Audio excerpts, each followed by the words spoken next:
From the Library of the Archive Key. The Red Badge of Courage by St. Stephen Crane. Chapter 1. The cold passed reluctantly from the earth, and the retiring fogs revealed an army stretched out on the hills, resting. As the landscape changed from brown to green, the army awakened and began to tremble with eagerness at the noise of rumors. It cast its eyes upon the roads, which were growing from long troughs of liquid mud to proper thoroughfares. A river, amber-tinted in the shadow of its banks, purled at the army's feet. And at night, when the stream had become of a sorrowful blackness, one could see across it the red, eye-like gleam of hostile campfires, set in the low brows of distant hills. Once a certain tall soldier developed virtues and went resolutely to wash a shirt. He came flying back from a brook, waving his garment banner-like.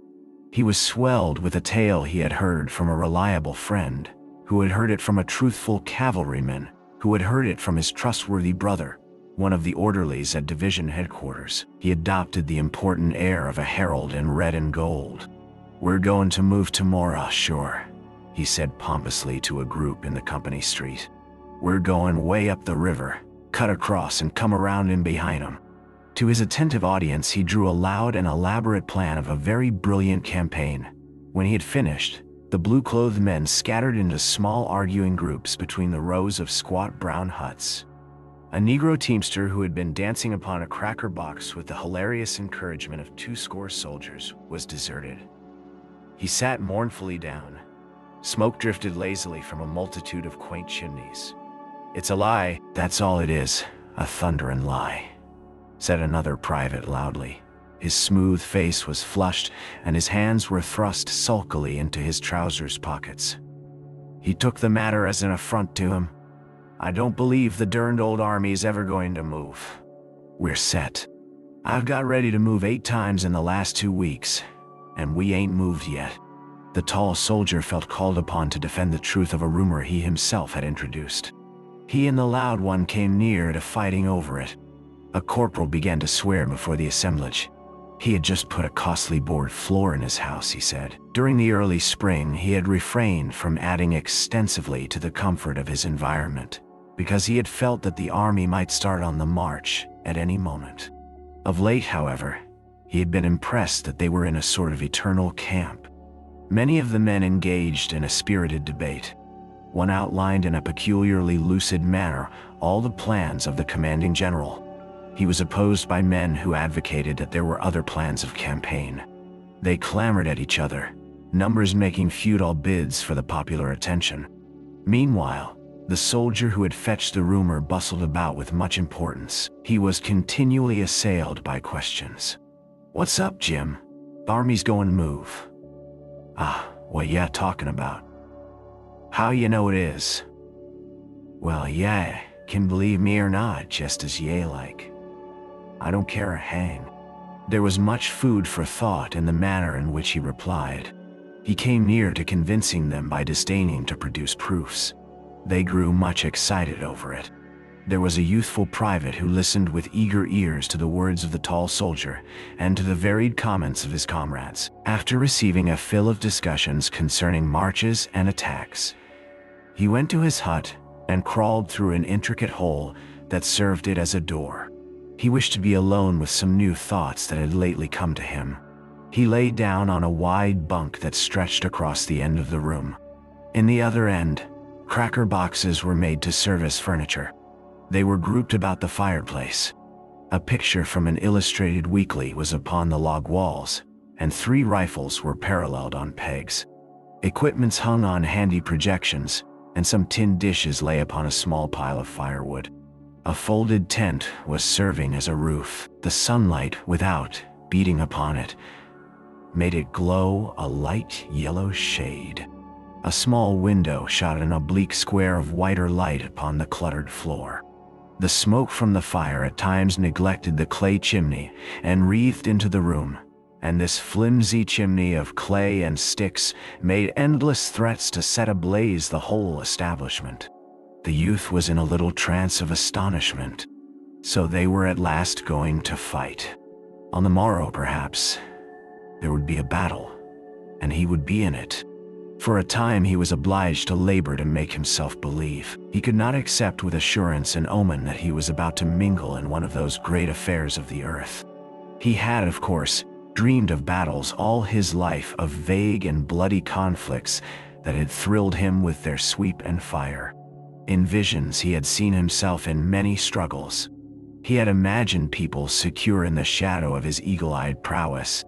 But awake, he had regarded battles as crimson blotches on the pages of the past. He had put them as things of the bygone with his thought images of heavy crowns and high castles. There was a portion of the world's history which he had regarded as the time of wars, but it, he thought, had been long gone over the horizon and had disappeared forever. From his home, his youthful eyes had looked upon the war in his own country with distrust. It must be some sort of a play affair. He had long despaired of witnessing a Greek-like struggle. Such would be no more, he had said. Men were better, or more timid. Secular and religious education had effaced the throat-grappling instinct, or else firm finance held in check the passions. He had burned several times to enlist. Tales of great movements shook the land. They might not be distinctly Homeric, but there seemed to be much glory in them. He had read of marches, sieges, conflicts, and he had longed to see it all.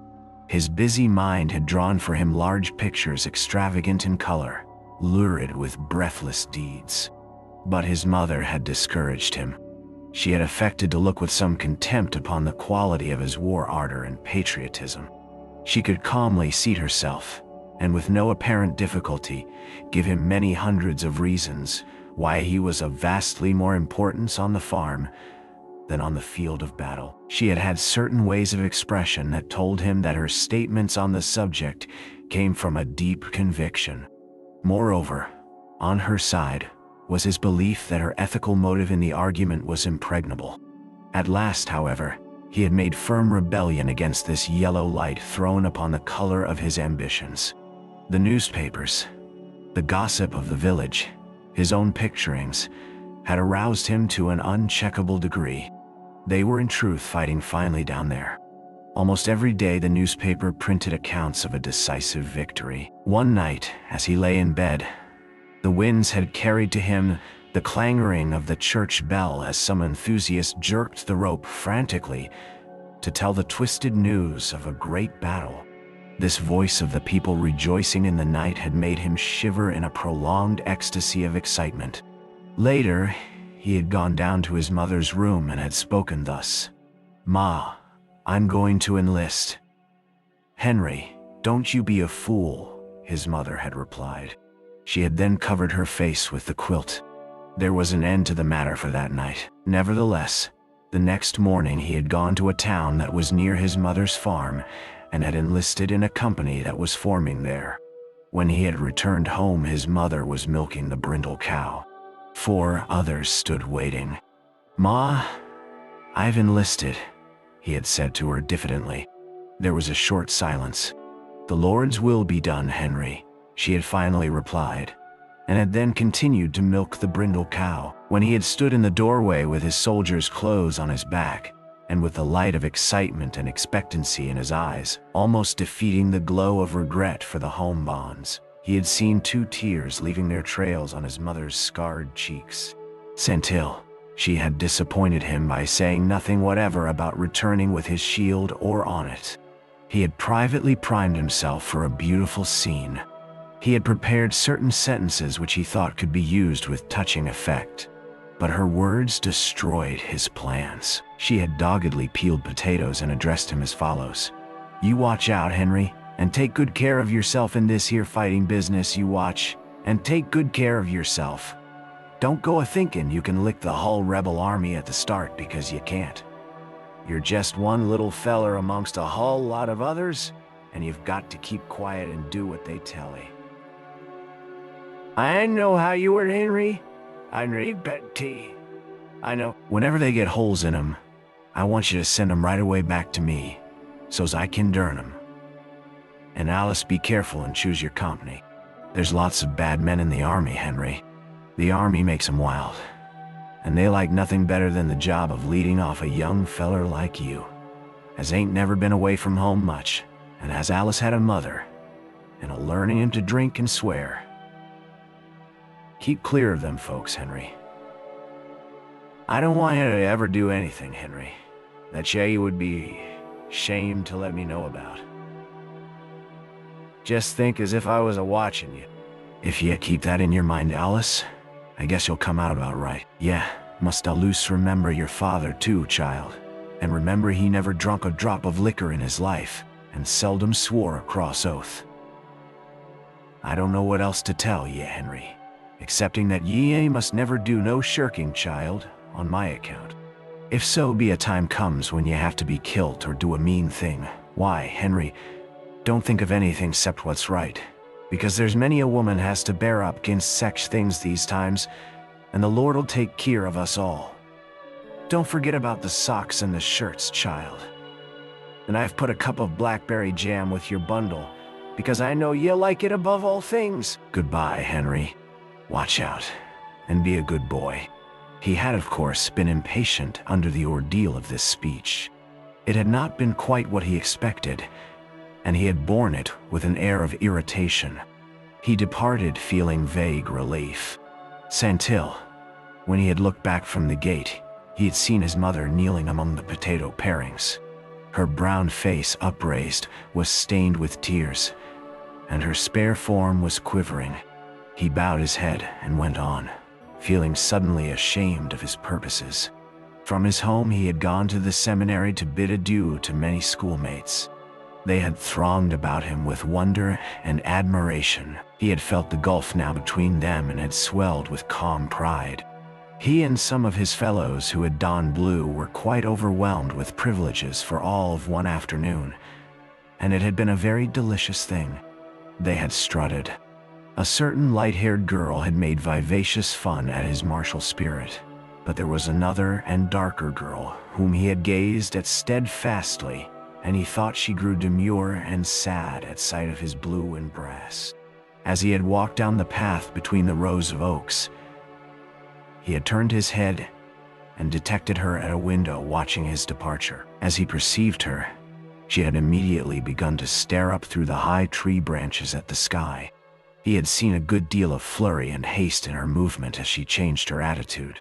He often thought of it. On the way to Washington, his spirit had soared. The regiment was fed and caressed at station after station until the youth had believed that he must be a hero. There was a lavish expenditure of bread and cold meats, coffee and pickles and cheese.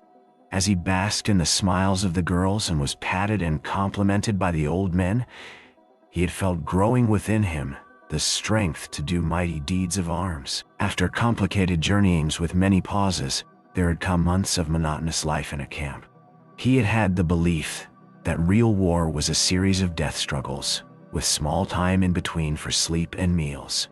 But since his regiment had come to the field, the army had done little but sit still and try to keep warm. He was brought then gradually back to his old ideas. Greek-like struggles would be no more. Men were better, or more timid. Secular and religious education had effaced the throat-grappling instinct, or else firm finance held in check the passions. He had grown to regard himself merely as a part of a vast blue demonstration. His province was to look out, as far as he could, for his personal comfort. For recreation he could twiddle his thumbs and speculate on the thoughts which must agitate the minds of the generals. Also, he was drilled and drilled and reviewed, and drilled and drilled and reviewed. The only foes he had seen were some pickets along the riverbank. They were a sun-tanned philosophical lot, who sometimes shot reflectively at the blue pickets. When reproached for this afterward, they usually expressed sorrow and swore by their gods that the guns had exploded without their permission. The youth, on guard duty one night, conversed across the stream with one of them. He was a slightly ragged man who spat skillfully between his shoes and possessed a great fund of bland and infantile assurance. The youth liked him personally. Yank, the other had informed him, "You're a right dumb good feller." This sentiment, floating to him upon the still air, had made him temporarily regret war. Various veterans had told him tales. Some talked of gray, bewhiskered hordes who were advancing with relentless curses and chewing tobacco with unspeakable valor, tremendous bodies of fierce soldiery who were sweeping along like the Huns. Others spoke of tattered and eternally hungry men who fired despondent powders. They'll charge through hell's fire and brimstone to get a holt on a haversack, and sex stomachs ain't a-lastin' long, he was told. From the stories, the youth imagined the red, live bones sticking out through slits in the faded uniforms. Saint-Hill, he could not put a whole faith in veterans' tales, for recruits were their prey. They talked much of smoke, fire, and blood, but he could not tell how much might be lies. They persistently yelled fresh fish at him and were in no wise to be trusted. However, he perceived now that it did not greatly matter what kind of soldiers he was going to fight, so long as they fought. Which fact no one disputed. There was a more serious problem. He lay in his bunk pondering upon it. He tried to mathematically prove to himself that he would not run from a battle. Previously, he had never felt obliged to wrestle too seriously with this question. In his life, he had taken certain things for granted, never challenging his belief in ultimate success, and bothering little about means and roads. But here he was confronted with a thing of moment. It had suddenly appeared to him that perhaps in a battle he might run. He was forced to admit that as far as war was concerned, he knew nothing of himself. A sufficient time before he would have allowed the problem to kick its heels at the outer portals of his mind, but now he felt compelled to give serious attention to it. A little panic fear grew in his mind. As his imagination went forward to a fight, he saw hideous possibilities. He contemplated the lurking menaces of the future, and failed in an effort to see himself standing stoutly in the midst of them. He recalled his visions of broken-bladed glory, but in the shadow of the impending tumult he suspected them to be impossible pictures. He sprang from the bunk and began to pace nervously to and fro. "Good Lord, what's the matter with me?" he said aloud. He felt that in this crisis his laws of life were useless. Whatever he had learned of himself was here of no avail. He was an unknown quantity. He saw that he would again be obliged to experiment as he had in early youth. He must accumulate information of himself. And meanwhile, he resolved to remain close upon his guard, lest those qualities of which he knew nothing should everlastingly disgrace him. "Good Lord," he repeated in dismay. After a time, the tall soldier slid dexterously through the hole. The loud private followed. They were wrangling. "That's all right," said the tall soldier as he entered. He waved his hand expressively. "You can believe me or not, just as you like. All you gotta do is sit down and wait as quiet as you can. Then pretty soon you'll find out I was right." His comrade grunted stubbornly. For a moment he seemed to be searching for a formidable reply. Finally he said, "Well, you don't know everything in the world, do you?" "Didn't say I knew everything in the world," retorted the other sharply. He began to stow various articles snugly into his knapsack. The youth, pausing in his nervous walk, looked down at the busy figure. "Going to be a battle, sure, is there, Jim?" he asked. "Of course there is," replied the tall soldier. "Of course there is. You just wait till tomorrow, and you'll see one of the biggest battles ever was. You just wait." "Thunder," said the youth. "Oh, you'll see fighting this time, my boy." "What'll be regular out-and-out fighting," added the tall soldier, with the air of a man who is about to exhibit a battle for the benefit of his friends. "Huh," said the loud one from a corner. "Well," remarked the youth, "like as not this story'll turn out just like them others did." "Not much it won't," replied the tall soldier, exasperated. "Not much it won't. Didn't the cavalry all start this morning?" He glared about him. No one denied his statement. "The cavalry started this morning," he continued. "They say there ain't hardly any cavalry left in camp. They're going to Richmond or someplace while we fight all the Johnnies. It's some dodge like that. The regiment's got orders too. A feller what seen 'em go to headquarters told me a little while ago. and they're raising blazes all over compound. Anybody can see that." "Shucks," said the loud one. The youth remained silent for a time. At last he spoke to the tall soldier. "Jim." "What?" "How do you think the regiment'll do?" "Oh, they'll fight all right, I guess, after they once get into it," said the other with cold judgment. He made a fine use of the third person. "There's been heaps of fun poked at 'em because they're new, of course, and all that. But they'll fight all right, I guess. Think any of the boys'll run?" persisted the youth. "Oh, there may be a few of 'em run, but there's them kind in every regiment, especially when they first goes under fire," said the other in a tolerant way. "Of course, it might happen that the hull kit and boodle might start and run, if some big fighting came first off, and then again they might stay and fight like fun. But you can." From the library of Archive Key, The Red Badge of Courage by St. Stephen Crane. Chapter 1. The cold passed reluctantly from the earth, and the retiring fogs revealed an army stretched out on the hills, resting. As the landscape changed from brown to green, the army awakened, and began to tremble with eagerness at the noise of rumors. It cast its eyes upon the roads, which were growing from long troughs of liquid mud to proper thoroughfares. A river, amber-tinted in the shadow of its banks, purled at the army's feet. And at night, when the stream had become of a sorrowful blackness, one could see across it the red, eye-like gleam of hostile campfires, set in the low brows of distant hills. Once a certain tall soldier developed virtues and went resolutely to wash a shirt. He came flying back from a brook, waving his garment banner-like. He was swelled with a tale he had heard from a reliable friend, who had heard it from a truthful cavalryman, who had heard it from his trustworthy brother, one of the orderlies at division headquarters. He adopted the important air of a herald in red and gold. "We're going to move tomorrow, sure," he said pompously to a group in the company street. "We're going way up the river, cut across and come around in behind 'em." To his attentive audience he drew a loud and elaborate plan of a very brilliant campaign. When he had finished, the blue-clothed men scattered into small arguing groups between the rows of squat brown huts. A Negro teamster who had been dancing upon a cracker box with the hilarious encouragement of 20 soldiers was deserted.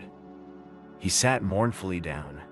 Smoke drifted lazily from a multitude of quaint chimneys.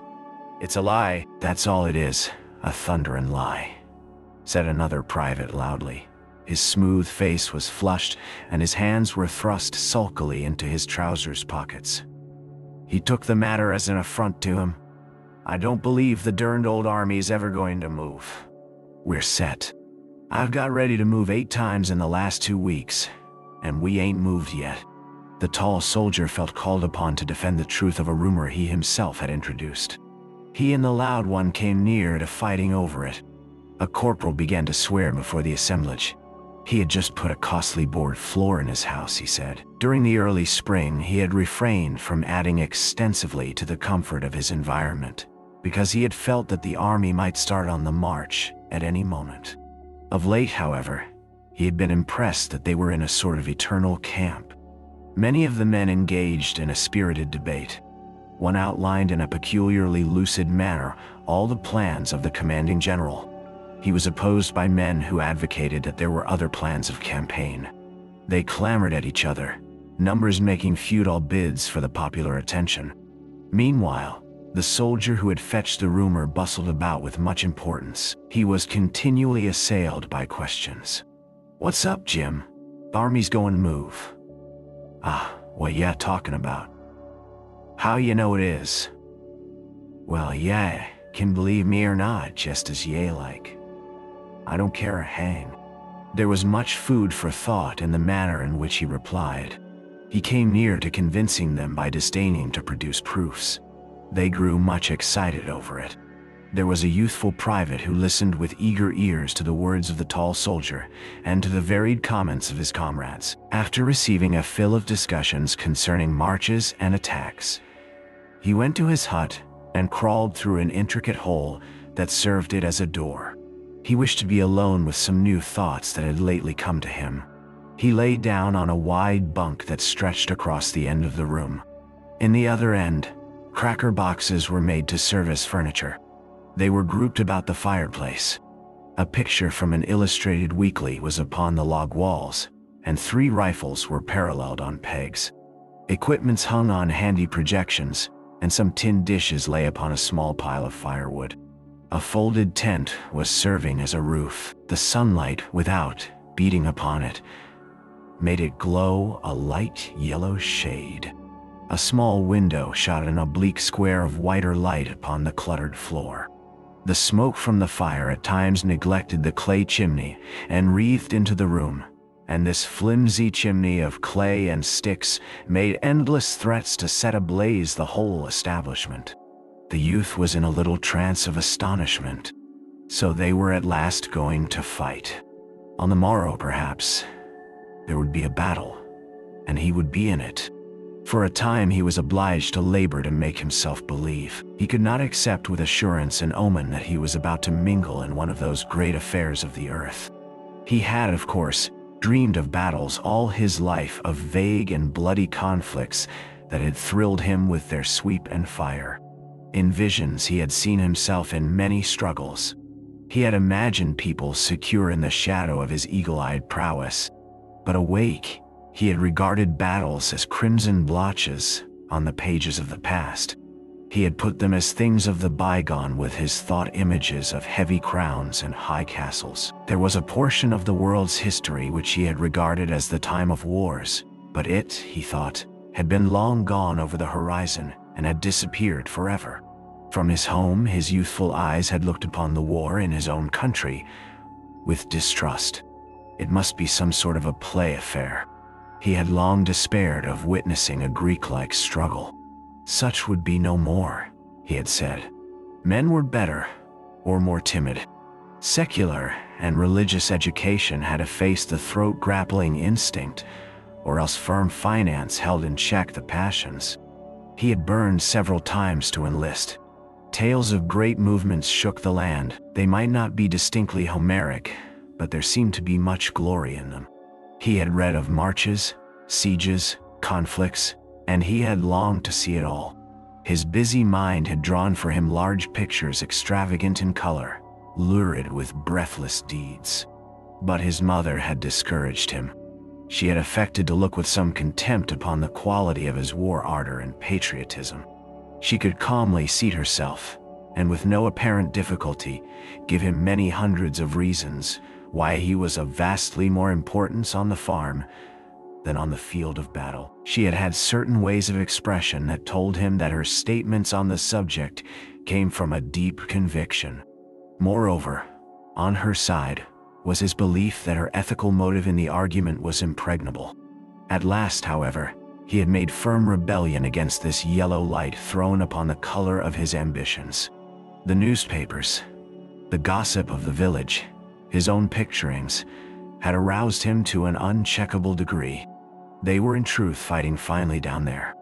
Almost every day the newspaper printed accounts of a decisive victory. One night, as he lay in bed, the winds had carried to him the clangoring of the church bell as some enthusiast jerked the rope frantically to tell the twisted news of a great battle. This voice of the people rejoicing in the night had made him shiver in a prolonged ecstasy of excitement. Later, he had gone down to his mother's room and had spoken thus. "Ma, I'm going to enlist." "Henry, don't you be a fool," his mother had replied. She had then covered her face with the quilt. There was an end to the matter for that night. Nevertheless, the next morning he had gone to a town that was near his mother's farm and had enlisted in a company that was forming there. When he had returned home, his mother was milking the brindle cow. 4 others stood waiting. "Ma, I've enlisted," he had said to her diffidently. There was a short silence. "The Lord's will be done, Henry," she had finally replied, and had then continued to milk the brindle cow. When he had stood in the doorway with his soldier's clothes on his back, and with the light of excitement and expectancy in his eyes, almost defeating the glow of regret for the home bonds, He had seen 2 tears leaving their trails on his mother's scarred cheeks. Until she had disappointed him by saying nothing whatever about returning with his shield or on it. He had privately primed himself for a beautiful scene. He had prepared certain sentences which he thought could be used with touching effect. But her words destroyed his plans. She had doggedly peeled potatoes and addressed him as follows. "You watch out, Henry, and take good care of yourself in this here fighting business. You watch, and take good care of yourself. Don't go a-thinking you can lick the whole rebel army at the start, because you can't. You're just one little feller amongst a whole lot of others, and you've got to keep quiet and do what they tell you." "I know how you were, Henry. I know. Whenever they get holes in 'em, I want you to send 'em right away back to me, so's I can dern 'em. And Alice, be careful and choose your company. There's lots of bad men in the army, Henry. The army makes 'em wild, and they like nothing better than the job of leading off a young feller like you, as ain't never been away from home much, and as Alice had a mother, and a learning him to drink and swear. Keep clear of them folks, Henry. I don't want you to ever do anything, Henry, that you would be ashamed to let me know about. Just think as if I was a-watching you. If you keep that in your mind, Alice, I guess you'll come out about right. Yeah, must loose remember your father too, child. And remember he never drunk a drop of liquor in his life, and seldom swore a cross oath. I don't know what else to tell ye, Henry, excepting that ye must never do no shirking, child, on my account. If so be a time comes when ye have to be killed or do a mean thing, why, Henry, don't think of anything except what's right, because there's many a woman has to bear up against sech things these times, and the Lord'll take care of us all. Don't forget about the socks and the shirts, child. And I've put a cup of blackberry jam with your bundle, because I know ye like it above all things. Goodbye, Henry. Watch out, and be a good boy." He had, of course, been impatient under the ordeal of this speech. It had not been quite what he expected, and he had borne it with an air of irritation. He departed feeling vague relief. Until, when he had looked back from the gate, he had seen his mother kneeling among the potato parings. Her brown face, upraised, was stained with tears, and her spare form was quivering. He bowed his head and went on, feeling suddenly ashamed of his purposes. From his home he had gone to the seminary to bid adieu to many schoolmates. They had thronged about him with wonder and admiration. He had felt the gulf now between them and had swelled with calm pride. He and some of his fellows who had donned blue were quite overwhelmed with privileges for all of one afternoon, and it had been a very delicious thing. They had strutted. A certain light-haired girl had made vivacious fun at his martial spirit, but there was another and darker girl whom he had gazed at steadfastly, and he thought she grew demure and sad at sight of his blue and brass. As he had walked down the path between the rows of oaks, he had turned his head and detected her at a window watching his departure. As he perceived her, she had immediately begun to stare up through the high tree branches at the sky. He had seen a good deal of flurry and haste in her movement as she changed her attitude. He often thought of it. On the way to Washington, his spirit had soared. The regiment was fed and caressed at station after station until the youth had believed that he must be a hero. There was a lavish expenditure of bread and cold meats, coffee and pickles and cheese. As he basked in the smiles of the girls and was patted and complimented by the old men, he had felt growing within him the strength to do mighty deeds of arms. After complicated journeyings with many pauses, there had come months of monotonous life in a camp. He had had the belief that real war was a series of death struggles, with small time in between for sleep and meals. But since his regiment had come to the field, the army had done little but sit still and try to keep warm. He was brought then gradually back to his old ideas. Greek-like struggles would be no more. Men were better, or more timid. Secular and religious education had effaced the throat-grappling instinct, or else firm finance held in check the passions. He had grown to regard himself merely as a part of a vast blue demonstration. His province was to look out, as far as he could, for his personal comfort. For recreation, he could twiddle his thumbs and speculate on the thoughts which must agitate the minds of the generals. Also, he was drilled and drilled and reviewed, and drilled and drilled and reviewed. The only foes he had seen were some pickets along the riverbank. They were a sun-tanned philosophical lot, who sometimes shot reflectively at the blue pickets. When reproached for this afterward, they usually expressed sorrow and swore by their gods that the guns had exploded without their permission. The youth, on guard duty one night, conversed across the stream with one of them. He was a slightly ragged man who spat skillfully between his shoes and possessed a great fund of bland and infantile assurance. The youth liked him personally.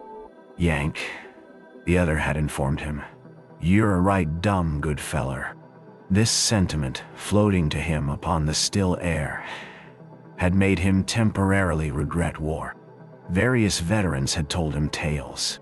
Some talked of gray, bewhiskered hordes who were advancing with relentless curses and chewing tobacco with unspeakable valor, tremendous bodies of fierce soldiery who were sweeping along like the Huns. Others spoke of tattered and eternally hungry men who fired despondent powders. "They'll charge through hell's fire and brimstone to get a holt on a haversack, and sex stomachs ain't a-lastin' long," he was told. From the stories, the youth imagined the red, live bones sticking out through slits in the faded uniforms. Saint-Hill, he could not put a whole faith in veterans' tales, for recruits were their prey. They talked much of smoke, fire, and blood, but he could not tell how much might be lies.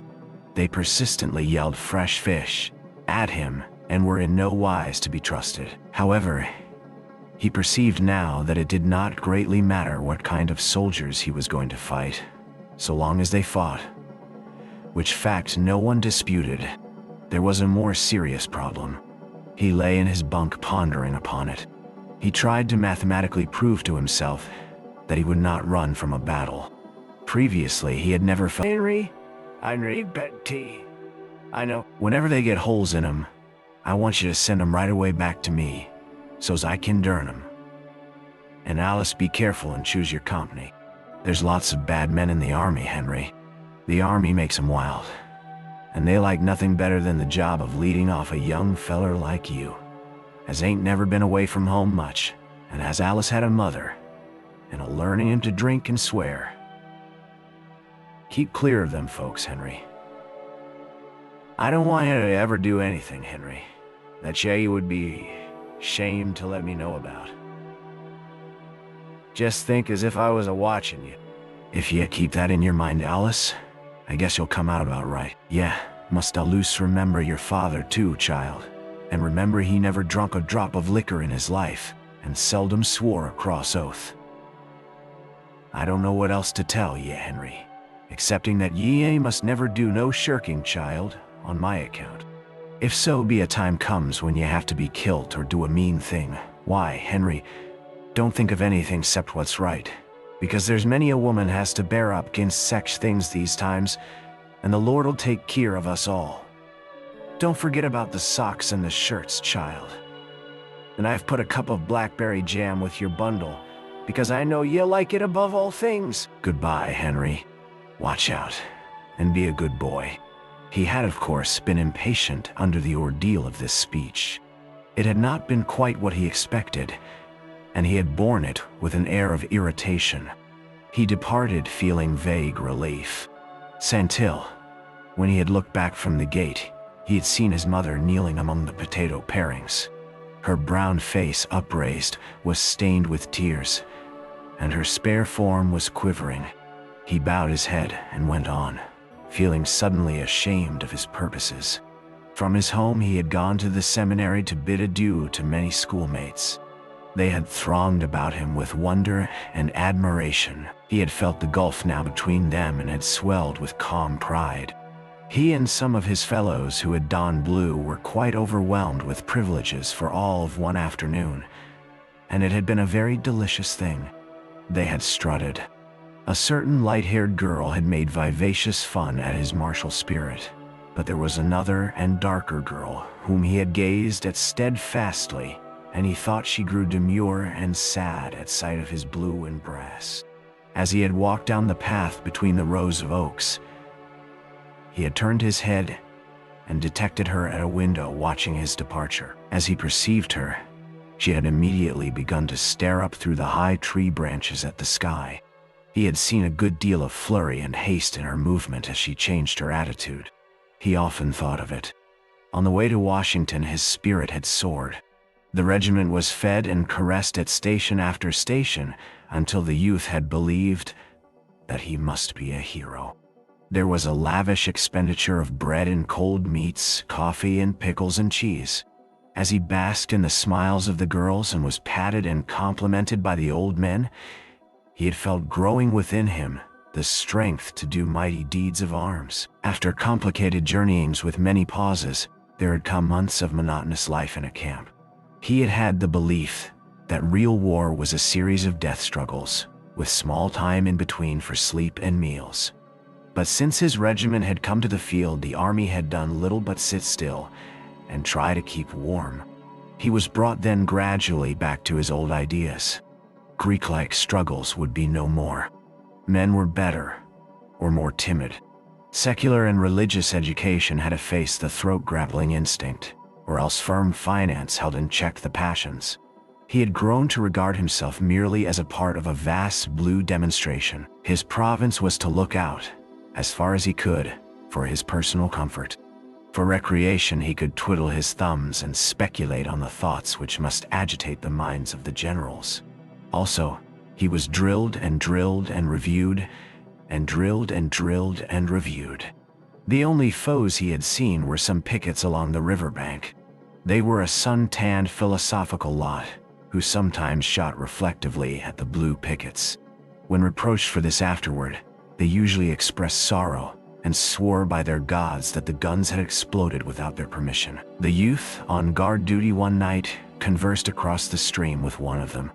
He was a slightly ragged man who spat skillfully between his shoes and possessed a great fund of bland and infantile assurance. The youth liked him personally. Yank, the other had informed him, "You're a right dumb good feller." This sentiment, floating to him upon the still air, had made him temporarily regret war. Various veterans had told him tales.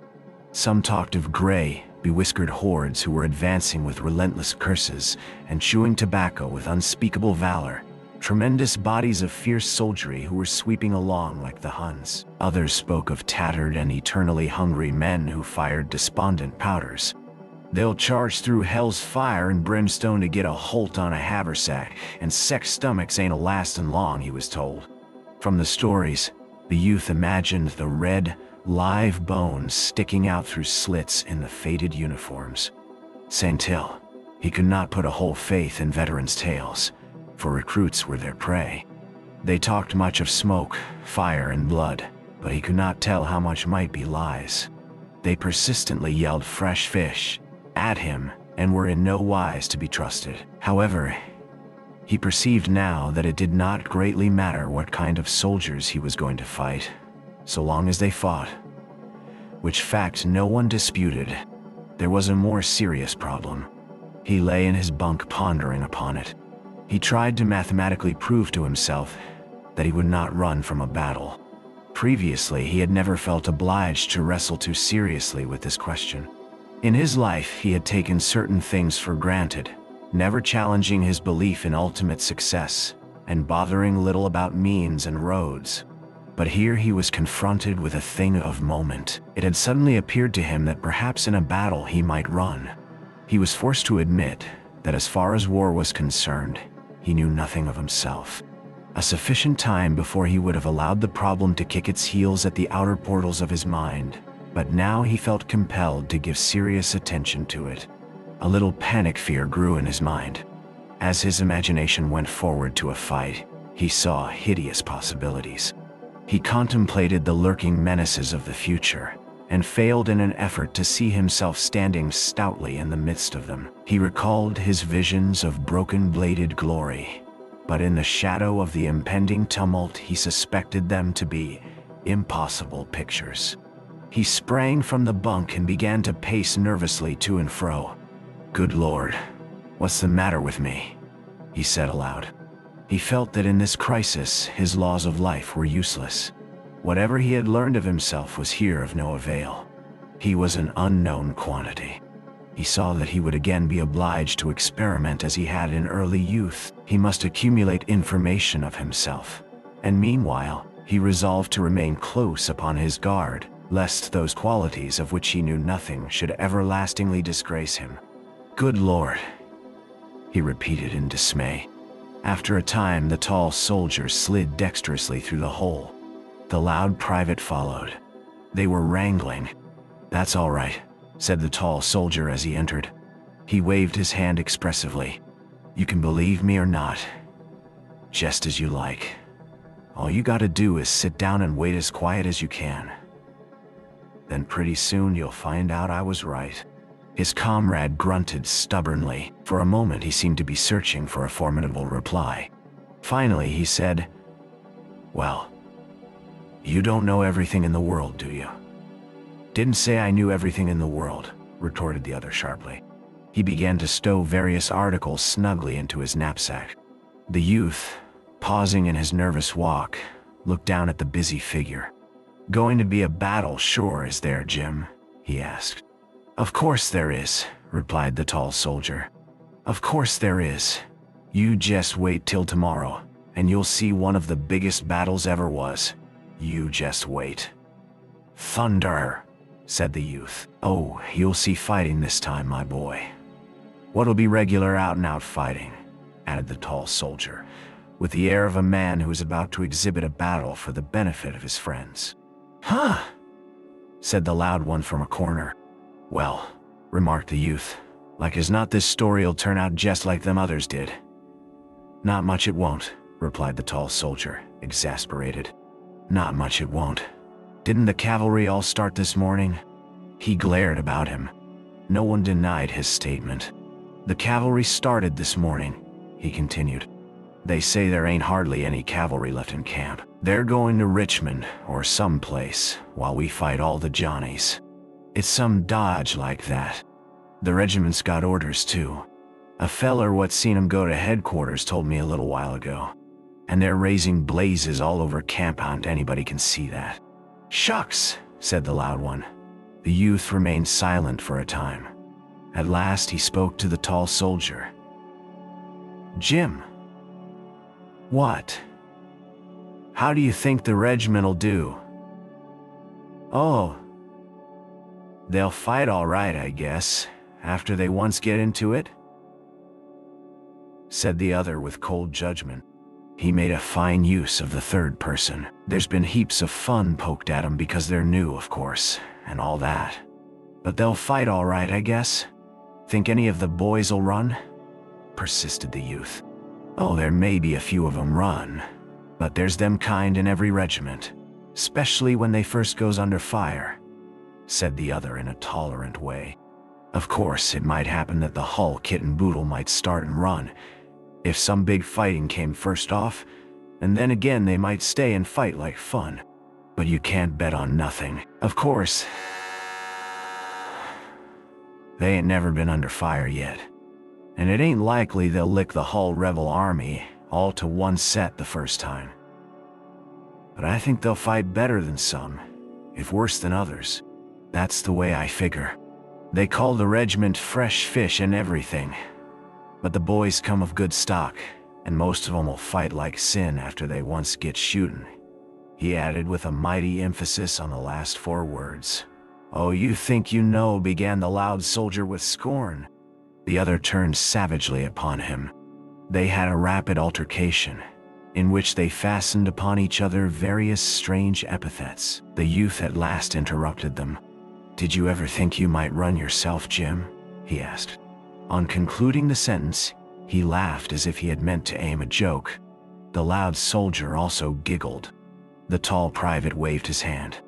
"Well," said he profoundly, "I've thought it might get too hot for Jim Conklin in some of them scrimmages, and if a whole lot of boys started and run, why, I suppose I'd start and run. And if I once started to run, I'd run like the devil, and no mistake.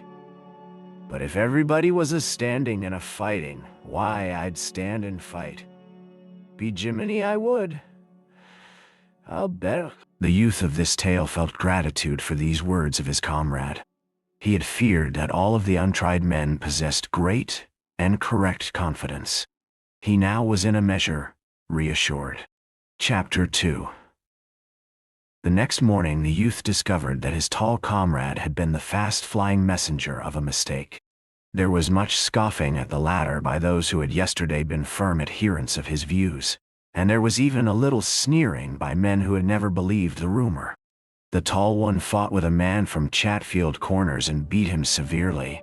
The youth felt, however, that his problem was in no wise lifted from him. There was, on the contrary, an irritating prolongation.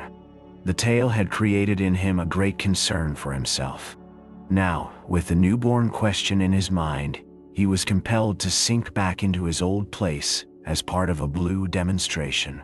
For days he made ceaseless calculations, but they were all wondrously unsatisfactory. He found that he could establish nothing. He finally concluded that the only way to prove himself was to go into the blaze, and then figuratively to watch his legs to discover their merits and faults. He reluctantly admitted that he could not sit still, and with a mental slate and pencil derive an answer. To gain it, he must have blaze, blood, and danger. Even as a chemist requires this, that, and the other. So he fretted for an opportunity. Meanwhile, he continually tried to measure himself by his comrades. The tall soldier, for one, gave him some assurance. This man's serene unconcern dealt him a measure of confidence, for he had known him since childhood, and from his intimate knowledge he did not see how he could be capable of anything that was beyond him, the youth. Santil. He thought that his comrade might be mistaken about himself, or on the other hand, he might be a man heretofore doomed to peace and obscurity, but in reality made to shine in war. The youth would have liked to have discovered another who suspected himself. A sympathetic comparison of mental notes would have been a joy to him. He occasionally tried to fathom a comrade with seductive sentences. He looked about to find men in the proper mood. All attempts failed to bring forth any statement which looked in any way like a confession to those doubts which he privately acknowledged in himself. He was afraid to make an open declaration of his concern, because he dreaded to place some unscrupulous confidant upon the high plane of the unconfessed, from which elevation he could be derided. In regard to his companions, his mind wavered between two opinions according to his mood. Sometimes he inclined to believing them all heroes. In fact, he usually admired in secret the superior development of the higher qualities in others. He could conceive of men going very insignificantly about the world, bearing a load of courage unseen, and although he had known many of his comrades through boyhood, he began to fear that his judgment of them had been blind. Then, in other moments, he flouted these theories and assured him that his fellows were all privately wondering and quaking. His emotions made him feel strange in the presence of men who talked excitedly of a prospective battle as of a drama they were about to witness, with nothing but eagerness and curiosity apparent in their faces. It was often that he suspected them to be liars. He did not pass such thoughts without severe condemnation of himself. He dinned reproaches at times. He was convicted by himself of many shameful crimes against the gods of traditions. In his great anxiety, his heart was continually clamoring at what he considered the intolerable slowness of the generals. They seemed content to perch tranquilly on the riverbank and leave him bowed down by the weight of a great problem. He could not long bear such a load, he said. Sometimes his anger at the commanders reached an acute stage, and he grumbled about the camp like a veteran. One morning, however, he found himself in the ranks of his prepared regiment. The men were whispering speculations and recounting the old rumors. In the gloom before the break of the day, their uniforms glowed a deep purple hue. From across the river, the red eyes were still peering. In the eastern sky, there was a yellow patch like a rug laid for the feet of the coming sun, and against it, Black and pattern-like, loomed the gigantic figure of the colonel on a gigantic horse. From off in the darkness came the trampling of feet. The youth could occasionally see dark shadows that moved like monsters. The regiment stood at rest for what seemed a long time. The youth grew impatient. It was unendurable the way these affairs were managed. He wondered how long they were to be kept waiting. As he looked all about him and pondered upon the mystic gloom, he began to believe that at any moment the ominous distance might be aflare, and the rolling crashes of an engagement come to his ears. Centering once at the red eyes across the river, he conceived them to be growing larger, as the orbs of a row of dragons advancing. He turned toward the colonel and saw him lift his gigantic arm and calmly stroke his mustache. At last he heard from along the road at the foot of the hill the clatter of a horse's galloping hoofs. It must be the coming of orders. He bent forward, scarce breathing. The exciting clickety-click, as it grew louder and louder, seemed to be beating upon his soul. Presently a horseman with jangling equipment drew rein before the colonel of the regiment. The two held a short, sharp-worded conversation. The men in the foremost ranks craned their necks. As the horseman wheeled his animal and galloped away, he turned to shout over his shoulder, "Don't forget that box of cigars." The colonel mumbled in reply. The youth wondered what a box of cigars had to do with war. A moment later, the regiment went swinging off into the darkness. It was now like one of those moving monsters wending with many feet. The air was heavy and cold with dew. A mass of wet grass, marched upon, rustled like silk. There was an occasional flash and glimmer of steel from the backs of all these huge, crawling reptiles. From the road came creakings and grumblings as some surly guns were dragged away. The men stumbled along, still muttering speculations. There was a subdued debate. Once a man fell down, and as he reached for his rifle, a comrade, unseeing, trod upon his hand. He of the injured fingers swore bitterly and aloud. A low, tittering laugh went among his fellows. Presently they passed into a roadway and marched forward with easy strides. A dark regiment moved before them, and from behind also came the tinkle of equipments on the bodies of marching men. The rushing yellow of the developing day went on behind their backs. When the sun rays at last struck full and mellowingly upon the earth, the youth saw that the landscape was streaked with two long, thin black columns, which disappeared on the brow of a hill in front and rearward vanished in a wood. They were like two serpents crawling from the cavern of the night. The river was not in view. The tall soldier burst into praises of what he thought to be his powers of perception. Some of the tall one's companions cried with emphasis that they too had evolved the same thing, and they congratulated themselves upon it. But there were others who said that the tall one's plan was not the true one at all. They persisted with other theories. There was a vigorous discussion. The youth took no part in them. As he walked along in careless line, he was engaged with his own eternal debate. He could not hinder himself from dwelling upon it. He was despondent and sullen, and threw shifting glances about him. He looked ahead, often expecting to hear from the advance the rattle of firing. But the long serpents crawled slowly from hill to hill without bluster of smoke. A dun-colored cloud of dust floated away to the right. The sky overhead was of a fairy blue. The youth studied the faces of his companions, ever on the watch to detect kindred emotions. He suffered disappointment. Some ardor of the air which was causing the veteran commands to move with glee, almost with song, had infected the new regiment. The men began to speak of victory, as of a thing they knew. Also, the tall soldier received his vindication. They were certainly going to come around in behind the enemy. They expressed commiseration for that part of the army which had been left upon the riverbank, felicitating themselves upon being a part of a blasting host.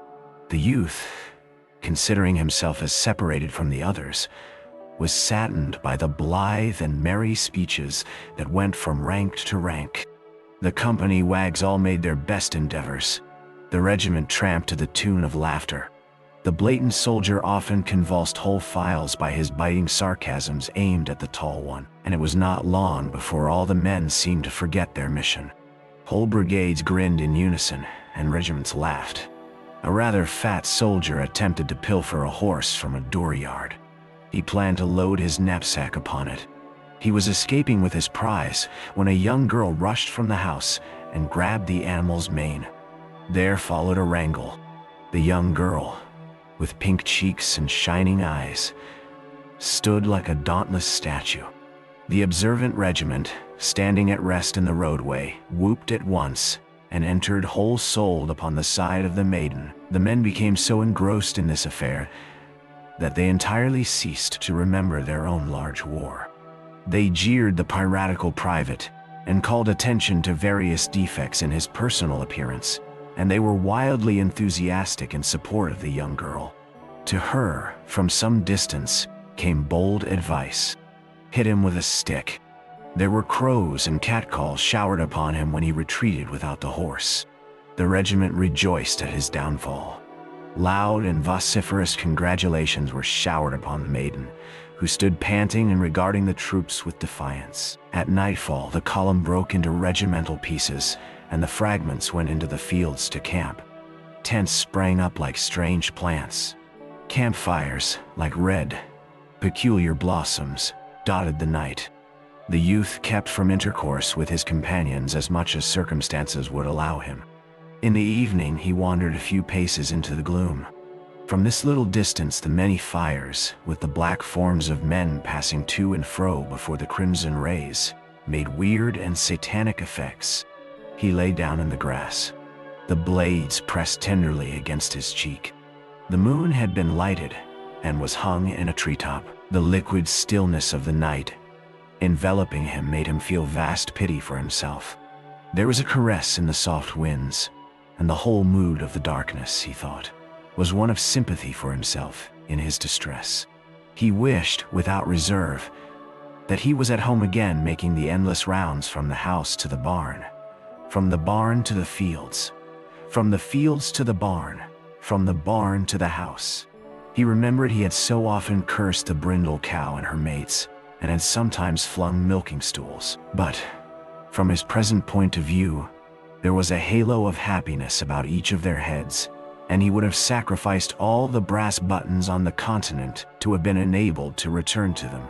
He told himself that he was not formed for a soldier, and he mused seriously upon the radical differences between himself and those men who were dodging imp-like around the fires.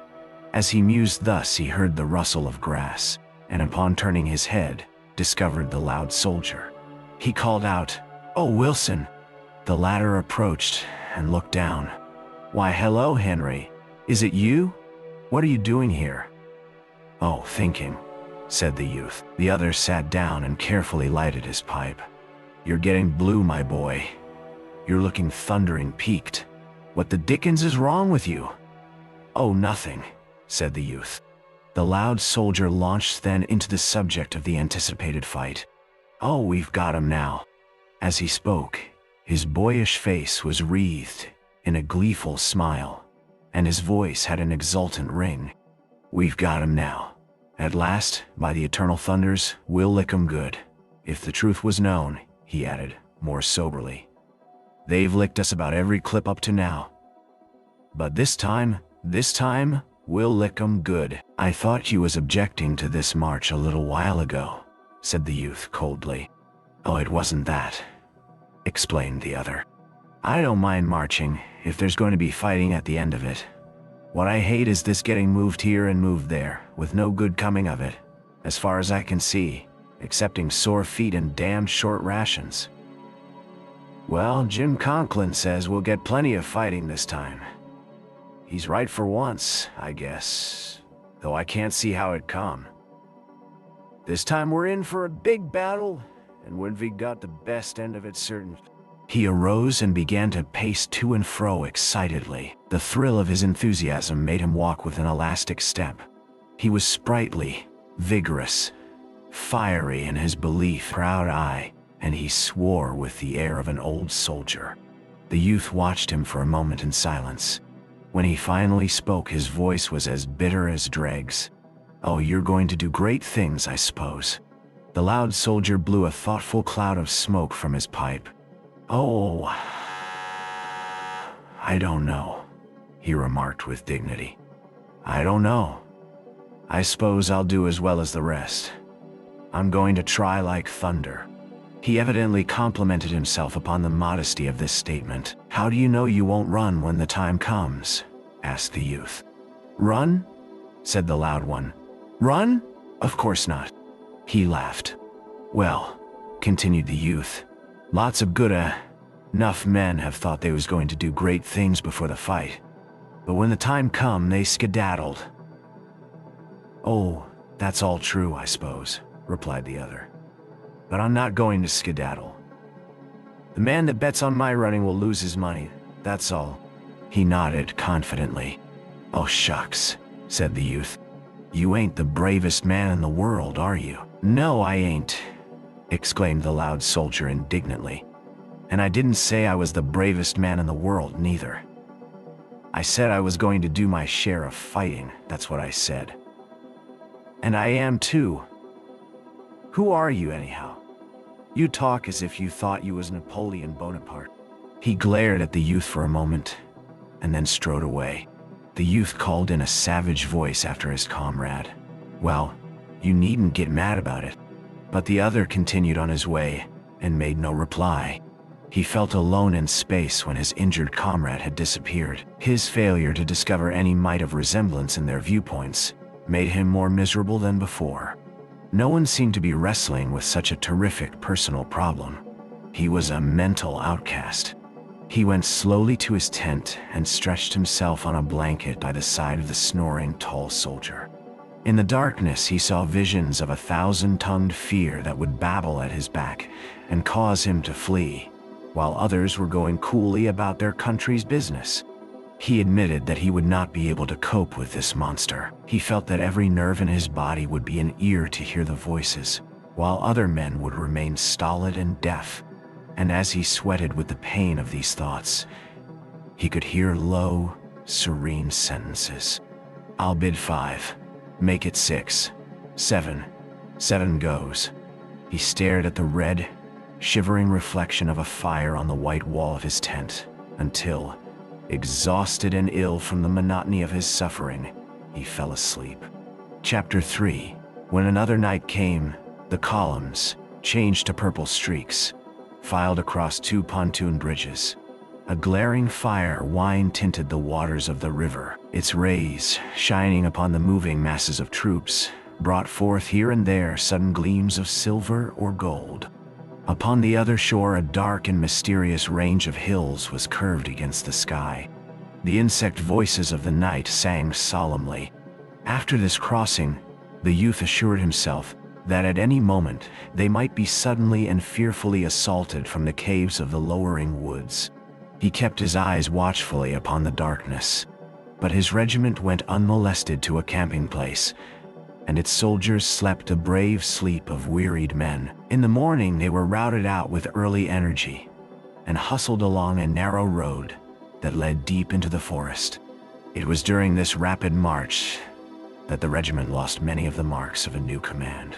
The men had begun to count the miles upon their fingers, and they grew tired. "Sore feet and damn short rations, that's all," said the loud soldier. There was perspiration and grumblings. After a time they began to shed their knapsacks. Some tossed them unconcernedly down, others hid them carefully, asserting their plans to return for them at some convenient time. Men extricated themselves from thick shirts. Presently few carried anything but their necessary clothing: blankets, haversacks, canteens, and arms and ammunition. "You can now eat and shoot," said the tall soldier to the youth. "That's all you want to do." There was sudden change from the ponderous infantry of theory to the light and speedy infantry of practice. The regiment, relieved of a burden, received a new impetus. But there was much loss of valuable knapsacks and, on the whole, very good shirts. But the regiment was not yet veteran-like in appearance. Veteran regiments in the army were likely to be very small aggregations of men. Once, when the command had first come to the field, some perambulating veterans, noting the length of their column, had accosted them thus: "Hey, fellers, what brigade is that?" And when the men had replied that they formed a regiment and not a brigade, the older soldiers had laughed and said, "Oh God." Also, there was too great a similarity in the hats. The hats of a regiment should properly represent the history of headgear for a period of years. And moreover, there were no letters of faded gold speaking from the colors. They were new and beautiful, and the color bearer habitually oiled the pole. Presently the army again sat down to think. The odor of the peaceful pines was in the men's nostrils. The sound of monotonous axe blows rang through the forest, and the insects, nodding upon their perches, crooned like old women. The youth returned to his theory of a blue demonstration. One gray dawn, however, he was kicked in the leg by the tall soldier. And then, before he was entirely awake, he found himself running down a wood road in the midst of men who were panting from the first effects of speed. His canteen banged rhythmically upon his thigh, and his haversack bobbed softly. His musket bounced a trifle from his shoulder at each stride, and made his cap feel uncertain upon his head. He could hear the men whisper jerky sentences. "Say, what's all this about? What thunder way skedaddling this way fer? Billy, keep off my feet. You run like a cow." And the loud soldier's shrill voice could be heard. "What the devil they in sich a hurry for?" The youth thought the damp fog of early morning moved from the rush of a great body of troops. From the distance came a sudden spatter of firing. He was bewildered. As he ran with his comrades, he strenuously tried to think, but all he knew was that if he fell down, those coming behind would tread upon him. All his faculties seemed to be needed to guide him over and past obstructions. He felt carried along by a mob. The sun spread disclosing rays, and one by one, regiments burst into view like armed men just born of the earth. The youth perceived that the time had come. He was about to be measured. For a moment he felt in the face of his great trial like a babe, and the flesh over his heart seemed very thin. He seized time to look about him calculatingly, but he instantly saw that it would be impossible for him to escape from the regiment. It enclosed him, and there were iron laws of tradition and law on four sides. He was in a moving box. As he perceived this fact, it occurred to him that he had never wished to come to the war. He had not enlisted of his free will. He had been dragged by the merciless government, and now they were taking him out to be slaughtered. The regiment slid down a bank and wallowed across a little stream. The mournful current moved slowly on, and from the water, shaded black, some white bubble eyes looked at the men. As they climbed the hill on the farther side, artillery began to boom. Here the youth forgot many things as he felt a sudden impulse of curiosity. He scrambled up the bank with a speed that could not be exceeded by a bloodthirsty man. He expected a battle scene. There were some little fields girded and squeezed by a forest. Spread over the grass and in among the tree trunks, he could see knots and waving lines of skirmishers who were running hither and thither and firing at the landscape. A dark battle line lay upon a sun-struck clearing that gleamed orange color. A flag fluttered.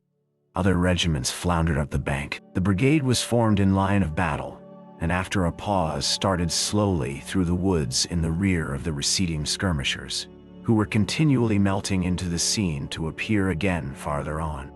They were always busy as bees, deeply absorbed in their little combats. The youth tried to observe everything.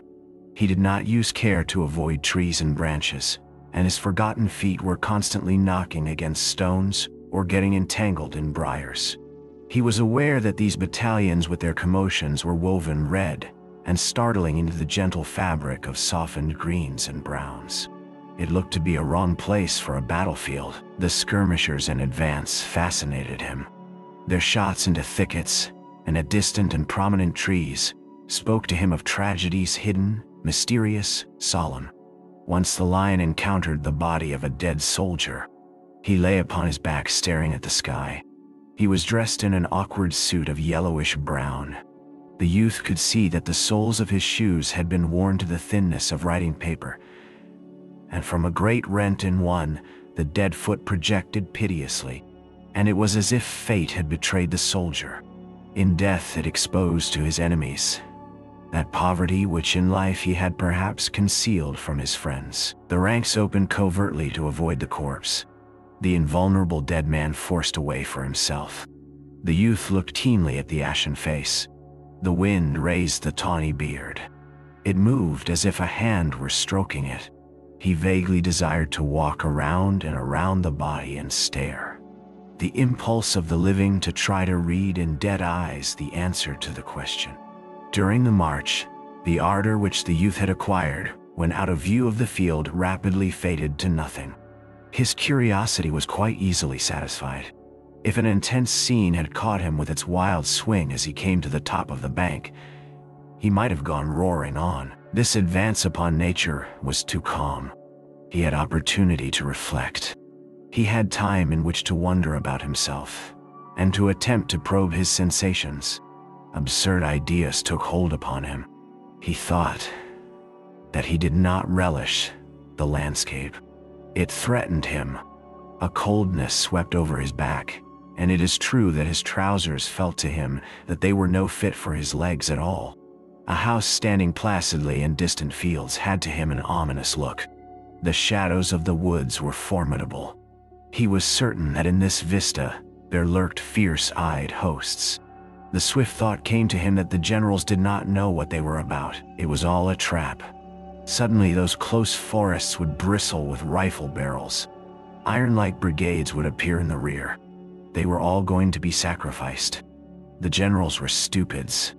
The enemy would presently swallow the whole command. He glared about him, expecting to see the stealthy approach of his death. He thought that he must break from the ranks and harangue his comrades.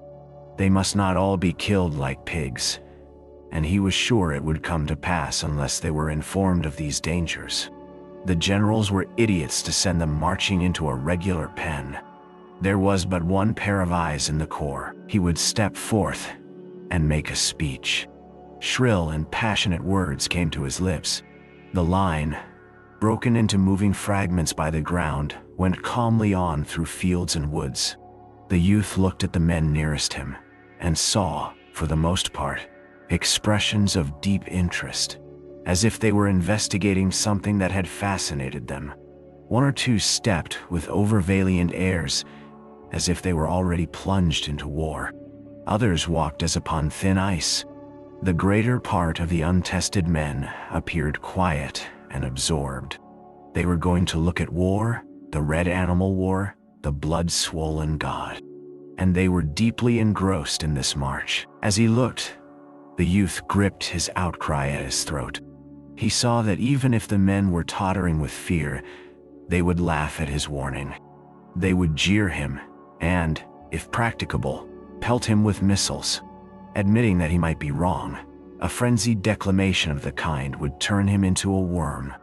He assumed then the demeanor of one who knows that he is doomed alone to unwritten responsibilities.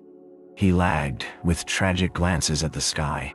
He was surprised presently by the young lieutenant of his company, who began heartily to beat him with a sword, calling out in a loud and insolent voice, "Come, young man, get up into ranks there. No skulking will do here."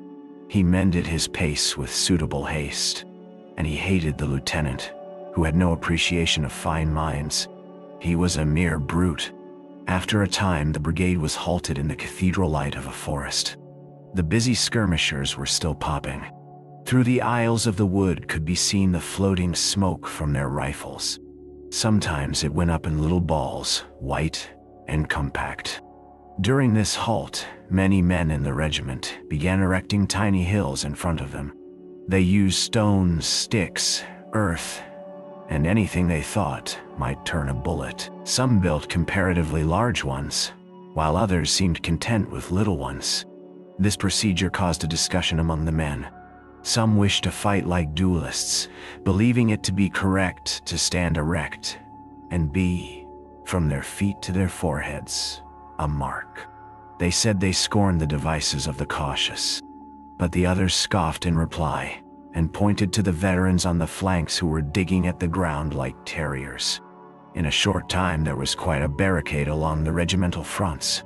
Directly, however, they were ordered to withdraw from that place. This astounded the youth. He forgot his stewing over the advance movement. "Well then, what did they march us out here for?" he demanded of the tall soldier. The latter with calm faith began a heavy explanation, although he had been compelled to leave a little protection of stones and dirt, to which he had devoted much care and skill. When the regiment was aligned in another position, each man's regard for his safety caused another line of small entrenchments. They ate their noon meal behind a third one, from this one also. They were marched from place to place with apparent aimlessness. The youth had been taught that a man became another thing in battle. He saw his salvation in such a change. Hence this waiting was an ordeal to him. He was in a fever of impatience. He considered that there was denoted a lack of purpose on the part of the generals. He began to complain to the tall soldier. "I can't stand this much longer," he cried. "I don't see what good it does to make us wear out our legs for nothing." He wished to return to camp, knowing that this affair was a blue demonstration, or else to go into a battle and discover that he had been a fool in his doubts, and was, in truth, a man of traditional courage. The strain of present circumstances he felt to be intolerable. The philosophical tall soldier measured a sandwich of cracker and pork, and swallowed it in a nonchalant manner. "Oh, I suppose we must go reconnoitering around the country just to keep 'em from getting too close, or to develop 'em or something." "Huh," said the loud soldier. "Well," cried the youth, still fidgeting, "I'd rather do anything most than go tramping around the country all day doing no good to nobody and just tiring ourselves out." "So would I," said the loud soldier. "It ain't right. I tell you, if anybody with any sense was to run this army, it ain't shut up." "You little fool. You little damn cuss. You ain't had that there coat and them pants on for 6 months, and yet you talk as if, well, I want to do some fighting anyway," interrupted the other. "I didn't come here to walk. I could have walked to home round and round the barn if I just wanted to walk." The tall one, red-faced, swallowed another sandwich as if taking poison in despair. But gradually, as he chewed, his face became again quiet and contented. He could not rage in fierce argument in the presence of such sandwiches. During his meals, he always wore an air of blissful contemplation of the food he had swallowed. His spirit seemed then to be communing with the viands. He accepted new environment and circumstance with great coolness, eating from his haversack at every opportunity. On the march he went along with the stride of a hunter, objecting to neither gait nor distance, and he had not raised his voice when he had been ordered away from 3 little protective piles of earth and stone, each of which had been an engineering feat worthy of being made sacred to the name of his grandmother. In the afternoon, the regiment went out over the same ground it had taken in the morning. The landscape then ceased to threaten the youth. He had been close to it and become familiar with it. When, however, they began to pass into a new region, his old fears of stupidity and incompetence reassailed him. But this time, he doggedly let them babble. He was occupied with his problem, and in his desperation he concluded that the stupidity did not greatly matter. Once he thought he had concluded that it would be better to get killed directly and end his troubles. Regarding death thus out of the corner of his eye, he conceived it to be nothing but rest, and he was filled with a momentary astonishment that he should have made an extraordinary commotion over the mere matter of getting killed. He would die. He would go to some place where he would be understood. It was useless to expect appreciation of his profound and fine sense from such men as the lieutenant. He must look to the grave for comprehension. The skirmish fire increased to a long, clattering sound. With it was mingled faraway cheering. A battery spoke. Directly the youth could see the skirmishers running. They were pursued by the sound of musketry fire. After a time, the hot, dangerous flashes of the rifles were visible. Smoke clouds went slowly and insolently across the fields like observant phantoms. The din became crescendo, like the roar of an oncoming train. A brigade ahead of them and on the right went into action with a rending roar. It was as if it had exploded, and thereafter it lay stretched in the distance behind a long gray wall that one was obliged to look twice at to make sure that it was smoke. The youth, forgetting his neat plan of getting killed, gazed spellbound. His eyes grew wide and busy with the action of the scene. His mouth was a little ways open. Of a sudden he felt a heavy and sad hand laid upon his shoulder. Awakening from his trance of observation, he turned and beheld the loud soldier. "It's my first and last battle, old boy," said the latter, with intense gloom. He was quite pale, and his girlish lip was trembling. "Eh?" murmured the youth in great astonishment. "It's my first and last battle, old boy," continued the loud soldier. "Something tells me..." "What?" "I'm a gone coon this first time, and I want you to take these here things to my folks." He ended in a quavering sob of pity for himself. He handed the youth a little packet done up in a yellow envelope. "Why, what the devil," began the youth again, but the other gave him a glance as from the depths of a tomb, and raised his limp hand in a prophetic manner and turned away. Chapter 4.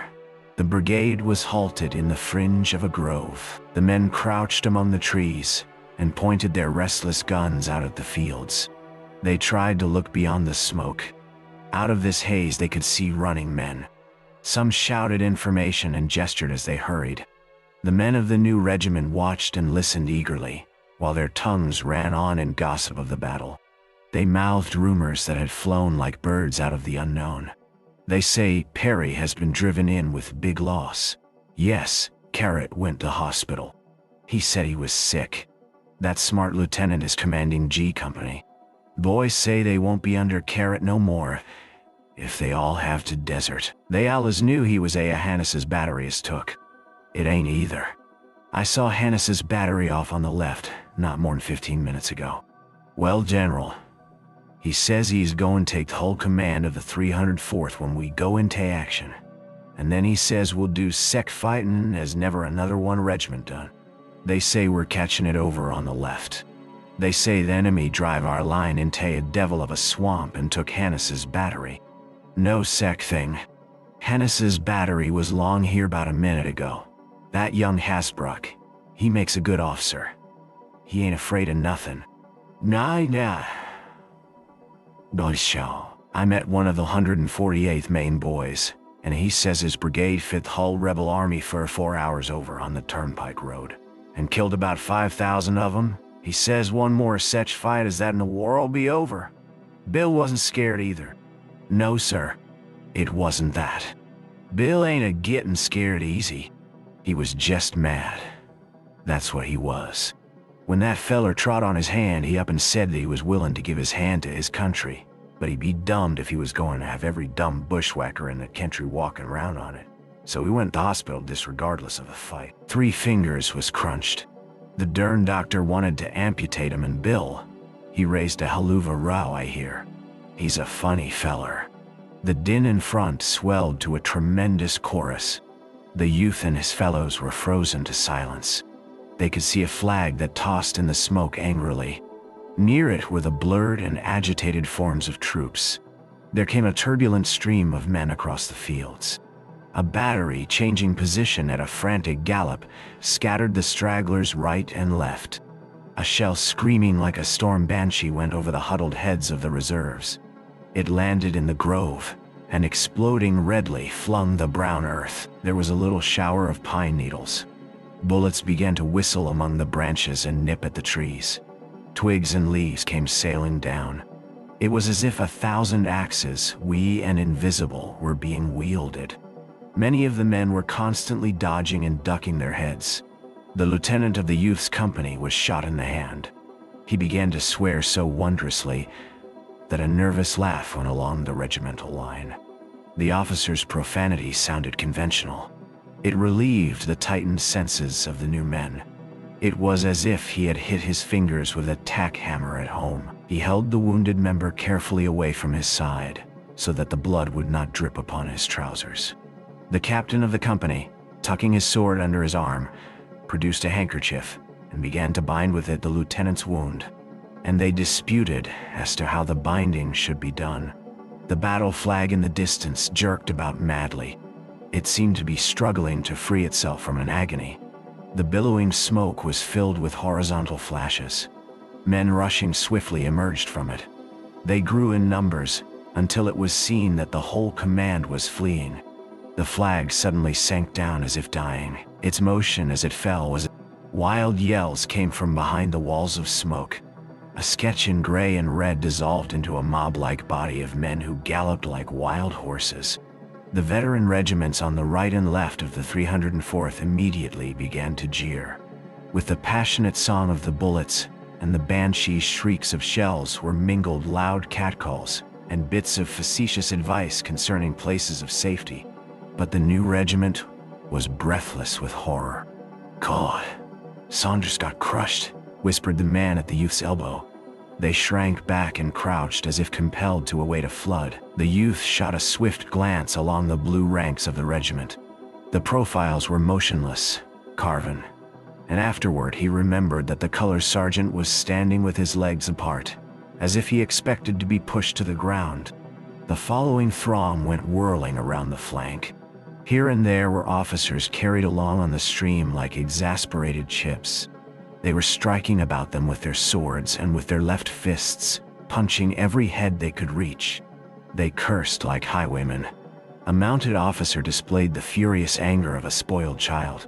He raged with his head, his arms, and his legs. Another, the commander of the brigade, was galloping about bawling. His hat was gone, and his clothes were awry. He resembled a man who has come from bed to go to a fire. The hooves of his horse often threatened the heads of the running men, but they scampered with singular fortune. In this rush, they were apparently all deaf and blind. They heeded not the largest and longest of the oaths that were thrown at them from all directions. Frequently over this tumult could be heard the grim jokes of the critical veterans, but the retreating men apparently were not even conscious of the presence of an audience. The battle reflection that shone for an instant in the faces on the mad current made the youth feel that forceful hands from heaven would not have been able to have held him in place if he could have got intelligent control of his legs. There was an appalling imprint upon these faces. The struggle in the smoke had pictured an exaggeration of itself on the bleached cheeks and in the eyes wild with one desire. The sight of this stampede exerted a flood-like force that seemed able to drag sticks and stones and men from the ground. They of the reserves had to hold on. They grew pale and firm, and red and quaking. The youth achieved one little thought in the midst of this chaos. The composite monster which had caused the other troops to flee had not then appeared. He resolved to get a view of it, and then he thought he might very likely run better than the best of them. Chapter 5. There were moments of waiting. The youth thought of the village street at home before the arrival of the circus parade on a day in the spring. He remembered how he had stood, a small, thrillful boy, prepared to follow the dingy lady upon the white horse, or the band in its faded chariot. He saw the yellow road, the lines of expectant people, and the sober houses. He particularly remembered an old fellow who used to sit upon exhibitions. 1,000 details of color and form surged in his mind. The old fellow upon the cracker box appeared in middle prominence. Someone cried, "Here they come!" There was rustling and muttering among the men. They displayed a feverish desire to have every possible cartridge ready to their hands. The boxes were pulled around into various positions and adjusted with great care. It was as if 700 new bonnets were being tried on. The tall soldier, having prepared his rifle, produced a red handkerchief of some kind. He was engaged in knotting it about his throat with exquisite attention to its position, when the cry was repeated up and down the line in a muffled roar of sound. "Here they come! Here they come!" Gun locks clicked. Across the smoke-infested fields came a brown swarm of running men who were giving shrill yells. They came on, stooping and swinging their rifles at all angles. A flag, tilted forward, sped near the front. As he caught sight of them, the youth was momentarily startled by a thought that perhaps his gun was not loaded. He stood trying to rally his faltering intellect so that he might recollect the moment when he had loaded, but he could not. A hatless general pulled his dripping horse to a stand near the colonel of the 304th. He shook his fist in the other's face. "You've got to hold 'em back," he shouted, savagely. "You've got to hold 'em back." In his agitation, the colonel began to stammer. "Hey, all right, General. All right, by God. We will do our best, General." The general made a passionate gesture and galloped away. The colonel, perchance to relieve his feelings, began to scold like a wet parrot. The youth, turning swiftly to make sure that the rear was unmolested, saw the commander regarding his men in a highly resentful manner, as if he regretted above everything his association with them. The man at the youth's elbow was mumbling, as if to himself, "Oh, we're in for it now. Oh, we're in for it now." The captain of the company had been pacing excitedly to and fro in the rear.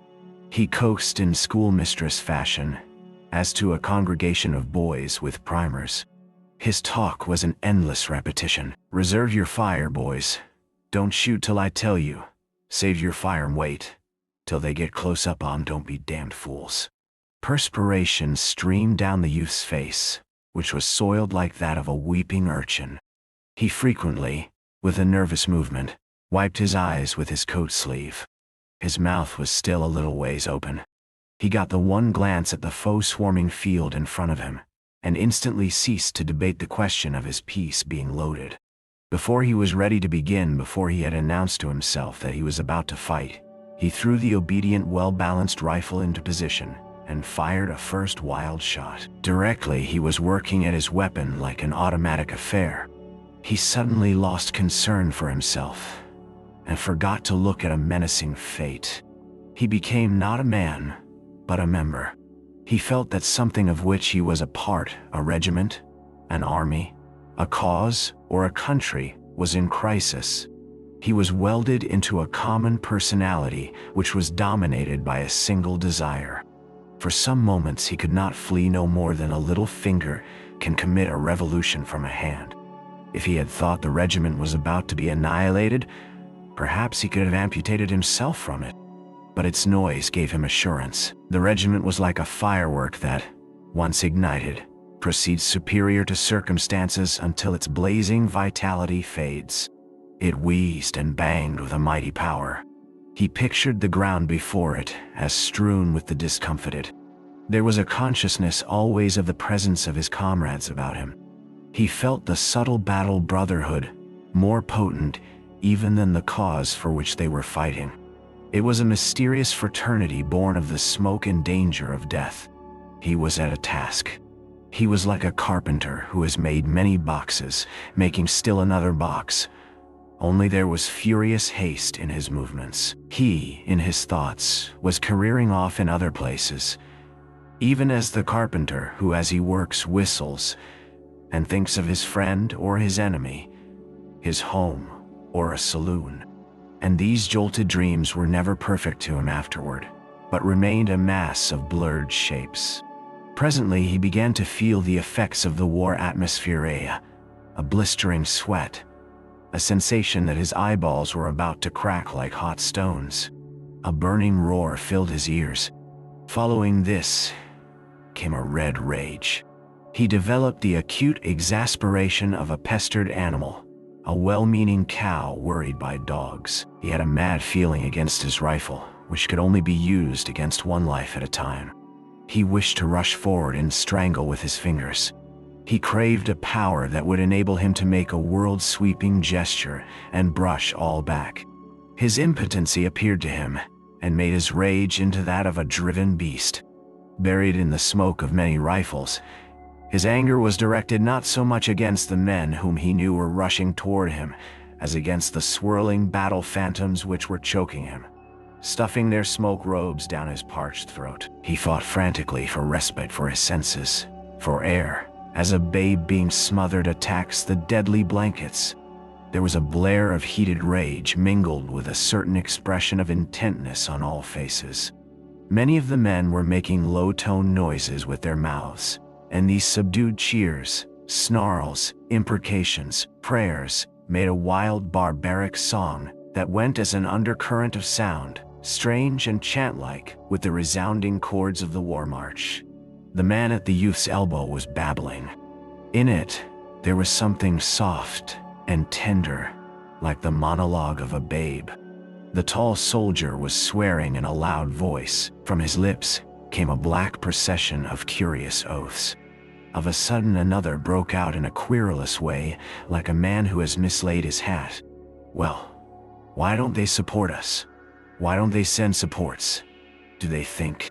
The youth in his battle sleep heard this as one who dozes hears. There was a singular absence of heroic poses. The men bending and surging in their haste and rage were in every impossible attitude. The steel ramrods clanked and clanged with incessant din as the men pounded them furiously into the hot rifle barrels. The flaps of the cartridge boxes were all unfastened and bobbed idiotically with each movement. The rifles, once loaded, were jerked to the shoulder and fired without apparent aim into the smoke or at one of the blurred and shifting forms which upon the field before the regiment had been growing larger and larger like puppets under a magician's hand. The officers, at their intervals, rearward, neglected to stand in picturesque attitudes. They were bobbing to and fro, roaring directions and encouragements. The dimensions of their howls were extraordinary. They expended their lungs with prodigal wills, and often they nearly stood upon their heads in their anxiety to observe the enemy on the other side of the tumbling smoke. The lieutenant of the youth's company had encountered a soldier who had fled screaming at the first volley of his comrades. Behind the lines, these two were acting a little isolated scene. The man was blubbering and staring with sheep-like eyes at the lieutenant, who had seized him by the collar and was pommeling him. He drove him back into the ranks with many blows. The soldier went mechanically, dully, with his animal-like eyes upon the officer. Perhaps there was to him a divinity expressed in the voice of the other, stern, hard, with no reflection of fear in it. He tried to reload his gun, but his shaking hands prevented. The lieutenant was obliged to assist him. The men dropped here and there like bundles. The captain of the youth's company had been killed in an early part of the action. His body lay stretched out in the position of a tired man resting, but upon his face there was an astonished and sorrowful look, as if he thought some friend had done him an ill turn. The babbling man was grazed by a shot that made the blood stream widely down his face. He clapped both hands to his head. "Oh," he said, and ran. Another grunted suddenly as if he had been struck by a club in the stomach. He sat down and gazed ruefully. In his eyes, there was mute, indefinite reproach. Farther up the line, a man standing behind a tree had had his knee joint splintered by a ball. Immediately he had dropped his rifle and gripped the tree with both arms, and there he remained, clinging desperately and crying for assistance that he might withdraw his hold upon the tree. At last, an exultant yell went along the quivering line. The firing dwindled from an uproar to a last vindictive popping. As the smoke slowly eddied away, the youth saw that the charge had been repulsed. The enemy were scattered into reluctant groups. He saw a man climb to the top of the fence, straddle the rail, and fire a parting shot. The waves had receded, leaving bits of dark debris upon the ground. Some in the regiment began to whoop frenziedly. Many were silent. Apparently they were trying to contemplate themselves. After the fever had left his veins, the youth thought that at last he was going to suffocate. He became aware of the foul atmosphere in which he had been struggling. He was grimy and dripping like a laborer in a foundry. He grasped his canteen and took a long swallow of the warmed water. A sentence with variations went up and down the line. "Well, we've held him back. We've held him back. Derned if we haven't." The men said it blissfully, leering at each other with dirty smiles. The youth turned to look behind him and off to the right and off to the left. He experienced the joy of a man who at last finds leisure in which to look about him. Underfoot, there were a few ghastly forms motionless. They lay twisted in fantastic contortions. Arms were bent, and heads were turned in incredible ways. It seemed that the dead men must have fallen from some great height to get into such positions. They looked to be dumped out upon the ground from the sky. From a position in the rear of the grove, a battery was throwing shells over it. The flash of the guns startled the youth at first. He thought they were aimed directly at him. Through the trees, he watched the black figures of the gunners as they worked swiftly and intently. Their labor seemed a complicated thing. He wondered how they could remember its formula. In the midst of confusion, the guns squatted in a row like savage chiefs. They argued with abrupt violence. It was a grim powwow. Their busy servants ran hither and thither. A small procession of wounded men were going drearily toward the rear. It was a flow of blood from the torn body of the brigade. To the right and to the left were the dark lines of other troops. Far in front, he thought he could see lighter masses protruding in points from the forest. They were suggestive of unnumbered thousands. Once he saw a tiny battery go dashing along the line of the horizon. The tiny riders were beating the tiny horses. From a sloping hill came the sound of cheerings and clashes. Smoke welled slowly through the leaves. Batteries were speaking with thunderous oratorical effort. Here and there were flags, the red in the stripes dominating. They splashed bits of warm color upon the dark lines of troops. The youth felt the old thrill at the sight of the emblems. They were like beautiful birds strangely undaunted in a storm. As he listened to the din from the hillside, to a deep pulsating thunder that came from afar to the left, and to the lesser clamors which came from many directions, it occurred to him that they were fighting, too, over there, and over there, and over there. Heretofore he had supposed that all the battle was directly under his nose.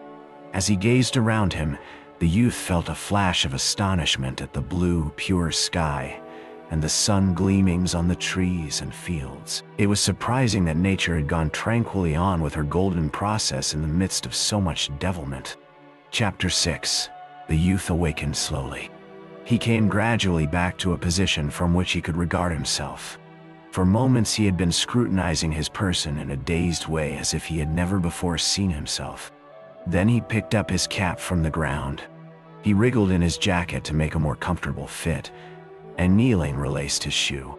He thoughtfully mopped his reeking features. So it was all over at last. The supreme trial had been passed. The red, formidable difficulties of war had been vanquished. He went into an ecstasy of self-satisfaction. He had the most delightful sensations of his life. Standing as if apart from himself, he viewed that last scene.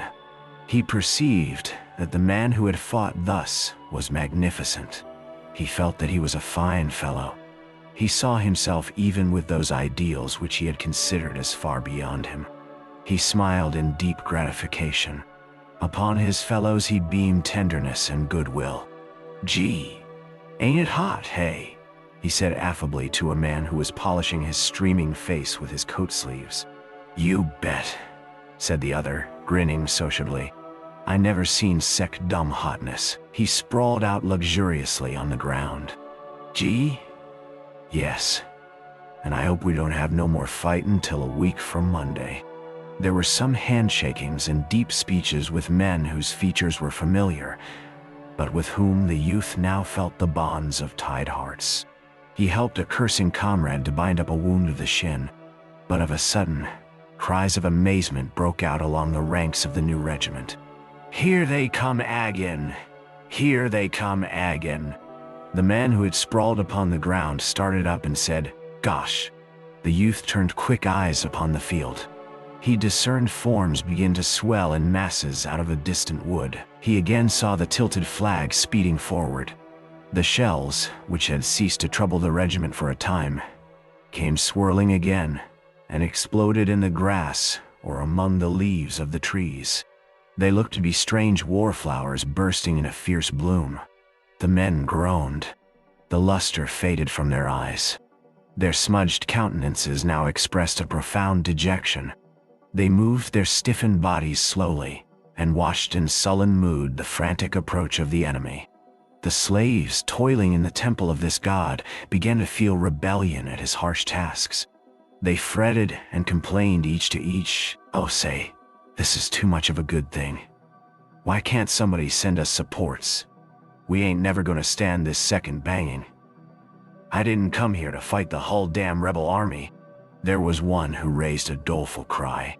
"I wish Bill Smithers had trod on my hand, instead of me treading on his'n." The sore joints of the regiment creaked as it painfully floundered into position to repulse. The youth stared.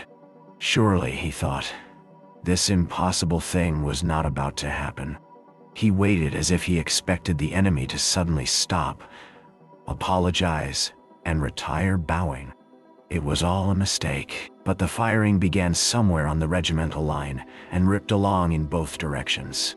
The level sheets of flame developed great clouds of smoke that tumbled and tossed in the mild wind near the ground for a moment, and then rolled through the ranks as through a gate. The clouds were tinged an earth-like yellow in the sun rays, and in the shadow were a sorry blue.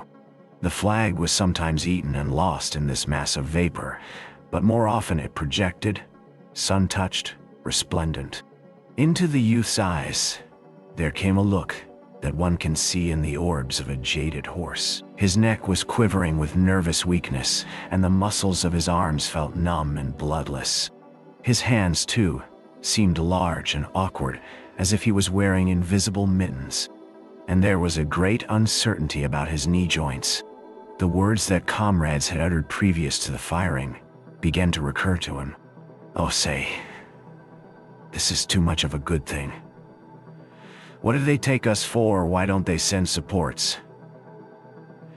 I didn't come here to fight the whole damned rebel army." He began to exaggerate the endurance, the skill, and the valor of those who were coming. Himself reeling from exhaustion, he was astonished beyond measure at such persistency. They must be machines of steel. It was very gloomy struggling against such affairs, wound up perhaps to fight until sundown. He slowly lifted his rifle, and catching a glimpse of the thick spread field, he blazed at a cantering cluster. He stopped then, and began to peer as best as he could through the smoke. He caught changing views of the ground covered with men who were all running like pursued imps and yelling. To the youth, it was an onslaught of redoubtable dragons. He became like the man who lost his legs at the approach of the red and green monster. He waited in a sort of a horrified, listening attitude. He seemed to shut his eyes and wait to be gobbled. A man near him, who up to this time had been working feverishly at his rifle, suddenly stopped and ran with howls. A lad whose face had borne an expression of exalted courage, the majesty of he who dares give his life, was, at an instant, smitten, abject. He blanched like one who has come to the edge of a cliff at midnight and is suddenly made aware. There was a revelation. He, too, threw down his gun and fled. There was no shame in his face. He ran like a rabbit. Others began to scamper away through the smoke. The youth turned his head, shaken from his trance by this movement, as if the regiment was leaving him behind. He saw the few fleeting forms. He yelled then with fright and swung about.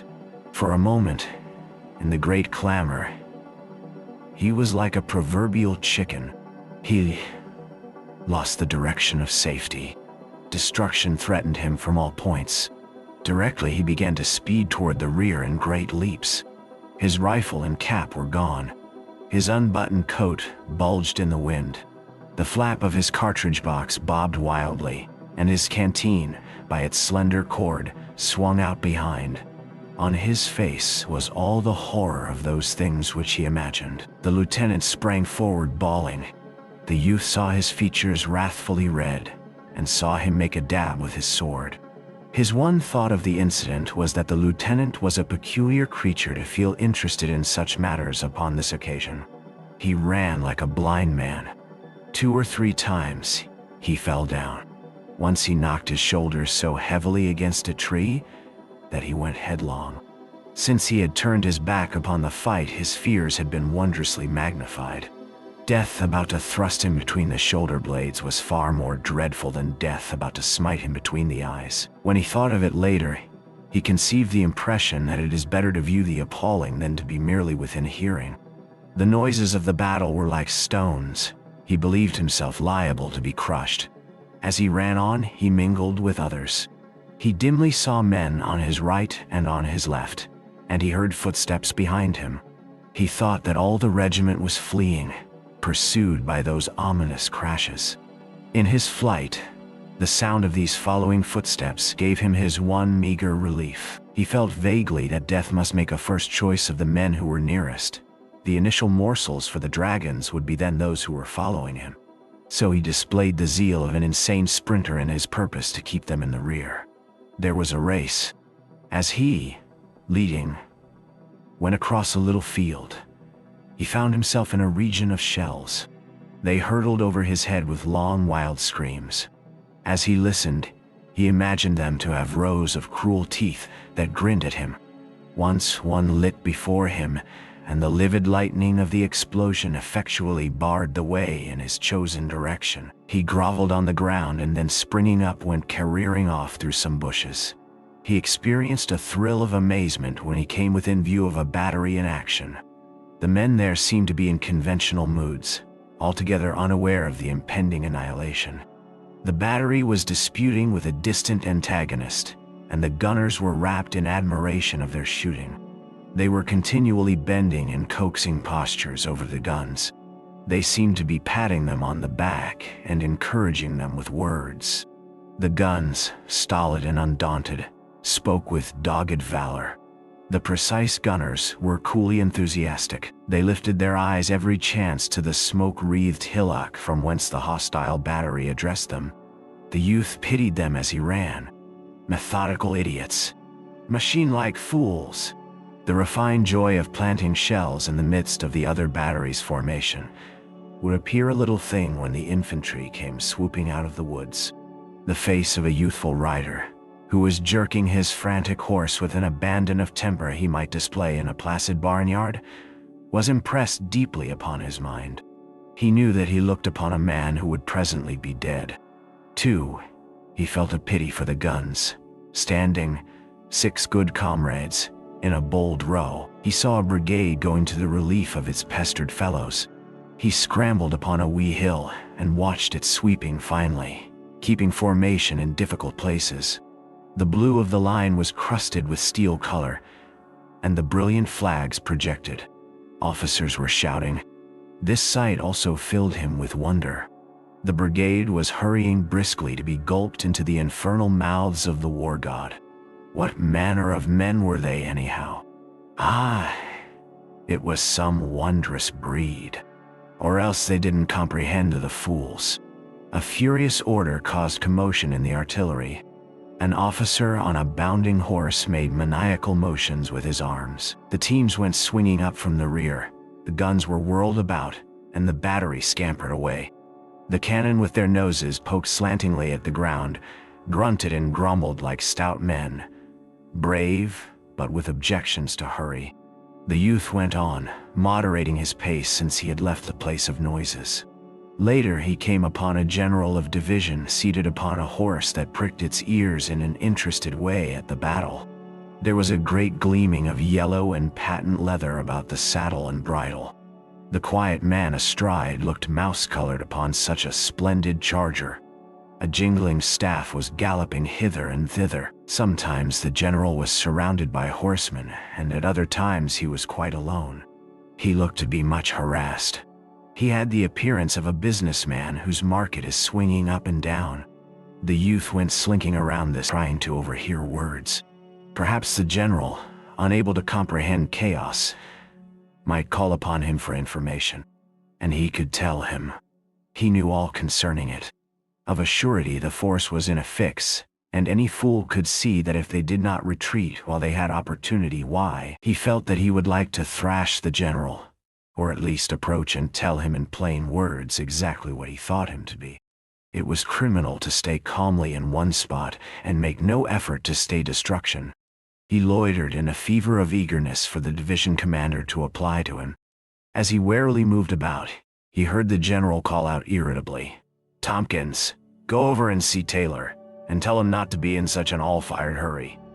Tell him to halt his brigade in the edge of the woods. Tell him to detach a regiment. Say I think the center will break if we don't help it out some. Tell him to hurry up." A slim youth on a fine chestnut horse caught these swift words from the mouth of his superior. He made his horse bound into a gallop, almost from a walk in his haste to go upon his mission. There was a cloud of dust. A moment later, the youth saw the general bounce excitedly in his saddle. "Yes, by heavens they have." The officer leaned forward. His face was aflame with excitement. "Yes, by heavens they've held him. They've held him." He began to blithely roar at his staff. "We'll wallop him now. We'll wallop him now. We've got him sure." He turned suddenly upon an aide. "Here am you, Jones. Quick, ride after Tompkins. See Taylor?" As another officer sped his horse after the first messenger, the general beamed upon the earth like a sun. In his eyes was a desire to chant a paean. He kept repeating, "They've held him, by heavens." His excitement made his horse plunge, and he merrily kicked and swore at it. He held a little carnival of joy on horseback. Chapter 7. The youth cringed as if discovered in a crime. By heavens! They had won after all. The imbecile line had remained and become victors. He could hear cheering. He lifted himself upon his toes and looked in the direction of the fight. A yellow fog lay wallowing on the treetops. From beneath it came the clatter of musketry. Hoarse cries told of an advance. He turned away amazed and angry. He felt that he had been wronged. He had fled, he told himself, because annihilation approached. He had done a good part in saving himself, who was a little piece of the army. He had considered the time, he said, to be one in which it was the duty of every little piece to rescue itself if possible. Later the officers could fit the little pieces together again and make a battle front. If none of the little pieces were wise enough to save themselves from the flurry of death at such a time, why then, where would be the army? It was all plain that he had proceeded according to very correct and commendable rules. His actions had been sagacious things. They had been full of strategy. They were the work of a master's legs. Thoughts of his comrades came to him. The brittle blue line had withstood the blows and won. He grew bitter over it. It seemed that the blind ignorance and stupidity of those little pieces had betrayed him. He had been overturned and crushed by their lack of sense in holding the position, when intelligent deliberation would have convinced them that it was impossible. He, the enlightened man who looks afar in the dark, had fled because of his superior perceptions and knowledge. He felt a great anger against his comrades. He knew it could be proved that they had been fools. He wondered what they would remark when later he appeared in camp. Their density would not enable them to understand his sharper point of view. He began to pity himself acutely. He was ill-used. He was trodden beneath the feet of an iron injustice.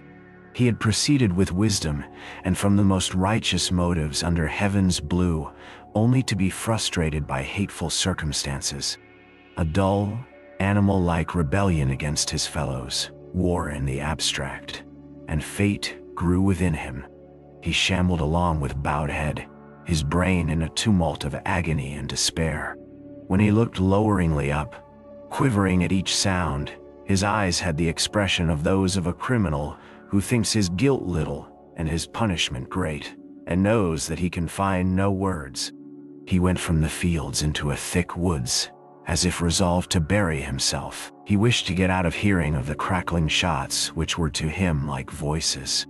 The ground was cluttered with vines and bushes, and the trees grew close and spread out like bouquets. He was obliged to force his way with much noise. The creepers, catching against his legs, cried out harshly as their sprays were torn from the barks of trees. The swishing saplings tried to make known his presence to the world. He could not conciliate the forest. As he made his way, It was always calling out protestations. When he separated embraces of trees and vines, the disturbed foliages waved their arms and turned their face leaves toward him. He dreaded lest these noisy motions and cries should bring men to look at him. So he went far, seeking dark and intricate places. After a time, the sound of musketry grew faint, and the cannon boomed in the distance. The sun, suddenly apparent, blazed among the trees. The insects were making rhythmical noises. They seemed to be grinding their teeth in unison. A woodpecker stuck his impudent head around the side of a tree. A bird flew on light-hearted wing. Off was the rumble of death. It seemed now that nature had no ears. This landscape gave him assurance. A fair field holding life. It was the religion of peace. It would die if its timid eyes were compelled to see blood. He conceived nature to be a woman with a deep aversion to tragedy. He threw a pine cone at a jovial squirrel, and he ran with chattering fear. High in a treetop he stopped, and poking his head cautiously from behind a branch, looked down with an air of trepidation. The youth felt triumphant at this exhibition. There was the law, he said. Nature had given him a sign. The squirrel, immediately upon recognizing danger, had taken to his legs without ado. He did not stand stolidly baring his furry belly to the missile and die with an upward glance at the sympathetic heavens. On the contrary, he had fled as fast as his legs could carry him, and he was but an ordinary squirrel, too, doubtless no philosopher of his race. The youth wended, feeling that nature was of his mind. She reinforced his argument with proofs that lived where the sun shone. Once he found himself almost into a swamp. He was obliged to walk upon bog tufts and watch his feet to keep from the oily mire. Pausing at one time to look about him, he saw, out at some black water, a small animal pounce in and emerge directly with a gleaming fish. The youth went again into the deep thickets. The brushed branches made a noise that drowned the sounds of cannon. He walked on, going from obscurity into promises of a greater obscurity. At length he reached a place where the high, arching boughs made a chapel. He softly pushed the green doors aside and entered. Pine needles were a gentle brown carpet. There was a religious half-light. Near the threshold he stopped, horror-stricken at the sight of a thing. He was being looked at by a dead man who was seated with his back against a column-like tree. The corpse was dressed in a uniform that had once been blue, but was now faded to a melancholy shade of green. The eyes, staring at the youth, had changed to the dull hue to be seen on the side of a dead fish. The mouth was open. Its red had changed to an appalling yellow. Over the gray skin of the face ran little ants. One was trundling some sort of bundle along the upper lip. The youth gave a shriek as he confronted the thing. He was for moments turned to stone before it. He remained staring into it and exchanged a long look.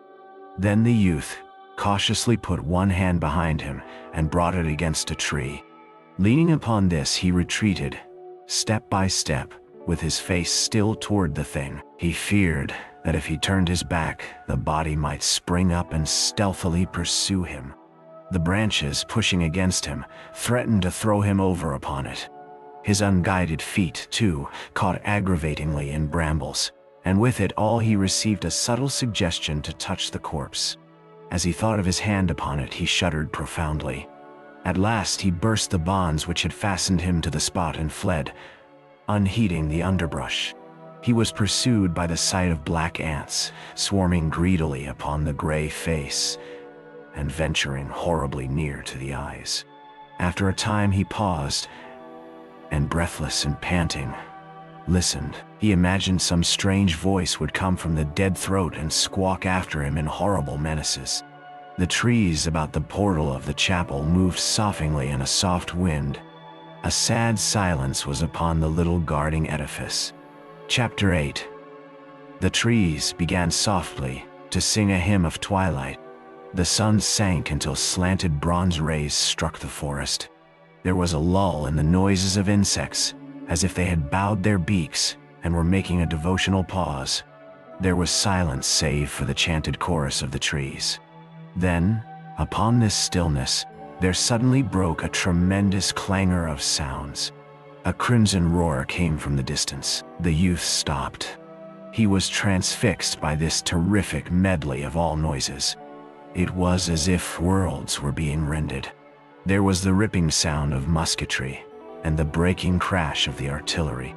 His mind flew in all directions. He conceived the two armies to be at each other panther fashion. He listened for a time. Then he began to run in the direction of the battle.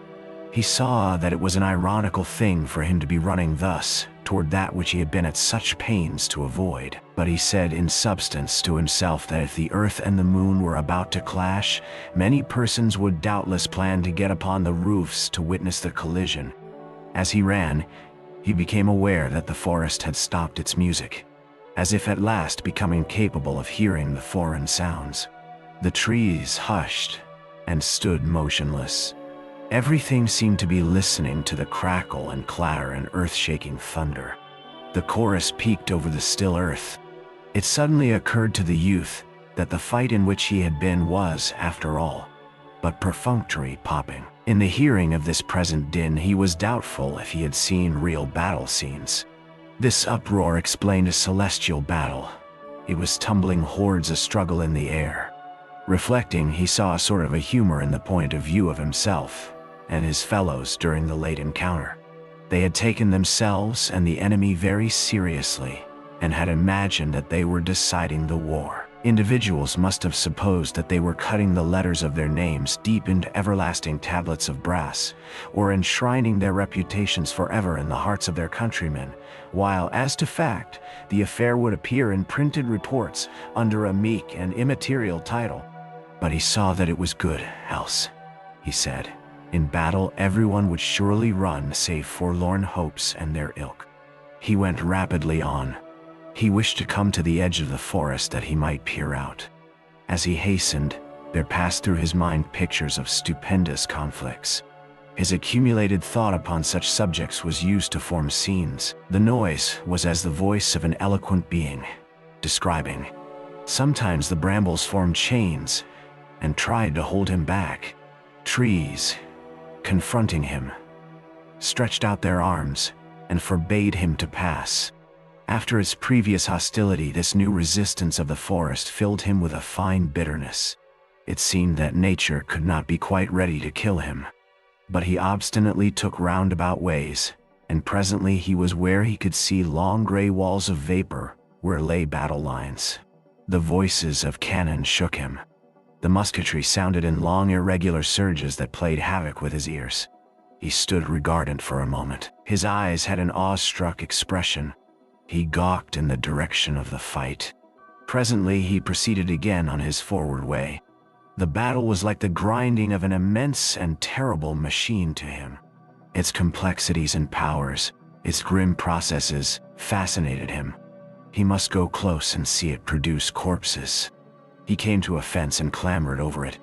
On the far side, the ground was littered with clothes and guns. A newspaper, folded up, lay in the dirt. A dead soldier was stretched with his face hidden in his arm. Farther off there was a group of 4 or 5 corpses keeping mournful company. A hot sun had blazed upon this spot. In this place, the youth felt that he was an invader. This forgotten part of the battleground was owned by the dead men, and he hurried, in the vague apprehension that one of the swollen forms would rise and tell him to be gone. He came finally to a road from which he could see in the distance dark and agitated bodies of troops, smoke-fringed. In the lane was a blood-stained crowd streaming to the rear. The wounded men were cursing, groaning, and wailing. In the air always was a mighty swell of sound that it seemed could sway the earth. With the courageous words of the artillery and the spiteful sentences of the musketry mingled red cheers. And from this region of noises came the steady current of the maimed. One of the wounded men had a shoeful of blood. He hopped like a schoolboy in a game. He was laughing hysterically. One was swearing that he had been shot in the arm through the commanding general's mismanagement of the army. One was marching with an air imitative of some sublime drum major. Upon his features was an unholy mixture of merriment and agony. As he marched, he sang a bit of doggerel in a high and quavering voice. "Sing a song of victory, a pocket full of bullets, 25 dead men baked in AI pie." Parts of the procession limped and staggered to this tune. Another had the gray seal of death already upon his face. His lips were curled in hard lines, and his teeth were clenched. His hands were bloody from where he had pressed them upon his wound. He seemed to be awaiting the moment when he should pitch headlong. He stalked like the specter of a soldier, his eyes burning with the power of a stare into the unknown. There were some who proceeded sullenly, full of anger at their wounds, and ready to turn upon anything as an obscure cause. An officer was carried along by 2 privates. He was peevish. "Don't joggle so, Johnson, ye fool," he cried. "Think my leg is made of iron? If ye can't carry me decent, put me down and let someone else do it." He bellowed at the tottering crowd who blocked the quick march of his bearers. "Say, make way there, can't ye? Make way, Dickens, take it all." They sulkily parted and went to the roadsides. As he was carried past, they made pert remarks to him. When he raged in reply and threatened them, they told him to be damned. The shoulder of one of the tramping bearers knocked heavily against the spectral soldier who was staring into the unknown. The youth joined this crowd and marched along with it. The torn bodies expressed the awful machinery in which the men had been entangled. Orderlies and couriers occasionally broke through the throng in the roadway, scattering wounded men right and left, galloping on followed by howls. The melancholy march was continually disturbed by the messengers, and sometimes by bustling batteries that came swinging and thumping down upon them, the officers shouting orders to clear the way. There was a tattered man, fouled with dust, blood and powder stain from hair to shoes, who trudged quietly at the youth's side. He was listening with eagerness and much humility to the lurid descriptions of a bearded sergeant. His lean features wore an expression of awe and admiration. He was like a listener in a country store to wondrous tales told among the sugar barrels. He eyed the storyteller with unspeakable wonder. His mouth was agape in yokel fashion. The sergeant, taking note of this, gave pause to his elaborate history while he administered a sardonic comment. "Be careful, honey.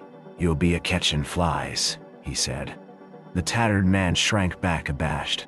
After a time he began to sidle near to the youth, and in a diffident way try to make him a friend. His voice was gentle as a girl's voice, and his eyes were pleading. The youth saw with surprise that the soldier had 2 wounds, one in the head, bound with a blood-soaked rag, and the other in the arm, making that member dangle like a broken bough. After they had walked together for some time, the tattered man mustered sufficient courage to speak. "Was pretty good fight, wasn't it?" he timidly said.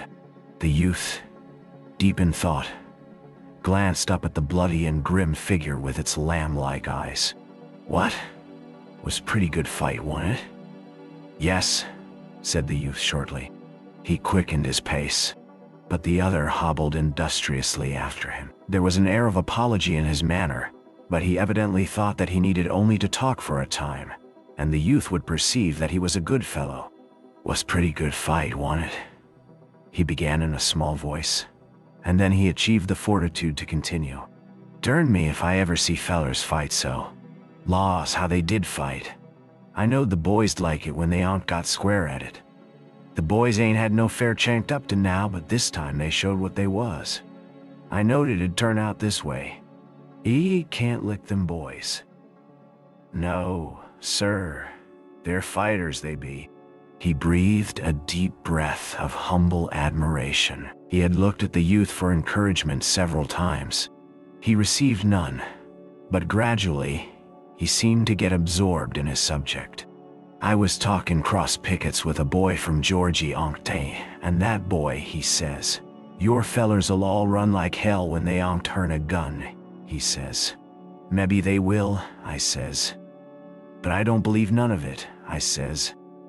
And be Jiminy, I says back to, 'Mebbe your fellers'll all run like hell when they on't turn a gun.' I says. He laughed. Well, didn't His homely face was suffused with a light of love for the army, which was to him all things beautiful and powerful. After a time he turned to the youth. Where you hit, old boy? He asked in a brotherly tone. The youth felt instant panic at this question, although at first its full import was not borne in upon him. What? He asked. Where you hit? Repeated the tattered man. Why, began the youth. Aye, that is.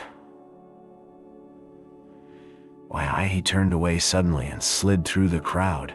His brow was heavily flushed, and his fingers were picking nervously at one of his buttons. He bent his head and fastened his eyes studiously upon the button, as if it were a little problem. The tattered man looked after him in astonishment. Chapter 9. The youth fell back in the procession until the tattered soldier was not in sight. Then he started to walk on with the others. But he was amid wounds. The mob of men was bleeding. Because of the tattered soldier's question, he now felt that his shame could be viewed. He was continually casting sidelong glances to see if the men were contemplating the letters of guilt he felt burned into his brow. At times he regarded the wounded soldiers in an envious way. He conceived persons with torn bodies to be peculiarly happy. He wished that he too had a wound, a red badge of courage. The spectral soldier was at his side like a stalking reproach.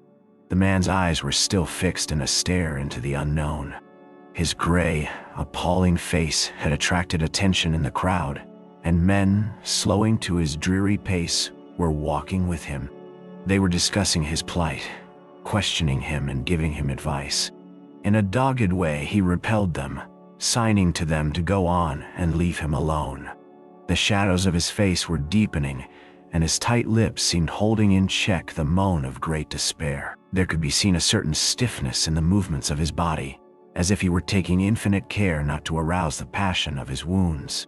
As he went on, he seemed always looking for a place, like one who goes to choose a grave. Something in the gesture of the man as he waved the bloody and pitying soldiers away made the youth start as if bitten. He yelled in horror. Tottering forward, he laid a quivering hand upon the man's arm. As the latter slowly turned his wax-like features toward him, the youth screamed, "God! Jim Conklin!" The tall soldier made a little commonplace smile. "Hello, Henry," he said. The youth swayed on his legs and glared strangely. He stuttered and stammered. "Oh, Jim, oh, Jim, oh, Jim." The tall soldier held out his gory hand. There was a curious red and black combination of new blood and old blood upon it. "Where you been, Henry?" he asked. He continued in a monotonous voice, "I thought maybe ye got keeled over. There's been thunder to pay today. I was worrying about it a good deal." The youth still lamented. "Oh, Jim, oh, Jim, oh, Jim, ye know," said the tall soldier. "I was out there." He made a careful gesture. "And Lord, what a circus. And Bijamini, I got shot. Yes, Bijamini, I got shot." He reiterated this fact in a bewildered way, as if he did not know how it came about. The youth put forth anxious arms to assist him, but the tall soldier went firmly, as if propelled. Since the youth's arrival as a guardian for his friend, the other wounded men had ceased to display much interest. They occupied themselves again in dragging their own tragedies toward the rear. Suddenly, as the two friends marched on, the tall soldier seemed to be overcome by a tremor. His face turned to a semblance of gray paste. He clutched the youth's arm and looked all about him, as if dreading to be overheard. Then he began to speak in a shaking whisper. "I tell you what I'm afraid of, Henry. I'll tell you what I'm afraid of. I'm afraid I'll fall down, and then you know them damned artillery wagons they like as not'll run over me. That's what I'm afraid of," the youth cried out to him hysterically. "I'll take care of ye. I swear to God, I will." "Shh. Yesa. I tell ye I'll take care of ye, Jim," protested the youth. He could not speak accurately because of the gulpings in his throat, but the tall soldier way. He now hung babe-like to the youth's arm. His eyes rolled in the wildness of his terror. "I was Alice a good friend to ya, wasn't I, Henry? I've Alice been a pretty good feller, ain't I? And it ain't much to ask, is it?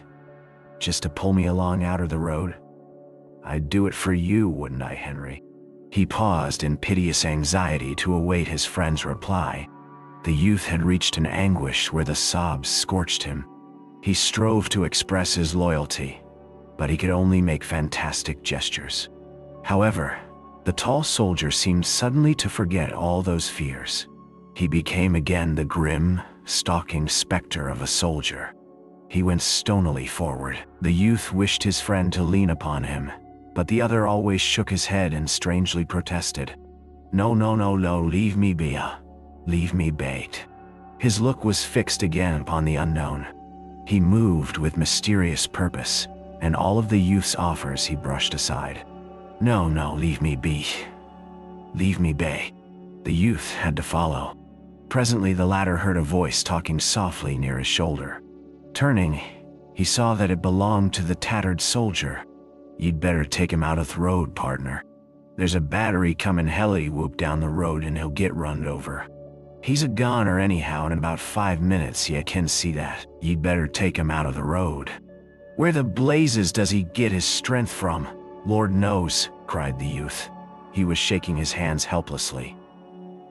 He ran forward presently and grasped the tall soldier by the arm. "Jim! Jim!" he coaxed. "Come with me." The tall soldier weakly tried to wrench himself free. "Huh," he said vacantly. He stared at the youth for a moment. At last he spoke as if dimly comprehending. "Oh, into the fields." "Oh." He started blindly through the grass. The youth turned once to look at the lashing riders and jouncing guns of the battery. He was startled from this view by a shrill outcry from the tattered man.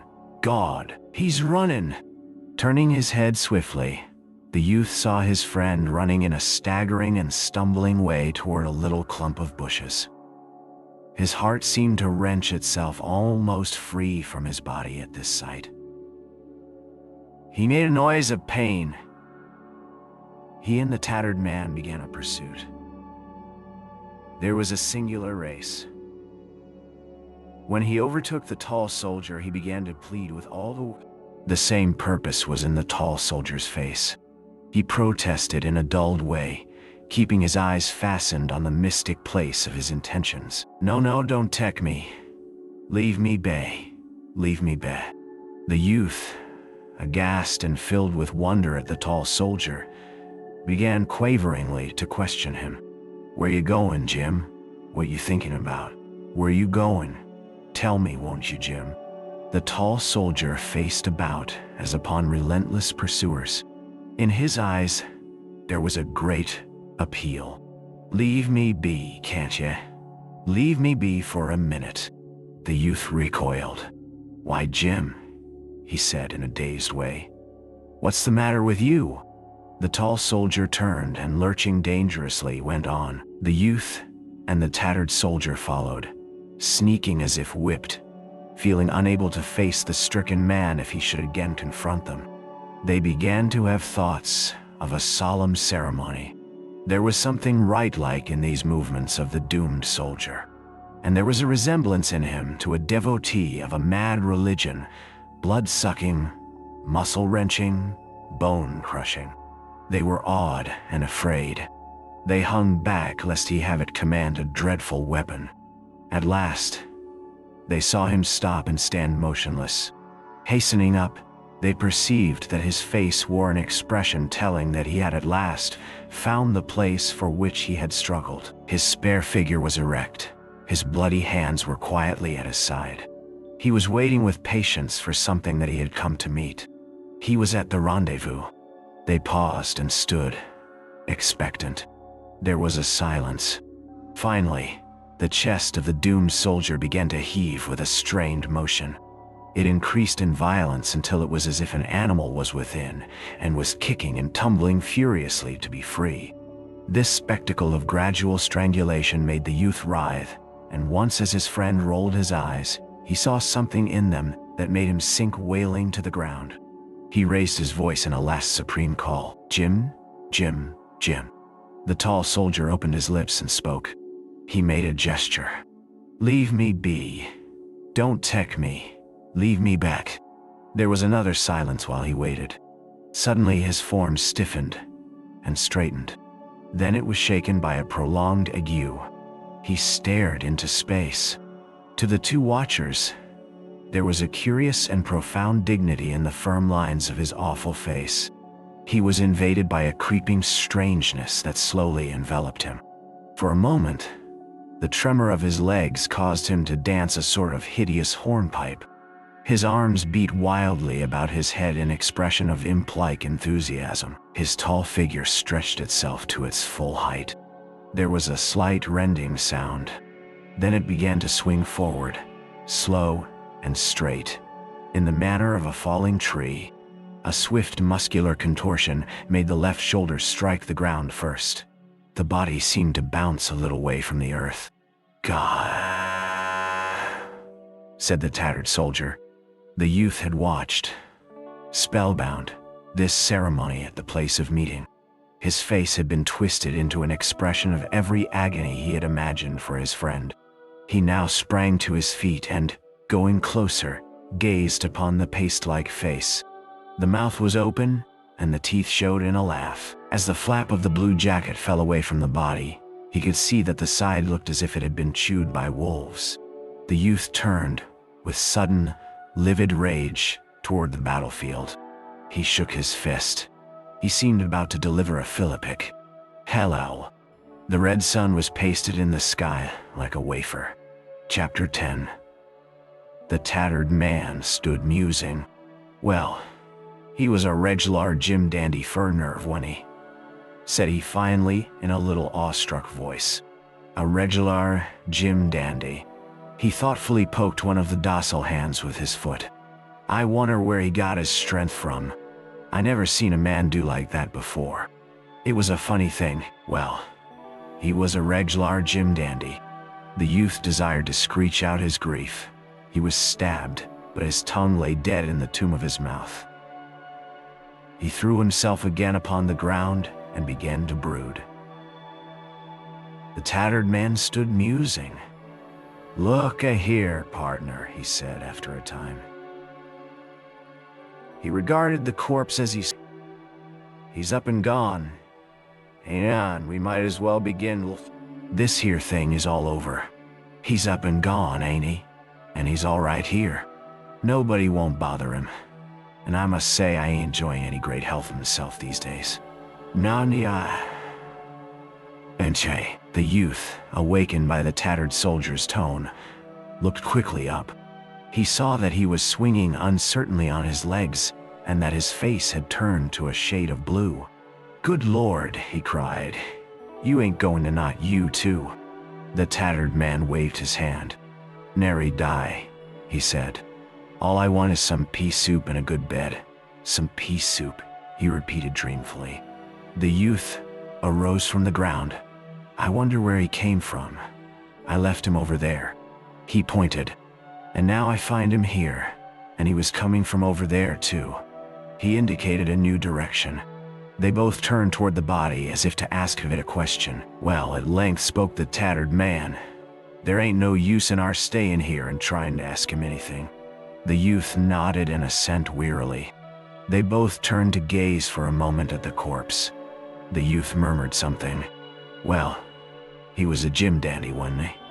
Said the tattered man as if in response. They turned their backs upon it and started away. For a time they stole softly, treading with their toes. It remained laughing there in the grass. I'm commencing to feel pretty bad, said the tattered man, suddenly breaking one of his little silences. I'm commencing to feel pretty damn bad. The youth groaned.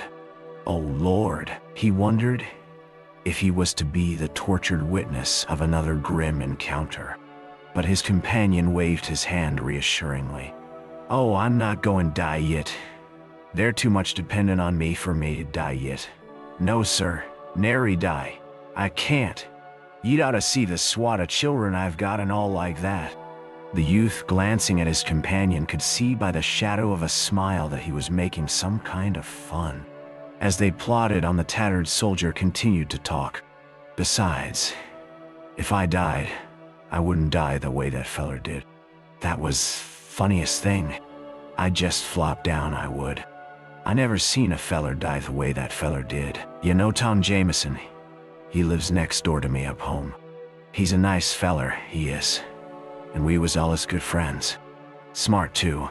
Smart as a steel trap. Well, when we was a fightin' this afternoon, all of a sudden he begin to rip up and cuss and beller at me. 'You're shot, ye blamed infernal.' He swear horrible, he says to me. I put up my hand, I'm headin'. When I looked at my fingers, I was shot. I give a holler and begin run, but before I could get away, another one hit me in the arm and whirled me clean round. I got scared when they was all a-shootin' bam right. I run beat all, but I caught shit pretty bad. I've an idea I'd have been fightin' yet, if 'twasn't for Tom Jameson." Then he made a calm announcement. "There's 2 of 'em all little ones, but they're beginnin' to have fun with me now. I don't believe I can walk much further." They went slowly on in silence. "Ya look pretty peaked yourself," said the tattered man at last. "I bet you've got a worser one than ye think. You'd better take care of your hurt. It don't do to let sech things go. It might be inside mostly, and them plays thunder. Where is it located?" But he continued his harangue without waiting for a reply. "I see a feller get hit plumb in the head when my regiment was a-standin' at ease on't, and everybody yelled to him, 'Hurt, John? Are you hurt much?' 'No,' says he. He looked kinder surprised, and he went on telling him how he felt. He said he didn't feel nothing. But by dad, first thing that feller knowed, he was dead. Yes, he was The youth had been wriggling since the introduction of this topic. He now gave a cry of exasperation and made a furious motion with his hand. "Oh, don't bother me," he said. He was enraged against the tattered man, and could have strangled him. His companions seemed ever to play intolerable parts. They were ever upraising the ghost of shame on the stick of their curiosity. He turned toward the tattered man as one at bay. "Now, don't bother me," he repeated with desperate menace. "Well, Lord knows I don't want to bother anybody," said the other. There was a little accent of despair in his voice as he replied, "Lord knows I've got enough my own to tend to." The youth, who had been holding a bitter debate with himself, and casting glances of hatred and contempt at the tattered man, here spoke in a hard voice. "Goodbye," he said. The tattered man looked at him in gaping amazement. Why, partner, where you going?" he asked unsteadily. The youth, looking at him, could see that he too, like that other one, was beginning to act dumb and animal-like. His thoughts seemed to be floundering about in his head. Now, look, I hear. You Tom Jameson now. I won't have this here won't do. Where ye going?" The youth pointed vaguely. "Over there," he replied. "Well, now look here and now," said the tattered man, rambling on in idiot fashion. His head was hanging forward, and his words were slurred. "This thing won't do now, Tom Jameson, it won't do. I know yeah, pig-headed devil. You want to go tromping off with a bad hurt. It ain't right now, Tom Jameson, it ain't. You want to leave me take care of you, Tom Jameson. It ain't right, it ain't. It ain't matter for you to go tromping off with a bad hurt, it ain't." In reply, the youth climbed a fence and started away. He could hear the tattered man bleating plaintively. Once he faced about angrily. "What? Look, here now, Tom Jameson now? It ain't," the youth went on. Turning at a distance, he saw the tattered man wandering about helplessly in the field. He now thought that he wished he was dead. He believed he envied those men whose bodies lay strewn over the grass of the fields and on the fallen leaves of the forest. The simple questions of the tattered man had been knife thrusts to him. They asserted a society that probes pitilessly at secrets, until all is apparent. His late companion's chance persistency made him feel that he could not keep his crime concealed in his bosom. It was sure to be brought plain by one of those arrows which cloud the air and are constantly pricking, discovering, proclaiming those things which are willed to be forever hidden. He admitted that he could not defend himself against this agency. It was not within the power of vigilance. Chapter 11. He became aware that the furnace roar of the battle was growing louder. Great blown clouds had floated to the still heights of air before him. The noise, too, was approaching. The woods filtered men, and the fields became dotted. As he rounded a hillock, he perceived that the roadway was now a crying mass of wagons, teams, and men. From the heaving tangle issued exhortations, commands, imprecations. Fear was sweeping it all along. The cracking whips bit, and horses plunged and tugged. The white-topped wagons strained and stumbled in their exertions like fat sheep. The youth felt comforted in a measure by this sight. They were all retreating. Perhaps then, he was not so bad after all. He seated himself and watched the terror-stricken wagons. They fled like soft, ungainly animals. All the roarers and lashers served to help him to magnify the dangers and horrors of the engagement, that he might try to prove to himself that the thing with which men could charge him was in truth a symmetrical act. There was an amount of pleasure to him in watching the wild march of this vindication. Presently, the calm head of a forward-going column of infantry appeared in the road. It came swiftly on, avoiding the obstructions gave it the sinuous movement of a serpent. The men at the head butted mules with their musket stocks. They prodded teamsters indifferent to all howls. The men forced their way through parts of the dense mass by strength. The blunt head of the column pushed. The raving teamsters swore many strange oaths. The commands to make way had the ring of a great importance in them. The men were going forward to the heart of the din. They were to confront the eager rush of the enemy. They felt the pride of their onward movement when the remainder of the army seemed trying to dribble down this road. They tumbled teams about with a fine feeling that it was no matter so long as their column got to the front in time. This importance made their faces grave and stern, and the backs of the officers were very rigid. As the youth looked at them, the black weight of his woe returned to him. He felt that he was regarding a procession of chosen beings. The separation was as great to him as if they had marched with weapons of flame and banners of sunlight. He could never be like them. He could have wept in his longings. He searched about in his mind for an adequate malediction for the indefinite cause, the thing upon which men turn the words of final blame. Whatever it was, he was responsible for him, he said. There lay the fault. The haste of the column to reach the battle seemed to the forlorn young man to be something much finer than stout fighting. Heroes, he thought, could find excuses in that long, seething lane. They could retire with perfect self-respect and make excuses to the stars. He wondered what those men had eaten, that they could be in such haste to force their way to grim chances of death. As he watched, his envy grew until he thought that he wished to change lives with one of them. He would have liked to have used a tremendous force, he said, throw off himself and become a better.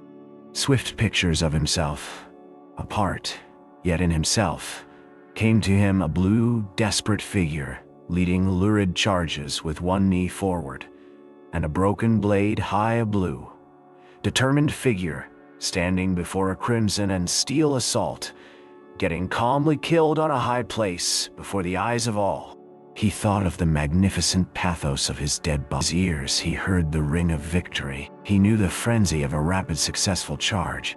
The music of the trampling feet, the sharp voices, the clanking arms of the column near him made him soar on the red wings of war. For a few moments, he was sublime. He thought that he was about to start for the front. Indeed, he saw a picture of himself, dust-stained, haggard, panting, flying to the front at the proper moment to seize and throttle the dark, leering witch of calamity. Then the difficulties of the thing began to drag at him. He hesitated, balancing awkwardly on one foot. He had no rifle, He could not fight with his hands, said he resentfully to his plan. Well, rifles could be had for the picking. They were extraordinarily profuse. Also, he continued, it would be a miracle if he found his regiment.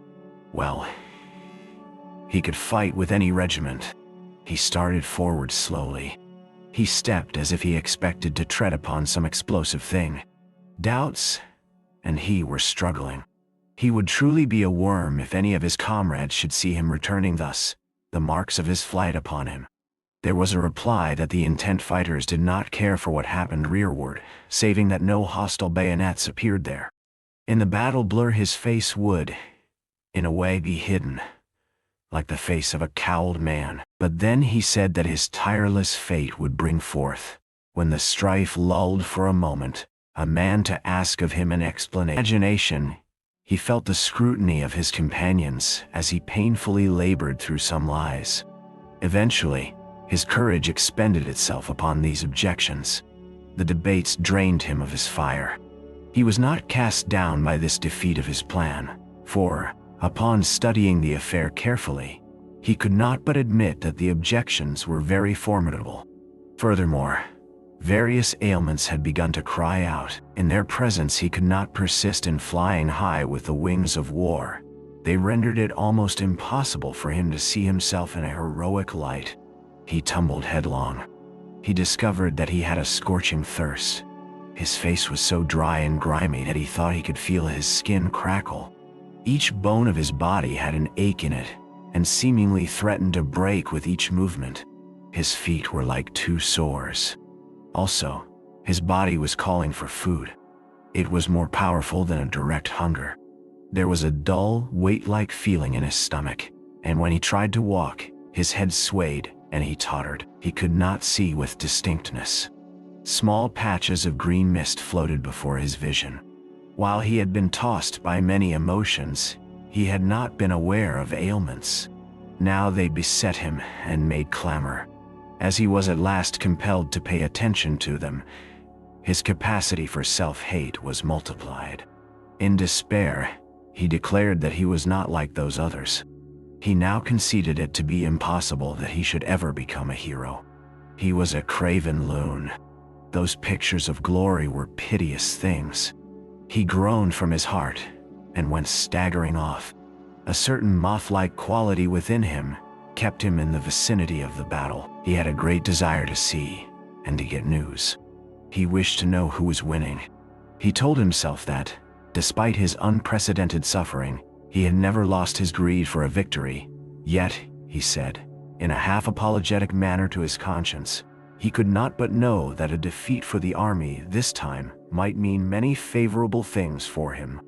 The blows of the enemy would splinter regiments into fragments. Thus, many men of courage, he considered, would be obliged to desert the colors and scurry like chickens. He would appear as one of them. They would be sullen brothers in distress, and he could then easily believe he had not run any farther or faster than they. And if he himself could believe in his virtuous perfection, he conceived that there would be small trouble in convincing all others. He said, as if in excuse for this hope, that previously the army had encountered great defeats and in a few months had shaken off all blood and tradition of them, emerging as bright and valiant as a new one, thrusting out of sight the memory of disaster, and appearing with the valor and confidence of unconquered legions. The shrilling voices of the people at home would pipe dismally for a time, but various generals were usually compelled to listen to these ditties. He, of course, felt no compunctions for proposing a general as a sacrifice. He could not tell who the chosen for the barbs might be, so he could center no direct sympathy upon him. The people were afar, and he did not conceive public opinion to be accurate at long range. It was quite probable they would hit the wrong man who, after he had recovered from his amazement, would perhaps spend the rest of his days in writing replies to the songs of his alleged failure. It would be very unfortunate, no doubt, but in this case, a general was of no consequence to the youth. In a defeat, there would be a roundabout vindication of himself. He thought it would prove, in a manner, that he had fled early because of his superior powers of perception. A serious prophet, upon predicting a flood, should be the first man to climb a tree. This would demonstrate that he was indeed a seer. A moral vindication was regarded by the youth as a very important thing. Without salve, he could not, he thought, wear the sore badge of his dishonor through life, with his heart continually assuring him that he was despicable. He could not exist without making it, through his actions, apparent to all men. If the army had gone gloriously on, he would be lost. If the din meant that now his army's flags were tilted forward, he was a condemned wretch. He would be compelled to doom himself to isolation.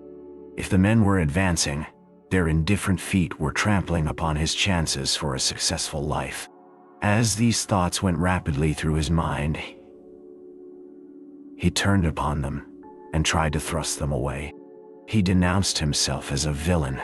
He said that he was the most unutterably selfish man in existence. His mind pictured the soldiers who would place their defiant bodies before the spear of the yelling battle fiend, and as he saw their dripping corpses on an imagined field, he said that he was their murderer. Again, he thought that he wished he was dead. He believed that he envied a corpse. Thinking of the slain, he achieved a great contempt for some of them, as if they were guilty for thus becoming lifeless. They might have been killed by lucky chances, he said, before they had had opportunities to flee, or before they had been really tested. Yet, they would receive laurels from tradition. He cried out bitterly that their crowns were stolen and their robes of glorious memories were shams. However, he still said that it was a great pity he was not as they. A defeat of the army had suggested itself to him as a means of escape from the consequences of his fall. He considered now, however, that it was useless to think of such a possibility. His education had been that success for that mighty blue machine was certain, that it would make victories as a contrivance turns out buttons. He presently discarded all his speculations in the other direction. He returned to the creed of soldiers. When he perceived again that it was not possible for the army to be defeated, he tried to bethink him of a fine tale which he could take back to his regiment, and with it turn the expected shafts of derision. But, as he mortally feared these shafts, it became impossible for him to invent a tale he felt he could trust. He experimented with many schemes, but threw them aside one by one as flimsy. He was quick to see vulnerable places in them all. Furthermore, he was much afraid that some arrow of scorn might lay him mentally low before he could raise his protecting tale. He imagined the whole regiment saying, "Where's Henry Fleming? He run, didn't he?" My. He recalled various persons who would be quite sure to leave him no peace about it. They would doubtless question him with sneers and laugh at his stammering hesitation. In the next engagement, they would try to keep watch of him to discover when he would run. Wherever he went in camp, he would encounter insolent and lingeringly cruel stares. As he imagined himself passing near a crowd of comrades, he could hear one say, "There he goes." Then, as if the heads were moved by one muscle, all the faces were turned toward him with wide, derisive grins. He seemed to hear someone make a humorous remark in a low tone. At it, the others all crowed and cackled. He was a slang phrase. Chapter 12.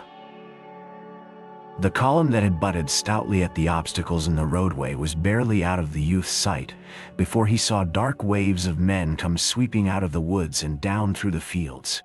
He knew at once that the steel fibers had been washed from their hearts. They were bursting from their coats and their equipments as from entanglements. They charged down upon him like terrified buffaloes.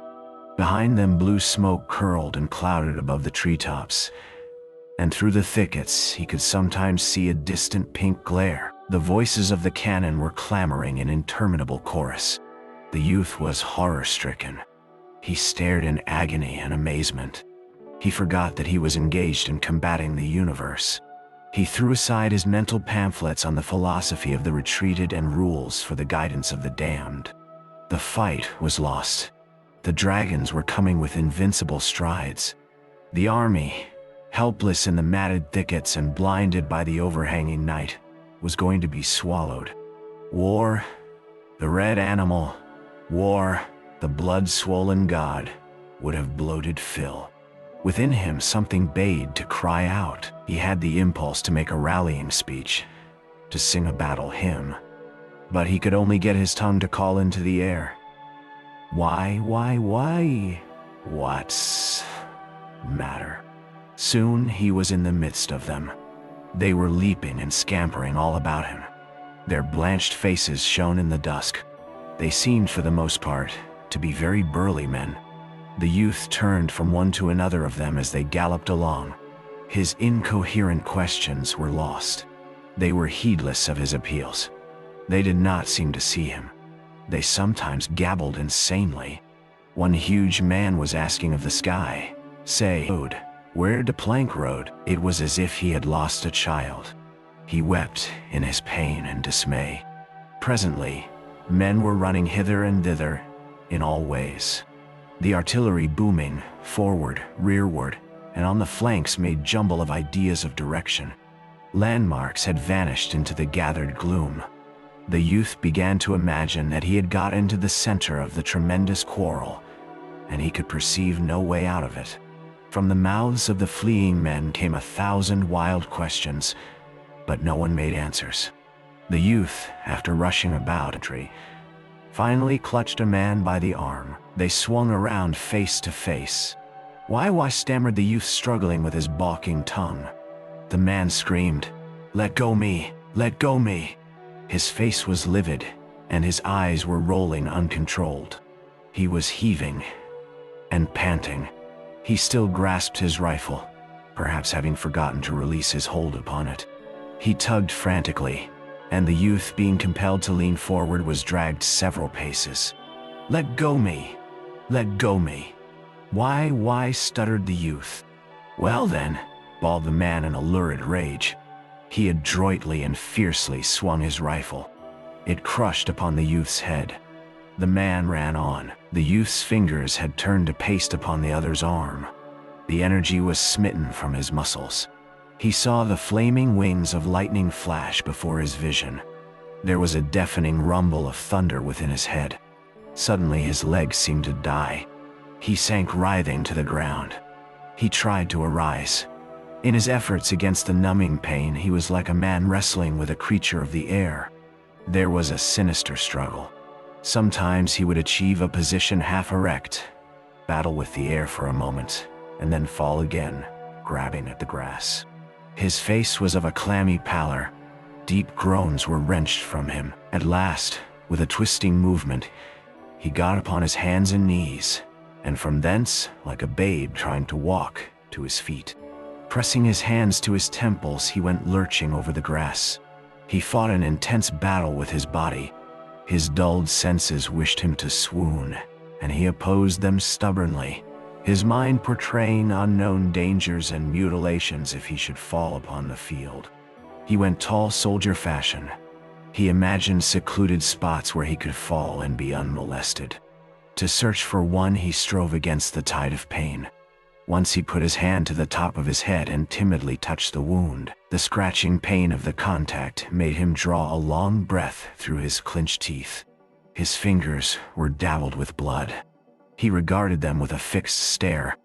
Around him he could hear the grumble of jolted cannon as the scurrying horses were lashed toward the front. Once, a young officer on a bee-splashed charger nearly ran him down.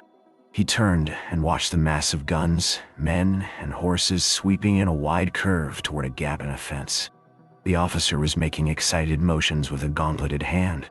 The guns followed the teams with an air of unwillingness, of being dragged by the heels. Some officers of the scattered infantry were cursing and railing like fishwives. Their scolding voices could be heard above the din. Into the unspeakable jumble in the roadway rode a squadron of cavalry. The faded yellow of their facings shone bravely. There was a mighty altercation. The artillery were assembling as if for a conference. The blue haze of evening was upon the field. The lines of forest were long purple shadows. One cloud lay along the western sky, partly smothering the red. Behind him, he heard the guns suddenly roar out. He imagined them shaking in black rage. They belched and howled like brass devils guarding a gate. The soft air was filled with the tremendous remonstrance. With it came the shattering peal of opposing infantry. Turning to look behind him, he could see sheets of orange light illumine the shadowy distance. There were subtle and sudden lightnings in the far air. At times he thought he could see heaving masses of men. He hurried on in the dusk. The day had faded until he could barely distinguish place for his feet. The purple darkness was filled with men who lectured and jabbered. Sometimes he could see them gesticulating against the blue and somber sky. There seemed to be a great ruck of men and munitions spread about in the forest and in the fields. The little narrow roadway now lay lifeless. There were overturned wagons like sun-dried boulders. The bed of the former torrent was choked with the bodies of horses and splintered parts of war machines. It had come to pass that his wound pained him but little. He was afraid to move rapidly, however, for a dread of disturbing it. He held his head his feet in the gloom, his thoughts, as he walked, fixed intently upon his hurt.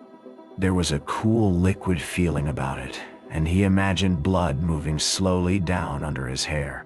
His head seemed swollen to a size that made him think his neck to be inadequate. The new silence of his wound made much worment. The little blistering voices of pain that had called out from his scalp were, he thought, definite in their expression of danger.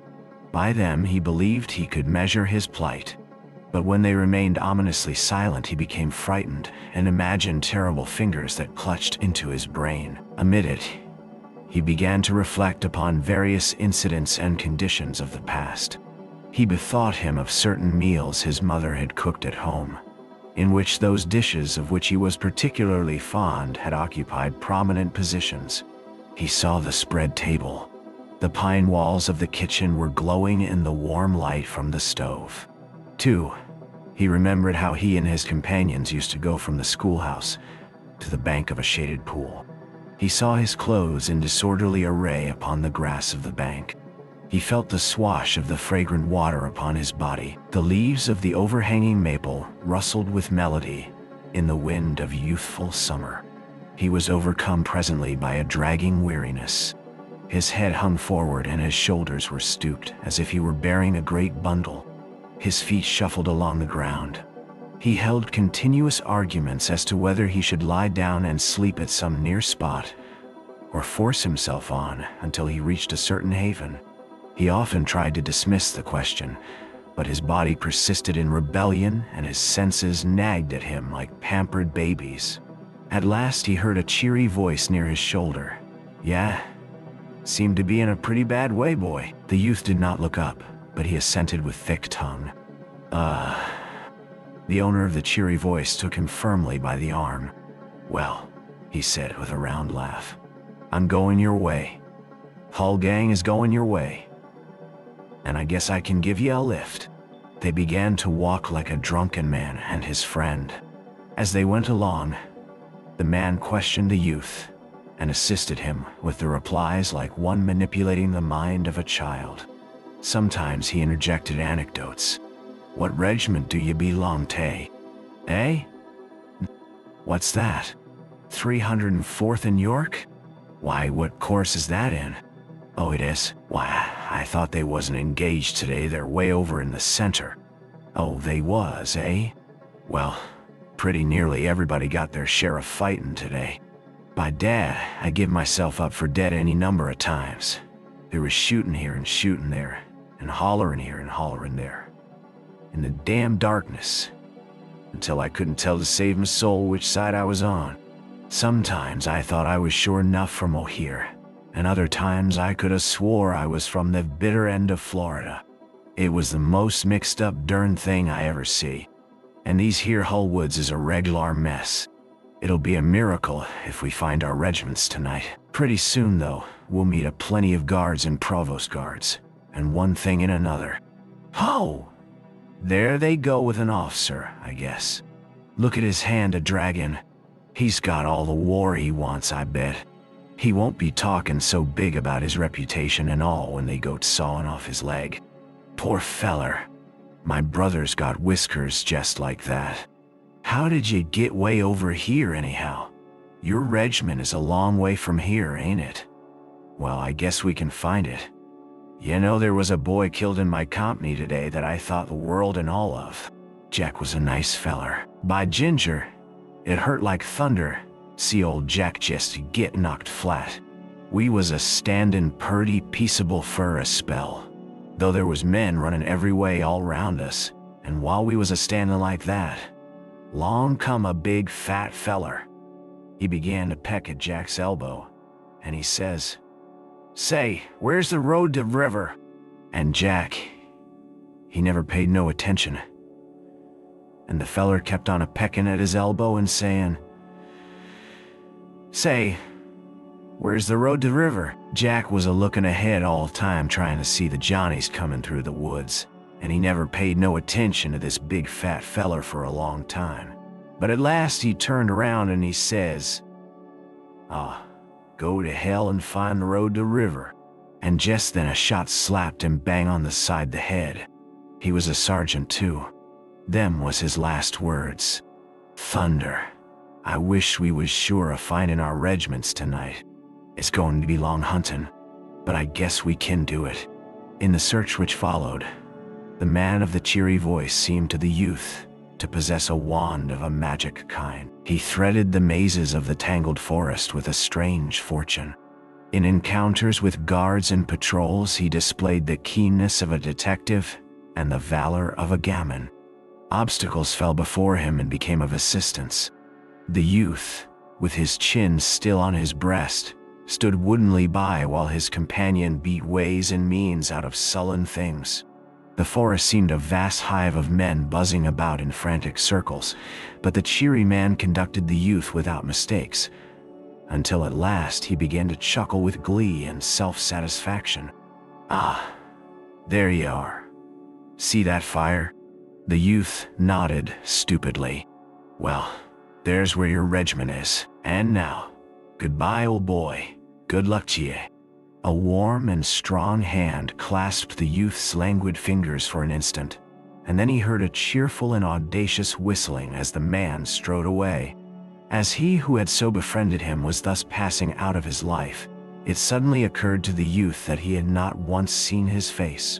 Chapter 13. The youth went slowly toward the fire indicated by his departed friend. As he reeled, he bethought him of the welcome his comrades would give him. He had a conviction that he would soon feel in his sore heart the barbed missiles of ridicule. He had no strength to invent a tale. He would be a soft target. He made vague plans to go off into the deeper darkness and hide, but they were all destroyed by the voices of exhaustion and pain from his body. His ailments, clamoring, forced him to seek the place of food and rest at whatever cost. He swung unsteadily toward the fire. He could see the forms of men throwing black shadows in the red light, and as he went nearer it became known to him in some way that the ground was strewn with sleeping men. Of a sudden he confronted a black and monstrous figure. A rifle barrel caught some glinting beams. "Halt! Halt!" He was dismayed for a moment, but he presently thought that he recognized the nervous voice. As he stood tottering before the rifle barrel, he called out, "Why, hello, Wilson, you here?" The rifle was lowered to a position of caution, and the loud soldier came slowly forward. He peered into the youth's face. "That you, Henry?" "Yes, it's me." Well, boy," said the other by ginger. "I'm glad to see you. I give you up for a goner. I thought you was dead sure enough." There was husky emotion in his voice. The youth found that now he could barely stand upon his feet. There was a sudden sinking of his forces. He thought he must hasten to produce his tale to protect him from the missiles already on the lips of his redoubtable comrades. So, staggering before the loud soldier, he began. Yes, I've had an awful time. I've been all over, way over on the right. Turble fighting over there. I had an awful time. I got separated from the regiment, over on the right. I got shot, in the head. I never see sech fighting. Awful time. I don't see how I could have got separated. His friend had stepped forward quickly. What? Got shot? Why didn't you say so first? Poor old boy, we must a hole on a minute. What am I doing? I'll call Simpson. Another figure at that moment loomed in the gloom. They could see that it was the corporal. Who ya talking to, Wilson? He demanded. His voice was anger-toned. Who ya talking to? You there'n the sentinel? Why, hello, Henry, you here? Why, I thought you was dead 4 hours ago. Great Jerusalem. They keep turning up every 10 minutes or so. We thought we'd lost 42 men by straight count. But if they keep on a-comin' this way, we'll get the company all back by morning yet. Where was ya? Over on the right. I got separated, began the youth with considerable glibness.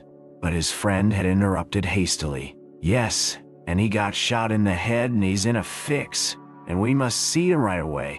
He rested his rifle in the hollow of his left arm and his right around the youth's shoulder. Gee, it must hurt like thunder, he said. The youth leaned heavily upon his friend. Yes, it hurts a good deal, he replied. There was a faltering in his voice. Oh, said the corporal. He linked his arm in the youth's and drew him forward. Come on, Henry. I'll take Kira, yeah. No.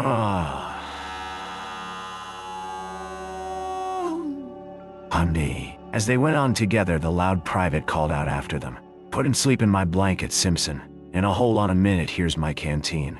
It's full of coffee. Look at his head by fire and see how it looks. Maybe it's a pretty bad un.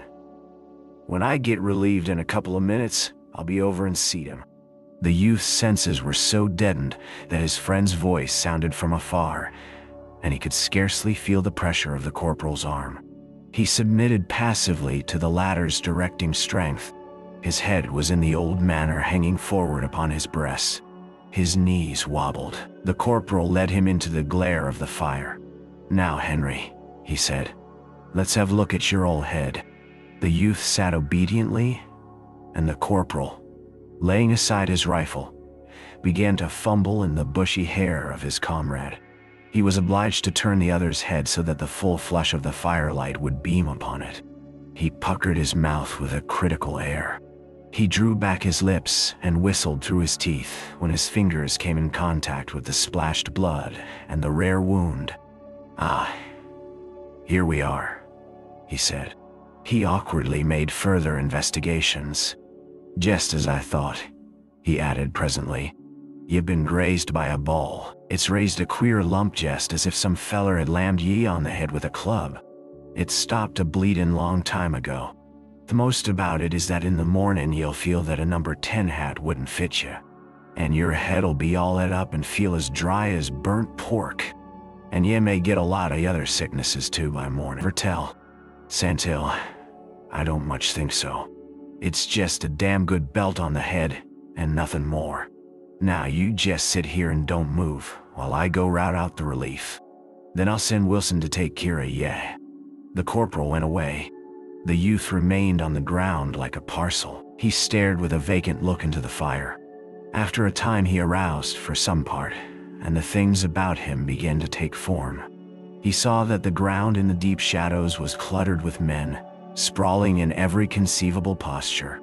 Glancing narrowly into the more distant darkness, he caught occasional glimpses of visages that loomed pallid and ghostly, lit with a phosphorescent glow. These faces expressed in their lines the deep stupor of the tired soldiers. They made them appear like men drunk with wine. This bit of forest might have appeared to an ethereal wanderer as a scene of the result of some frightful debauch. On the other side of the fire, the youth observed an officer asleep, seated bolt upright, with his back against a tree. There was something perilous in his position. Badgered by dreams, perhaps, he swayed with little bounces and starts, like an old, toddy-stricken grandfather in a chimney corner. Dust and stains were upon his face. His lower jaw hung down as if lacking strength to assume its normal position. He was the picture of an exhausted soldier after a feast of war. He had evidently gone to sleep with his sword in his arms. These two had slumbered in an embrace, but the weapon had been allowed in time to fall unheeded to the ground. The brass-mounted hilt lay in contact with some parts of the fire. Within the gleam of rose and orange light from the burning sticks were other soldiers, snoring and heaving, or lying deathlike in slumber. A few pairs of legs were stuck forth, rigid and straight. The shoes displayed the mud or dust of marches, and bits of rounded trousers, protruding from the blankets, showed rents and tears from hurried pitchings through the dense brambles. The fire cackled musically. From it swelled light smoke. Overhead, the foliage moved softly. The leaves, with their faces turned toward the blaze, were colored shifting hues of silver, often edged with red. Far off to the right, through a window in the forest, could be seen a handful of stars lying, like glittering pebbles, on the black level of the night. Occasionally, in this low-arched hall, a soldier would arouse and turn his body to a new position, the experience of his sleep having taught him of uneven and objectionable places upon the ground under him. Or perhaps he would lift himself to a sitting posture, blink at the fire for an unintelligent moment, throw a swift glance at his prostrate companion, and then cuddle down again with a grunt of sleepy content. The youth sat in a forlorn heap until his friend, the loud young soldier, came, swinging 2 canteens by their light strings. "Well now, Henry, old boy," said the latter, "we'll have ye fixed up in just about a minute." He had the bustling ways of an amateur nurse. He fussed around the fire and stirred the sticks to brilliant exertions. He made his patient drink largely from the canteen that contained the coffee. It was to the youth a delicious draught. He tilted his head afar back and held the canteen long to his lips. The cool mixture went caressingly down his blistered throat. Having finished, he sighed with comfortable delight. The loud young soldier watched his comrade with an air of satisfaction. He later produced an extensive handkerchief from his pocket. He folded it into a manner of bandage and soused water from the other canteen upon the middle of it. This crude arrangement he bound over the youth's head, tying the ends in a queer knot at the back of the neck. "There," he said, moving off and surveying his deed. "Yeah, look like the devil, but I bet you feel better." The youth contemplated his friend with grateful eyes. Upon his aching and swelling head, the cold cloth was like a tender woman's hand. "Yeah, don't holler nor say nothin'," remarked his friend approvingly. "I know I'm a blacksmith at taking care of sick folks, and yeah, never squeaked. You're a good un, Henry. Most of men would have been in the hospital long ago. A shot in the head ain't foolin' business." The youth made no reply, but began to fumble with the buttons of his jacket. "Well, come now," continued his friend. "Come on. I must put you in bed and see that you get a good night's rest." The other got carefully erect, and the loud young soldier led him among the sleeping forms lying in groups and rows. Presently he stooped and picked up his blankets. He spread the rubber one upon the ground and placed the woolen one about the youth's shoulders. "There now," he said. "Lie down and get some sleep." The youth, with his manner of dog-like obedience, got carefully down like a crone stooping. He stretched out with a murmur of relief, and comfort felt like the softest couch. But of a sudden he ejaculated, "Hold on a minute, where you go and sleep?" His friend waved his hand impatiently. "Right down there by you." "Well, but hold on a minute," continued the youth. "What you going to sleep in? I've got your—" The loud young soldier snarled. "Shut up and go on to sleep. Don't be making a damn fool of yourself," he said severely. After the reproof, the youth said no more. An exquisite drowsiness had spread through him. The warm comfort of the blanket enveloped him and made a gentle languor. His head fell forward on his crooked arm, and his weighted lids went softly down over his eyes. Hearing a splatter of musketry from the distance, he wondered indifferently if those men sometimes slept. He gave a long sigh, snuggled down into his blanket, and in a moment was like his comrades. Chapter 14. When the youth awoke, it seemed to him that he had been asleep for 1,000 years, and he felt sure that he opened his eyes upon an unexpected world. Gray mists were slowly shifting before the first efforts of the sun rays. An impending splendor could be seen in the eastern sky. An icy dew had chilled his face, and immediately upon arousing he curled farther down into his blanket. He stared for a while at the leaves overhead, moving in a heraldic wind of the day. The distance was splintering and blaring with the noise of fighting. There was in the sound an expression of a deadly persistency, as if it had not began and was not to cease. About him were the rows and groups of men that he had dimly seen the previous night. They were getting a last draught of sleep before the awakening. The gaunt, careworn features and dusty figures were made plain by this quaint light at the dawning, but it dressed the skin of the men in corpse-like hues and made the tangled limbs appear pulseless and dead. The youth started up with a little cry when his eyes first swept over this motionless mass of men, thick spread upon the ground, pallid and in strange postures. His disordered mind interpreted the hall of the forest as a charnel place. He believed for an instant that he was in the house of the dead, and he did not dare to move lest these corpses start up, squalling and squawking. In a second, however, he achieved his proper mind. He swore a complicated oath at himself. He saw that this somber picture was not a fact of the present, but a mere prophecy. He heard then the noise of a fire crackling briskly in the cold air, and turning his head, he saw his friend pottering busily about a small blaze. A few other figures moved in the fog, and he heard the hard cracking of axe blows. Suddenly there was a hollow rumble of drums. A distant bugle sang faintly. Similar sounds, varying in strength, came from near and far over the forest.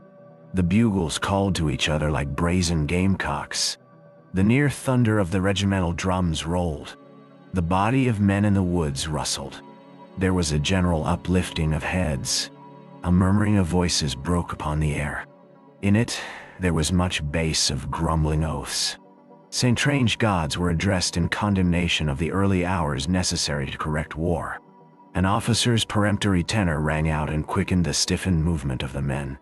The tangled limbs unraveled. The corpse-hued faces were hidden behind fists that twisted slowly in the eye sockets. The youth sat up and gave vent to an enormous yawn. "Thunder," he remarked petulantly. He rubbed his eyes, and then putting up his hand felt carefully the bandage over his wound. His friend, perceiving him to be awake, came from the fire. "Well, Henry, old man, how do you feel this morning?" he demanded. The youth yawned again. Then he puckered his mouth to a little pucker. His head, in truth, felt precisely like a melon, and there was an unpleasant sensation at his stomach. "Oh, Lord, I feel pretty bad," he said. "Thunder!" exclaimed the other. "I hoped you'd feel all right this morning. Let's see the bandagey, I guess it slipped." He began to tinker at the wound in rather a clumsy way until the youth exploded. "Gosh darn it," he said in sharp irritation. "You're the hangdest man I ever saw. You wear muffs on your hands. Why in good thunderation can't you be more easy? I'd rather you'd stand off and throw guns at it. Now go slow, and don't act as if you was nailing down carpet." He glared with insolent command at his friend, but the latter answered soothingly, Well, well. Come now, and get some grub," he said. "Then maybe you'll feel better." At the fireside, the loud young soldier watched over his comrade's wants with tenderness and care. He was very busy marshalling the little black vagabonds of tin cups and pouring into them the streaming iron-colored mixture from a small and sooty tin pail. He had some fresh meat, which he roasted hurriedly on a stick. He sat down then and contemplated the youth's appetite with glee. The youth took note of a remarkable change in his comrade since those days of camp life upon the riverbank. He seemed no more to be continually regarding the proportions of his personal prowess. He was not furious at small words that pricked his conceits. He was no more a loud young soldier. There was about him now a fine reliance. He showed a quiet belief in his purposes and his abilities, and this inward confidence evidently enabled him to be indifferent to little words of other men aimed at him. The youth reflected. He had been used to regarding his comrade as a blatant child with an audacity grown from his inexperience, thoughtless, headstrong, jealous, and filled with a tinsel courage. A swaggering babe accustomed to strut in his own dooryard. The youth wondered where had been born these new eyes, when his comrade had made the great discovery that there were many men who would refuse to be subjected by him. Apparently, the other had now climbed a peak of wisdom from which he could perceive himself as a very wee thing, and the youth saw that ever after it would be easier to live in his friend's neighborhood. His comrade balanced his ebony coffee cup on his knee. "Well, Henry," he said, "what d'ye think the chances are? D'ye think we'll wallop 'em?" The youth considered for a moment. "Day before yesterday," he finally replied, with boldness. "You would have bet you'd lick the whole kit and boodle all by yourself." His friend looked a trifle amazed. "Would I?" he asked. He pondered. "Well, perhaps I would," he decided at last. He stared humbly at the fire. The youth was quite disconcerted at this surprising reception of his remarks. "Oh no, you wouldn't either," he said, hastily trying to retrace. But the other made a deprecating gesture. "Oh yeah, needn't mind, Henry," he said. "I believe I was a pretty big fool in those days." He spoke as after a lapse of years. There was a little pause. "All the officers say we've got the rebs in a pretty tight box," said the friend, clearing his throat in a commonplace way. "They all seem to think we've got 'em just where we want 'em." "I don't know about that," the youth replied. "What I seen over on the right makes me think it was the other way about. From where I was, it looked as if we was getting a good pounding yesterday." "Do you think so?" inquired the friend. "I thought we handled 'em pretty rough yesterday." "Not a bit," said the youth.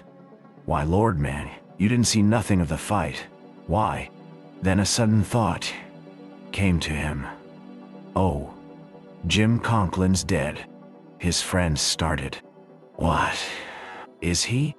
Jim Conklin?" The youth spoke slowly. "Yes, he's dead. Shot in the side." "Yeah, don't say so. Jim Conklin. Poor cuss." All about them were other small fires surrounded by men with their little black utensils. From one of these near came sudden sharp voices in a row. It appeared that two light-footed soldiers had been teasing a huge bearded man, causing him to spill coffee upon his blue knees. The man had gone into a rage and had sworn comprehensively. Sane tone by his language, his tormentors had immediately bristled at him with a great show of resenting unjust oaths. Possibly there was going to be a fight. The friend arose and went over to them, making pacific motions with his arms. "Oh, here now, boys, what's the use?" he said. "We'll be at the rebs in less than an hour. What's the good fighting among ourselves?" One of the light-footed soldiers turned upon him red-faced and violent. "Yeah, needn't come around here with your preaching. I suppose you don't approve of fighting since Charlie Morgan licked you. But I don't see what business this here is of yours or anybody else." "Well, it ain't," said the friend mildly. "Saint till I hate." "Well, he," said the two, indicating their opponent with accusative forefingers. The huge soldier was quite purple with rage. He pointed at the two soldiers with his great hand, extended claw-like. "Well, they..." But during this argumentative time the desire to deal blows seemed to pass, although they said much to each other. Finally the friend returned to his old seat. In a short while the three antagonists could be seen together in an amiable bunch. "Jimmy Rogers says I'll have to fight him after the battle today," announced the friend as he again seated himself. "He says he don't allow no interfering in his business. I hate to see the boys fighting among themselves." The youth laughed. "You're changed a good bit." "Yay, ain't it all like ye was? I remember when you and that Irish feller," he stopped and laughed again. "No, I didn't used to be that way," said his friend thoughtfully. "That's true enough. Well, I didn't mean, began the youth. The friend made another deprecatory gesture. Oh, yea, needn't mind. There was another little pause. The regiment lost over half the men yesterday, remarked the friend eventually. I thought of course they was all dead. But laws, they kept a-coming back last night until it seems after all we didn't lose but a few. They'd been scattered all over, wandering around in the woods, fighting with other regiments and everything. Just like you done. So, said the youth. Chapter 15. The regiment was standing at order arms at the side of a lane, waiting for the command to march, when suddenly the youth remembered the little packet enwrapped in a faded yellow envelope which the loud young soldier with lugubrious words had entrusted to him. It made him start. He uttered an exclamation and turned toward his comrade. Wilson! What? His friend, at his side in the ranks, was thoughtfully staring down the road. From some cause, his expression was at that moment very meek. The youth, regarding him with sidelong glances, felt impelled to change his purpose. Oh, nothing, he said. His friend turned his head in some surprise. Why, what was ye going to say? Oh, nothing, repeated the youth. He resolved not to deal the little blow. It was sufficient that the fact made him glad. It was not necessary to knock his friend on the head with the misguided packet. He had been possessed of much fear of his friend, for he saw how easily questionings could make holes in his feelings. Lately, he had assured himself that the altered comrade would not tantalize him with a persistent curiosity. But he felt certain that during the first period of leisure, his friend would ask him to relate his adventures of the previous day. He now rejoiced in the possession of a small weapon with which he could prostrate his comrade at the first signs of a cross-examination. He was master. It would now be he who could laugh and shoot the shafts of derision. The friend had, in a weak hour, spoken with sobs of his own death. He had delivered a melancholy oration previous to his funeral, and had doubtless in the packet of letters presented various keepsakes to relatives. But he had not died, and thus he had delivered himself into the hands of the youth. The latter felt immensely superior to his friend, but he inclined to condescension. He adopted toward him an air of patronizing good humor. His self-pride was now entirely restored. In the shade of its flourishing growth, he stood with braced and self-confident legs, and since nothing could now be discovered, he did not shrink from an encounter with the eyes of judges, and allowed no thoughts of his own to keep him from an attitude of manfulness. He had performed his mistakes in the dark, so he was still a man. Indeed, when he remembered his fortunes of yesterday, and looked at them from a distance, he began to see something fine there. He had license to be pompous and veteran-like. His panting agonies of the past he put out of his sight. In the present, he declared to himself that it was only the doomed and the damned who roared with sincerity at circumstance. Few but they ever did it. A man with a full stomach in the respect of his fellows had no business to scold about anything that he might think to be wrong in the ways of the universe, or even with the ways of society.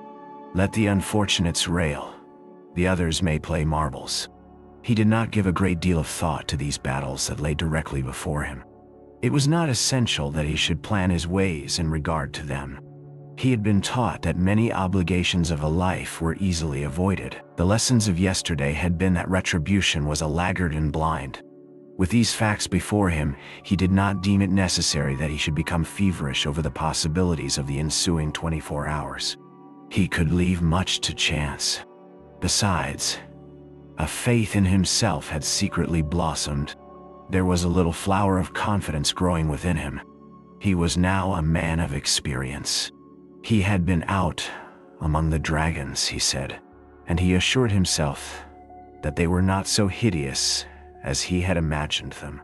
Also, they were inaccurate. They did not sting with precision. A stout heart often defied, and defying, escaped. And furthermore, how could they kill him who was the chosen of gods and doomed to greatness? He remembered how some of the men had run from the battle, As he recalled their terror-struck faces, he felt a scorn for them. They had surely been more fleet and more wild than was absolutely necessary. They were weak mortals. As for himself, he had fled with discretion and dignity. He was aroused from this reverie by his friend, who, having hitched about nervously and blinked at the trees for a time, suddenly coughed in an introductory way and spoke. "Fleming." "What?" The friend put his hand up to his mouth and coughed again. He fidgeted in his jacket. "Well," he gulped at last, "I guess you might as well give me back them letters." Dark, prickling blood had flushed into his cheeks and brow. "All right, Wilson," said the youth. He loosened 2 buttons of his coat, thrust in his hand, and brought forth the packet. As he extended it to his friend, the latter's face was turned from him. He had been slow in the act of producing the packet, because during it he had been trying to invent a remarkable comment on the affair. He could conjure up nothing of sufficient point. He was compelled to allow his friend to escape unmolested with his packet, and for this he took unto himself considerable credit. It was a generous thing. His friend at his side seemed suffering great shame. As he contemplated him, the youth felt his heart grow more strong and stout. He had never been compelled to blush in such manner for his acts. He was an individual of extraordinary virtues. He reflected with condescending pity, "Too bad, too bad. The poor devil, it makes him feel tough." After this incident, and as he reviewed the battle pictures he had seen, he felt quite competent to return home and make the hearts of the people glow with stories of war. He could see himself in a room of warm tints telling tales to listeners. He could exhibit laurels. They were insignificant. Still, in a district where laurels were infrequent, they might shine. He saw his gaping audience picturing him as the central figure in blazing scenes, and he imagined the consternation and the ejaculations of his mother and the young lady at the seminary as they drank his recitals. Their vague feminine formula for beloved ones doing brave deeds on the field of battle without risk of life would be destroyed. Chapter 16. A sputtering of musketry was always to be heard. Later, the cannon had entered the dispute. In the fog-filled air, their voices made a thudding sound. The reverberations were continual. This part of the world led a strange, battleful existence. The youth's regiment was marched to relieve a command that had lain long in some damp trenches. The men took positions behind a curving line of rifle pits that had been turned up, like a large furrow, along the line of woods. Before them was a level stretch, peopled with short, deformed stumps. From the woods beyond came the dull popping of the skirmishers and pickets, firing in the fog. From the right came the noise of a terrific fracas. The men cuddled behind the small embankment and sat in easy attitudes awaiting their turn. Many had their backs to the firing. The youth's friend lay down, buried his face in his arms, and almost instantly, it seemed, he was in a deep sleep. The youth leaned his breast against the brown dirt and peered over at the woods and up and down the line. Curtains of trees interfered with his ways of vision. He could see the low line of trenches but for a short distance. A few idle flags were perched on the dirt hills. Behind them were rows of dark bodies, with a few heads sticking curiously over the top. Always the noise of skirmishers came from the woods on the front and left, and the din on the right had grown to frightful proportions. The guns were roaring without an instant's pause for breath. It seemed that the cannon had come from all parts, and were engaged in a stupendous wrangle. It became impossible to make a sentence heard. The youth wished to launch a joke, a quotation from newspapers.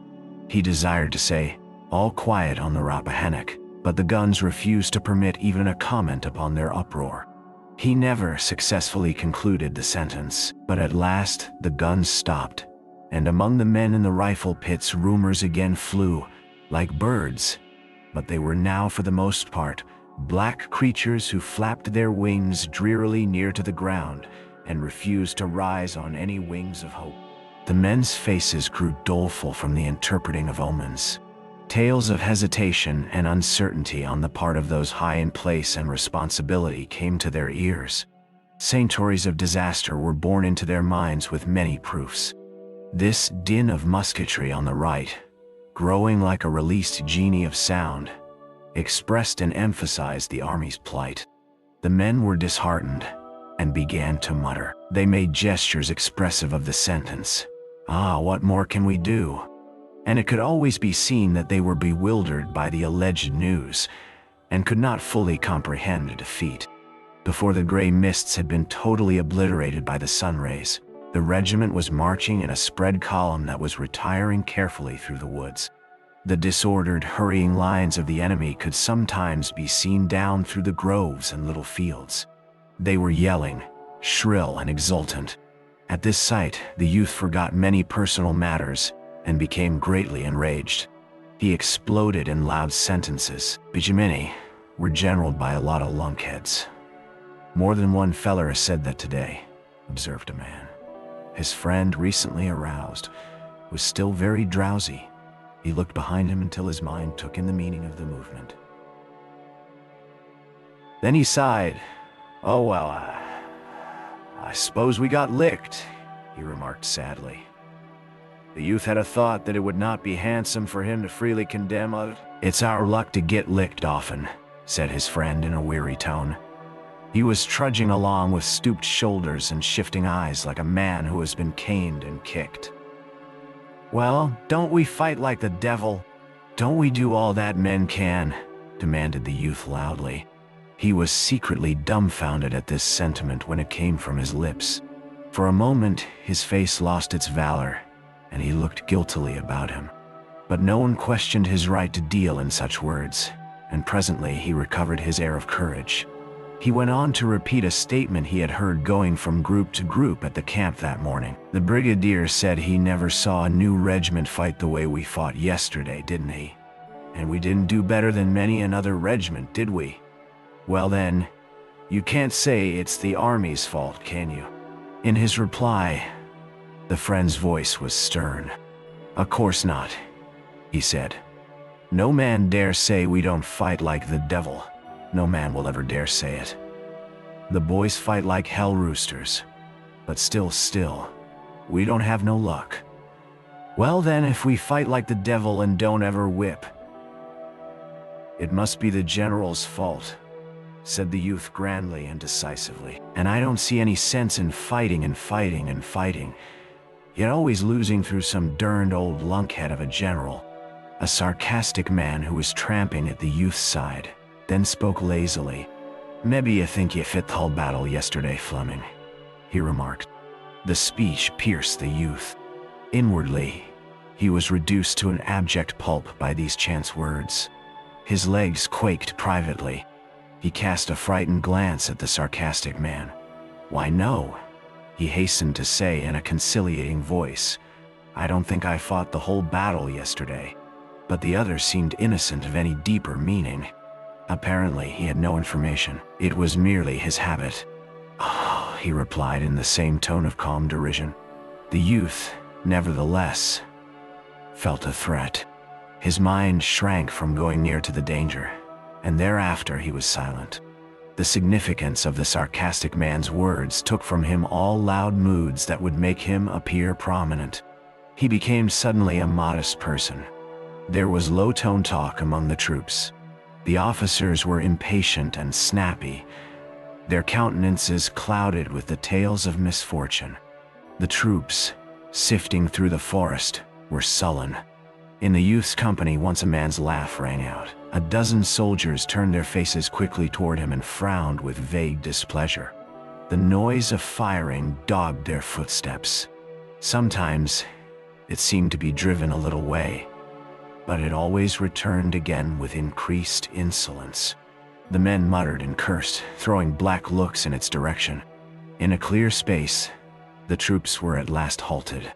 Regiments and brigades, broken and detached through their encounters with thickets, grew together again, and lines were faced toward the pursuing bark of the enemy's infantry. This noise, following like the yelpings of eager metallic hounds, increased to a loud and joyous burst. And then, as the sun went serenely up the sky, throwing illuminating rays into the gloomy thickets. It broke forth into prolonged pealings. The woods began to crackle as if afire. "Whoop-a-daddy," said a man. "Here we are, everybody fighting. Blood and destruction. I was willin' that they'd attack as soon as the sun got fairly up," savagely asserted the lieutenant who commanded the youth's company. He jerked without mercy at his little mustache. He strode to and fro with dark dignity in the rear of his men, who were lying down behind whatever protection they had collected. A battery had trundled into position in the rear and was thoughtfully shelling the distance. The regiment, unmolested as yet, awaited the moment when the gray shadows of the woods before them should be slashed by the lines of flame. There was much growling and swearing. "Good God," the youth grumbled. "We're always being chased around like rats. It makes me sick. Nobody seems to know where we go or why we go. We just get fired around from pillar to post and get licked here and get licked there, and nobody knows what it's done for. It makes a man feel like a damn kitten in a bag. Now I'd like to know what the eternal thunders we was marched into these woods for anyhow, unless it was to give the Rebs a regular pot shot at us. We came in here and got our legs all tangled up in these cussed briars. And then we begin to fight, and the Rebs had an easy time of it. Don't tell me it's just luck. I know better. It's this derned old," the friend seemed jaded, but he interrupted his comrade with a voice of calm confidence. "It'll turn out all right in the end," he said. "Oh, the devil it will. You always talk like a dog-hanged parson. Don't tell me. I know." At this time there was an interposition by the savage-minded lieutenant, who was obliged to vent some of his inward dissatisfaction upon his men. "You boys shut right up. There's no need of your wasting your breath and long-winded and you'll get plenty of that to do in about 10 minutes. Less talking and more fighting is what's best for you boys. I never saw such gabbling jackasses." He paused, ready to pounce upon any man who might have the temerity to reply. No words being said, he resumed his dignified pacing. "There's too much chin music and too little fighting in this war anyhow," he said to them, turning his head for a final remark. The day had grown more white, until the sun shed his full radiance upon the thronged forest. A sort of a gust of battle came sweeping toward that part of the line where lay the youth's regiment. The front shifted a trifle to meet it squarely. There was a wait. In this part of the field there passed slowly the intense moments that precede the tempest. A single rifle flashed in a thicket before the regiment. In an instant it was joined by many others. There was a mighty song of clashes and crashes that went sweeping through the woods. The guns in the rear, aroused and enraged by shells that had been thrown burr-like at them, suddenly involved themselves in a hideous altercation with another band of guns. The battle roar settled to a rolling thunder, which was a single, long explosion. In the regiment, there was a peculiar kind of hesitation denoted in the attitudes of the men. They were worn, exhausted, having slept but little and labored much. They rolled their eyes toward the advancing battle as they stood awaiting the shock. Some shrank and flinched. They stood as men tied to stakes. Chapter 17. This advance of the enemy had seemed to the youth like a ruthless hunting. He began to fume with rage and exasperation. He beat his foot upon the ground and scowled with hate at the swirling smoke that was approaching like a phantom flood. There was a maddening quality in this seeming resolution of the foe to give him no rest, to give him no time to sit down and think. Yesterday he had fought and had fled rapidly. There had been many adventures, for today he felt that he had earned opportunities for contemplative repose. He could have enjoyed portraying to uninitiated listeners various scenes at which he had been a witness, or ably discussing the processes of war with other proved men. Too, it was important that he should have time for physical recuperation. He was sore and stiff from his experiences. He had received his fill of all exertions, and he wished to rest. But those other men seemed never to grow weary. They were fighting with their old speed. He had a wild hate for the relentless foe. Yesterday, when he had imagined the universe to be against him, he had hated it, little gods and big gods. Today, he hated the army of the foe with the same great hatred. He was not going to be badgered of his life, like a kitten chased by boys, he said. It was not well to drive men into final corners. At those moments, they could all develop teeth and claws. He leaned and spoke into his friend's ear. He menaced the woods with a gesture. If they keep on chasing us, by God, they'd better watch out. Can't stand too much. The friend twisted his head and made a calm reply. If they keep on a-chasing us, they'll drive us all into the river. The youth cried out savagely at this statement. He crouched behind a little tree, with his eyes burning hatefully, and his teeth set in a cur-like snarl. The awkward bandage was still about his head, and upon it, over his wound, there was a spot of dry blood. His hair was wondrously tousled, and some straggling, moving locks hung over the cloth of the bandage down toward his forehead. His jacket and shirt were open at the throat, and exposed his young bronzed neck. There could be seen spasmodic gulpings at his throat. His fingers twined nervously about his rifle. He wished that it was an engine of annihilating power. He felt that he and his companions were being taunted and derided from sincere convictions that they were poor and puny.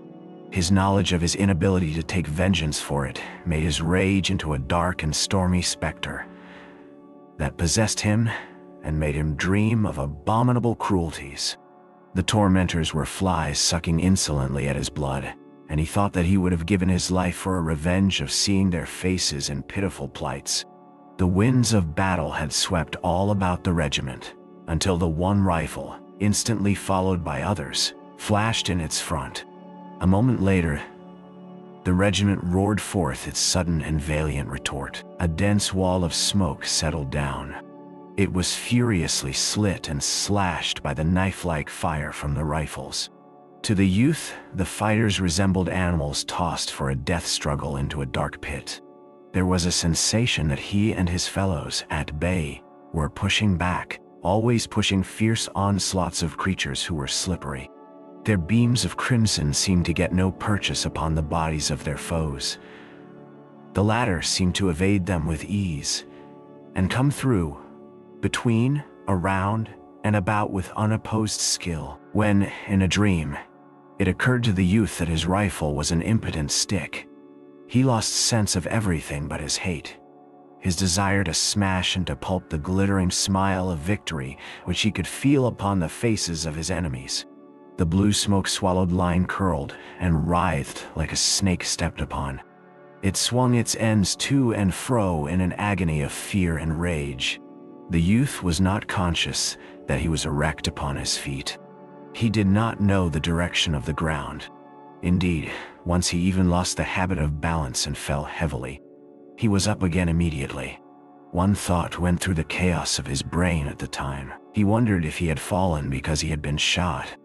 But the suspicion flew away at once. He did not think more of it. He had taken up a first position behind the little tree, with a direct determination to hold it against the world. He had not deemed it possible that his army could that day succeed, and from this he felt the ability to fight harder. But the throng had surged in all ways, until he lost directions and locations, save that he knew where lay the enemy. The flames bit him, and the hot smoke broiled his skin. His rifle barrel grew so hot that ordinarily he could not have borne it upon his palms. But he kept on stuffing cartridges into it, and pounding them with his clanking, bending ramrod. If he aimed at some changing form through the smoke, he pulled the trigger with a fierce grunt, as if he were dealing a blow of the fist with all his strength. When the enemy seemed falling back before him and his fellows, he went instantly forward, like a dog who, seeing his foes lagging, turns and insists upon being pursued. And when he was compelled to retire again, he did it slowly, sullenly, taking steps of wrathful despair. Once he, in his intent hate, was almost alone, and was firing, when all those near him had ceased. He was so engrossed in his occupation that he was not aware of a lull. He was recalled by a hoarse laugh and a sentence that came to his ears in a voice of contempt and amazement. "Yeah, infernal fool. Don't you know enough to quit when there ain't anything to shoot at? Good God." He turned then, and, pausing with his rifle thrown half into position, looked at the blue line of his comrades. During this moment of leisure, they seemed all to be engaged in staring with astonishment at him. They had become spectators. Turning to the front again, he saw, under the lifted smoke, a deserted ground. He looked bewildered for a moment. Then there appeared upon the glazed vacancy of his eyes a diamond point of intelligence. "Oh," he said, comprehending. He returned to his comrades and threw himself upon the ground. He sprawled like a man who had been thrashed. His flesh seemed strangely on fire, and the sounds of the battle continued in his ears. He groped blindly for his canteen. The lieutenant was crowing. He seemed drunk with fighting. He called out to the youth, "By heavens, if I had 10,000 wildcats like you, I could tear the stomach out of this war in less than a week." He puffed out his chest with large dignity as he said it. Some of the men muttered and looked at the youth in awestruck ways. It was plain that as he had gone on loading and firing and cursing without proper intermission, they had found time to regard him, and they now looked upon him as a war devil. The friend came staggering to him. There was some fright and dismay in his voice. "Are you all right, Fleming? Do you feel all right? There ain't nothing the matter with you, Henry, is there?" "No," said the youth with difficulty. His throat seemed full of knobs and burrs. These incidents made the youth ponder. It was revealed to him that he had been a barbarian, a beast. He had fought like a pagan who defends his religion. Regarding it, he saw that it was fine, wild, and in some ways, easy. He had been a tremendous figure, no doubt. By this struggle, he had overcome obstacles which he had admitted to be mountains. They had fallen like paper peaks, and he was now what he called a hero. And he had not been aware of the process. He had slept, and awakening, found himself a knight. He lay and basked in the occasional stares of his comrades. Their faces were varied in degrees of blackness from the burned powder. Some were utterly smudged. They were reeking with perspiration, and their breaths came hard and wheezing. And from these soiled expanses they peered at him. "Hot work! Hot work!" cried the lieutenant deliriously. He walked up and down, restless and eager. Sometimes his voice could be heard in a wild, incomprehensible laugh. When he had a particularly profound thought upon the science of war, he always unconsciously addressed himself to the youth. There was some grim rejoicing by the men. "By thunder, I bet this army'll never see another new regiment like us. You bet. A dog, a woman, and a walnut tree, the more ye beat 'em, better they be. That's like us. Lost a pile of men, they did. If an old woman swept up the woods, she'd get a dustpanful. Yes, and if she'll come around again in about an hour, she'll get a pile more." The forest still bore its burden of clamor. From off under the trees came the rolling clatter of the musketry. Each distant thicket seemed a strange porcupine with quills of flame. A cloud of dark smoke, as from smoldering ruins, went up toward the sun, now bright and gay in the blue, enameled sky. Chapter 18. The ragged line had respite for some minutes, but during its pause, the struggle in the forest became magnified until the trees seemed to quiver from the firing and the ground to shake from the rushing of men. The voices of the cannon were mingled in a long and interminable row. It seemed difficult to live in such an atmosphere. The chests of the men strained for a bit of freshness, and their throats craved water. There was one shot through the body, who raised a cry of bitter lamentation when came this lull. Perhaps he had been calling out during the fighting also, but at that time, no one had heard him. But now the men turned at the woeful complaints of him upon the ground. "Who is it? Who is it? It's Jimmy Rogers. Jimmy Rogers." When their eyes first encountered him, there was a sudden halt, as if they feared to go near. He was thrashing about in the grass, twisting his shuddering body into many strange postures. He was screaming loudly. This instant's hesitation seemed to fill him with a tremendous, fantastic contempt, and he damned them in shrieked sentences. The youth's friend had a geographical illusion concerning a stream, and he obtained permission to go for some water. Immediately, canteens were showered upon him. "Fill mine, will ye? Bring me some too. And me too." He departed, ladened. The youth went with his friend, feeling a desire to throw his heated body into the stream and, soaking there, drink quarts. They made a hurried search for the supposed stream, but did not find it. "No water here," said the youth. They turned without delay and began to retrace their steps.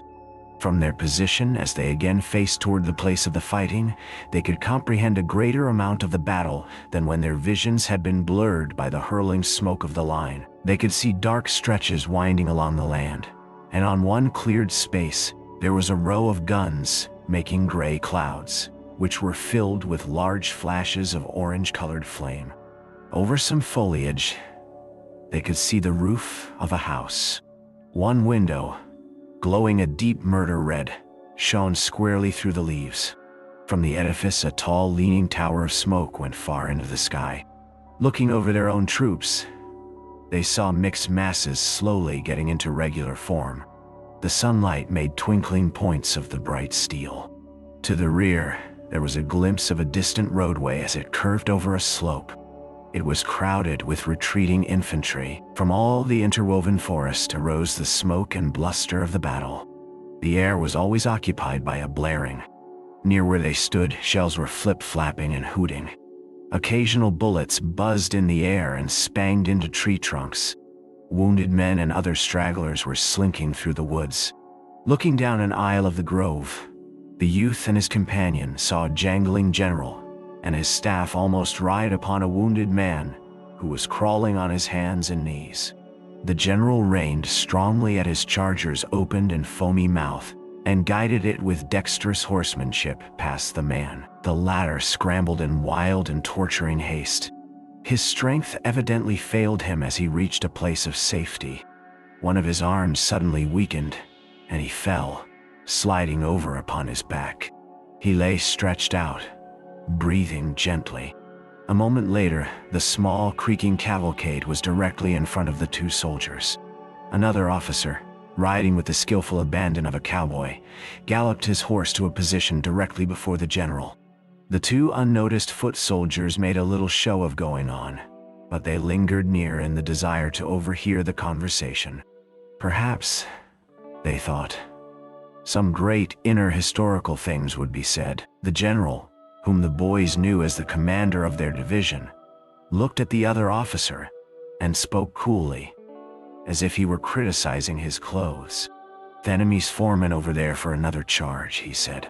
"It'll be directed against Whiterside, and I fear they'll break through unless we work like thunder to stop them."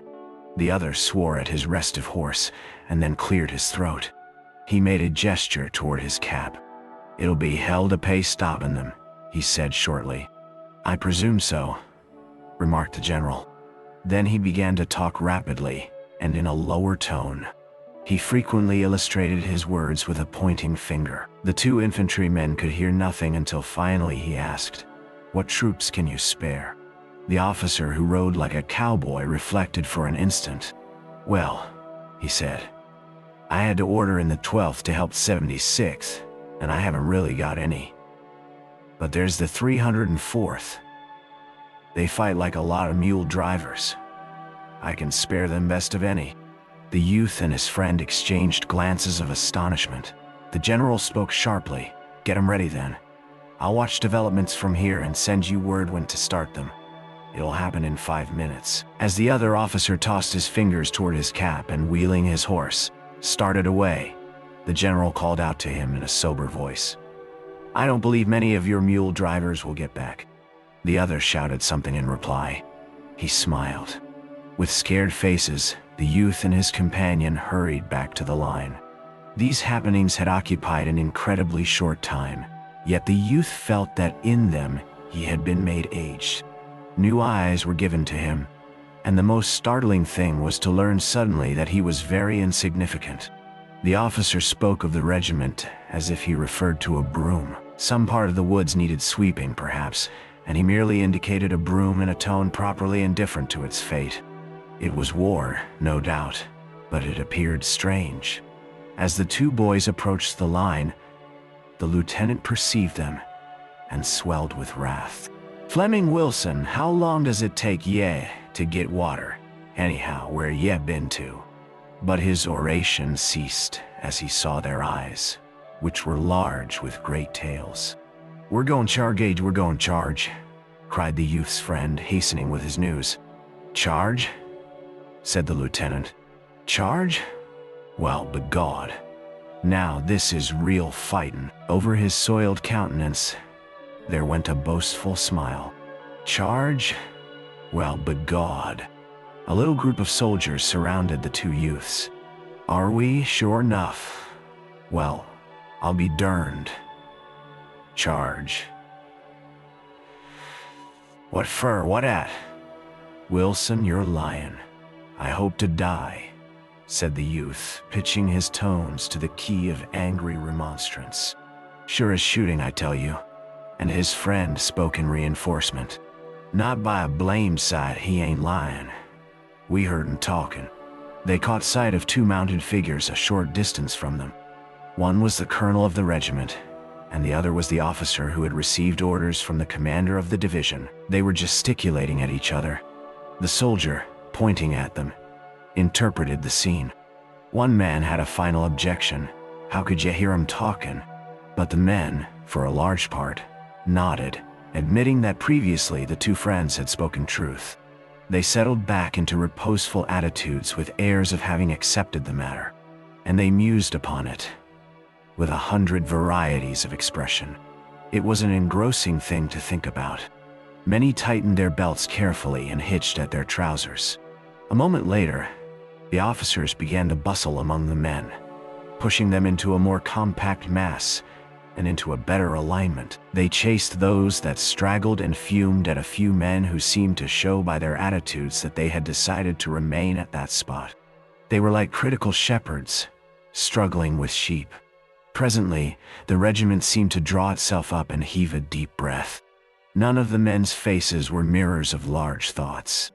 The soldiers were bended and stooped like sprinters before a signal. Many pairs of glinting eyes peered from the grimy faces toward the curtains of the deeper woods. They seemed to be engaged in deep calculations of time and distance. They were surrounded by the noises of the monstrous altercation between the two armies. The world was fully interested in other matters. Apparently, the regiment had its small affair to itself. The youth, turning, shot a quick, inquiring glance at his friend. The latter returned to him the same manner of look. They were the only ones who possessed an inner knowledge. Mule driver see hell to pay, don't believe many will get back. It was an ironical secret. St. Hill. They saw no hesitation in each other's faces, and they nodded a mute and unprotesting assent when a shaggy man near them said in a meek voice, "We'll get swallowed." Chapter 19. The youth stared at the land in front of him. Its foliages now seemed to veil powers and horrors. He was unaware of the machinery of orders that started the charge, although from the corners of his eyes he saw an officer, who looked like a boy a horseback, come galloping, waving his hat. Suddenly he felt a straining and heaving among the men. The line fell slowly forward like a toppling wall, and, with a convulsive gasp that was intended for a cheer, the regiment began its journey. The youth was pushed and jostled for a moment before he understood the movement at all, but directly he lunged ahead and began to run. He fixed his eye upon a distant and prominent clump of trees, where he had concluded the enemy were to be met, and he ran toward it as toward a goal. He had believed throughout that it was a mere question of getting over an unpleasant matter as quickly as possible, and he ran desperately, as if pursued for a murder. His face was drawn hard and tight with the stress of his endeavor. His eyes were fixed in a lurid glare, and with his soiled and disordered dress, his red and inflamed features surmounted by the dingy rag with its spot of blood, his wildly swinging rifle, and banging accoutrements. He looked to be an insane soldier. As the regiment swung from its position out into a cleared space, the woods and thickets before it awakened. Yellow flames leaped toward it from many directions. The forest made a tremendous objection. The line lurched straight for a moment. Then the right wing swung forward. It in turn was surpassed by the left. Afterward, the center careered to the front until the regiment was a wedge-shaped mass. But an instant later, the opposition of the bushes, trees, and uneven places on the ground split the command and scattered it into detached clusters. The youth, light-footed, was unconsciously in advance. His eyes still kept note of the clump of trees. From all places near it, the clannish yell of the enemy could be heard. The little flames of rifles leaped from it. The song of the bullets was in the air, and shells snarled among the treetops. One tumbled directly into the middle of a hurrying group and exploded in crimson fury. There was an instant spectacle of a man, almost over it, throwing up his hands to shield his eyes. Other men, punched by bullets, fell in grotesque agonies. The regiment left a coherent trail of bodies. They had passed into a clearer atmosphere. There was an effect like a revelation in the new appearance of the landscape. Some men working madly at a battery were plain to them, and the opposing infantry's lines were defined by the gray walls and fringes of smoke. It seemed to the youth that he saw everything. Each blade of the green grass was bold and clear. He thought that he was aware of every change in the thin, transparent vapor that floated idly in sheets. The brown or gray trunks of the trees showed each roughness of their surfaces, and the men of the regiment, with their starting eyes and sweating faces, running madly or falling, as if thrown headlong to queer, heaped-up corpses, all were comprehended. His mind took a mechanical but firm impression, so that afterward everything was pictured and explained to him, save why he himself was there. But there was a frenzy made from this furious rush.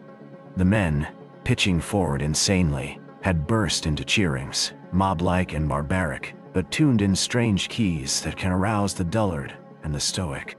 It made a mad enthusiasm that, it seemed, would be incapable of checking itself before granite and brass. There was the delirium that encounters despair and death, and is heedless and blind to the odds. It is a temporary, but sublime absence of selfishness. And because it was of this order was the reason, perhaps, why the youth wondered, afterward, what reasons he could have had for being there. Presently the straining pace ate up the energies of the men. As if by agreement, the leaders began to slacken their speed. The volleys directed against them had had a seeming wind-like effect. The regiment snorted and blew. Among some stolid trees it began to falter and hesitate. The men, staring intently, began to wait for some of the distant walls of smoke to move and disclose to them the scene. Since much of their strength and their breath had vanished, they returned to caution. They were become men again. The youth had a vague belief that he had run miles, and he thought, in a way, that he was now in some new and unknown land. The moment the regiment ceased its advance, the protesting splutter of musketry became a steadied roar. Long and accurate fringes of smoke spread out. From the top of a small hill came level belchings of yellow flame that caused an inhuman whistling in the air. The men, halted, had opportunity to see some of their comrades dropping with moans and shrieks. A few lay underfoot, still or wailing. And now, for an instant, the men stood, their rifles slack in their hands, and watched the regiment dwindle. They appeared dazed and stupid. This spectacle seemed to paralyze them, overcome them with a fatal fascination.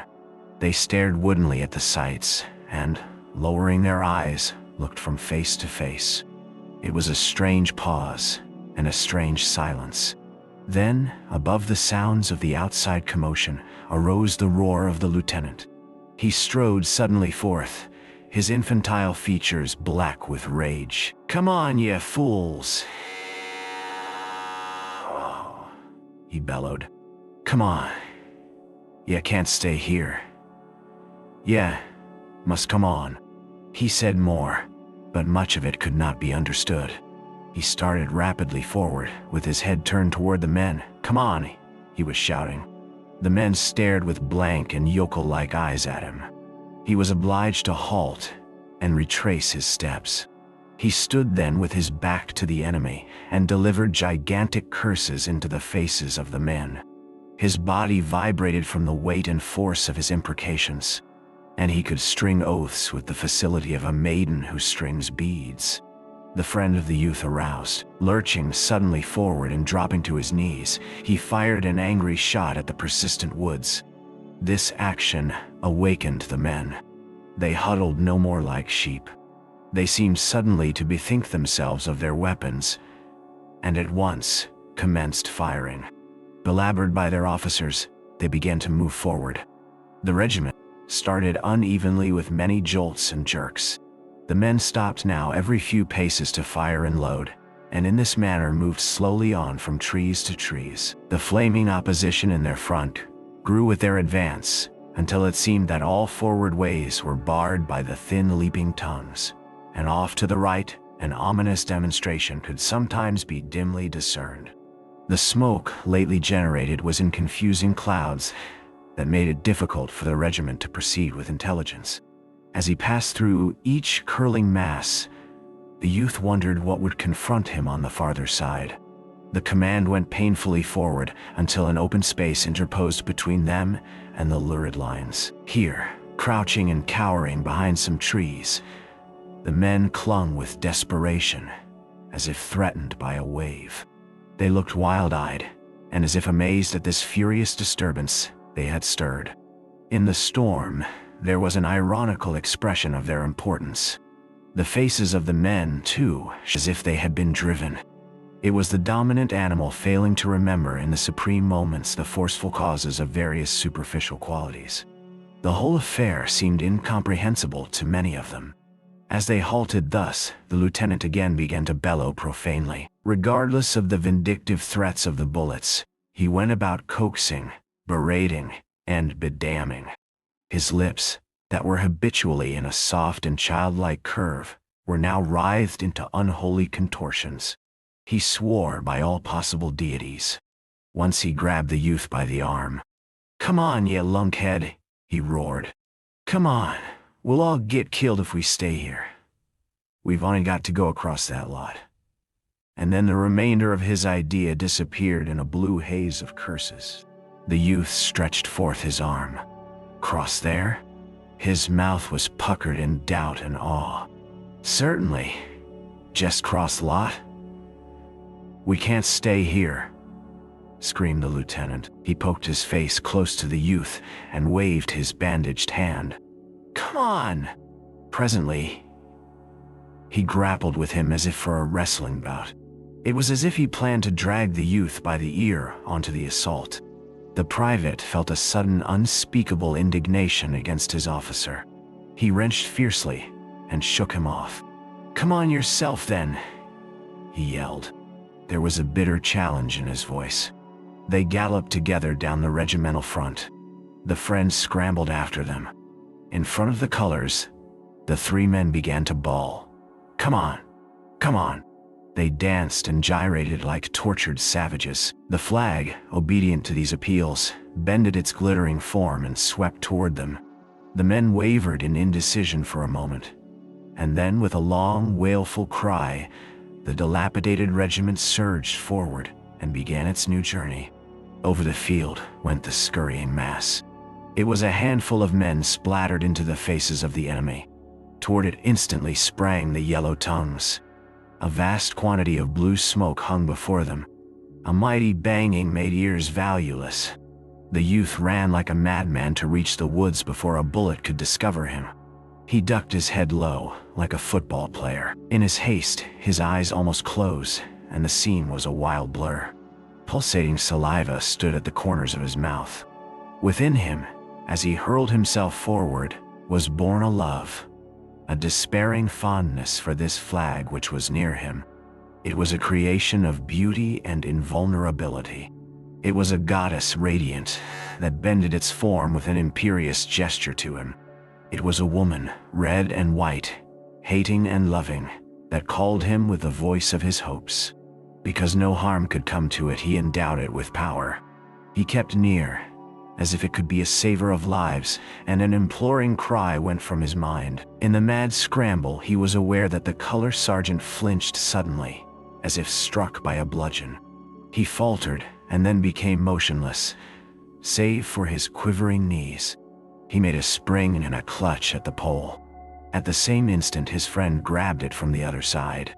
They jerked at it, stout and furious, but the color sergeant was dead, and the corpse would not relinquish its trust. For a moment, there was a grim encounter. The dead man, swinging with bended back, seemed to be obstinately tugging in ludicrous and awful ways for the possession of the flag. It was passed in an instant of time. They wrenched the flag furiously from the dead man, and as they turned again, the corpse swayed forward with bowed head. One arm swung high, and the curved hand fell with heavy protest on the friend's unheeding shoulder. Chapter 20. When the two youths turned with the flag, they saw that much of the regiment had crumbled away, and the dejected remnant was coming slowly back. The men, having hurled themselves in projectile fashion, had presently expended their forces. They slowly retreated, with their faces still toward the spluttering woods, and their hot rifles still replying to the din. Several officers were giving orders, their voices keyed to screams. "Where in hell ya goin'?" the lieutenant was asking in a sarcastic howl, and a red-bearded officer, whose voice of triple brass could plainly be heard, was commanding, "Shoot into 'em! Shoot into 'em! God damn their souls!" There was a melee of screeches, in which the men were ordered to do conflicting and impossible things. The youth and his friend had a small scuffle over the flag. "Give it to me." "No. Let me keep it." Each felt satisfied with the other's possession of it, but each felt bound to declare, by an offer to carry the emblem, his willingness to further risk himself. The youth roughly pushed his friend away. The regiment fell back to the stolid trees.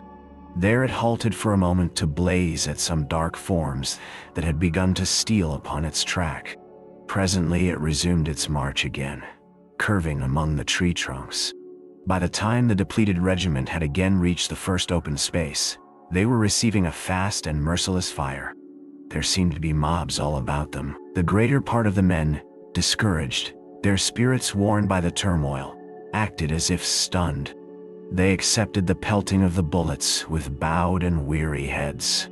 It was of no purpose to strive against walls. It was of no use to batter themselves against granite. And from this consciousness, that they had attempted to conquer an unconquerable thing, there seemed to arise a feeling that they had been betrayed. They glowered with bent brows, but dangerously, upon some of the officers, more particularly upon the red-bearded one with the voice of triple brass. However, the rear of the regiment was fringed with men who continued to shoot irritably at the advancing foes. They seemed resolved to make every trouble. The youthful lieutenant was perhaps the last man in the disordered mass. His forgotten back was toward the enemy. He had been shot in the arm. It hung straight and rigid. Occasionally he would cease to remember it, and be about to emphasize an oath with a sweeping gesture. The multiplied pain caused him to swear with incredible power. The youth went along with slipping, uncertain feet. He kept watchful eyes rearward. A scowl of mortification and rage was upon his face. He had thought of a fine revenge upon the officer who had referred to him and his fellows as mule drivers, but he saw that it could not come to pass. His dreams had collapsed when the mule drivers, dwindling rapidly, had wavered and hesitated on the little clearing, and then had recoiled. And now, the retreat of the mule drivers was a march of shame to him.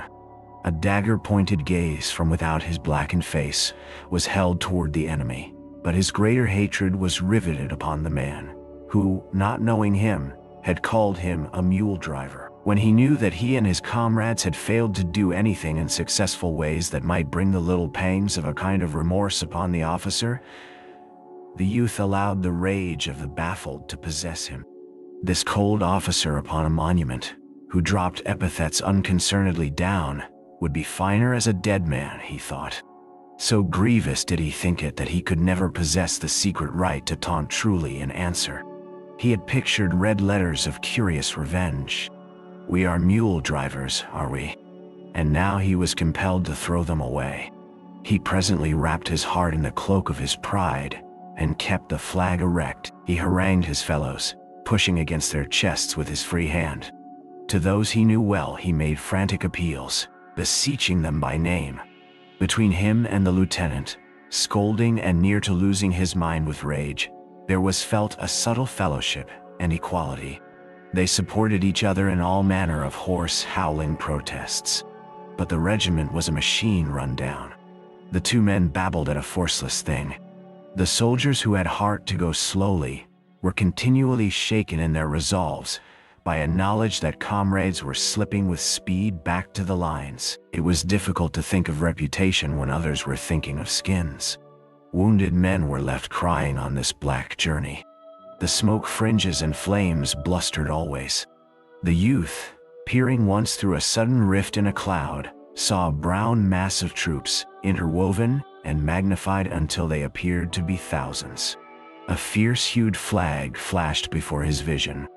Immediately, as if the uplifting of the smoke had been prearranged, the discovered troops burst into a rasping yell, and 100 flames jetted toward the retreating band. A rolling gray cloud again interposed as the regiment doggedly replied. The youth had to depend again upon his misused ears, which were trembling and buzzing from the melee of musketry and yells. The way seemed eternal. In the clouded haze, men became panic-stricken with the thought that the regiment had lost its path and was proceeding in a perilous direction. Once the men who headed the wild procession turned and came pushing back against their comrades, screaming that they were being fired upon from points which they had considered to be toward their own lines. At this cry, hysterical fear and dismay beset the troops. A soldier, who heretofore had been ambitious to make the regiment into a wise little band that would proceed calmly amid the huge appearing difficulties, suddenly sank down and buried his face in his arms with an air of bowing to a doom. From another, a shrill lamentation rang out filled with profane allusions to a general. Men ran hither and thither, seeking with their eyes roads of escape. With serene regularity, as if controlled by a schedule, bullets buffed into men. The youth walked stolidly into the midst of the mob, and with his flag in his hands took a stand as if he expected an attempt to push him to the ground. He unconsciously assumed the attitude of the color-bearer in the fight of the preceding day. He passed over his brow a hand that trembled. His breath did not come freely. He was choking during this small wait for the crisis. His friend came to him. "Well, Henry, I guess this is goodbye, John." "Oh, shut up, you damn fool," replied the youth, and he would not look at the other. The officers labored like politicians to beat the mass into a proper circle to face the menaces. The ground was uneven and torn.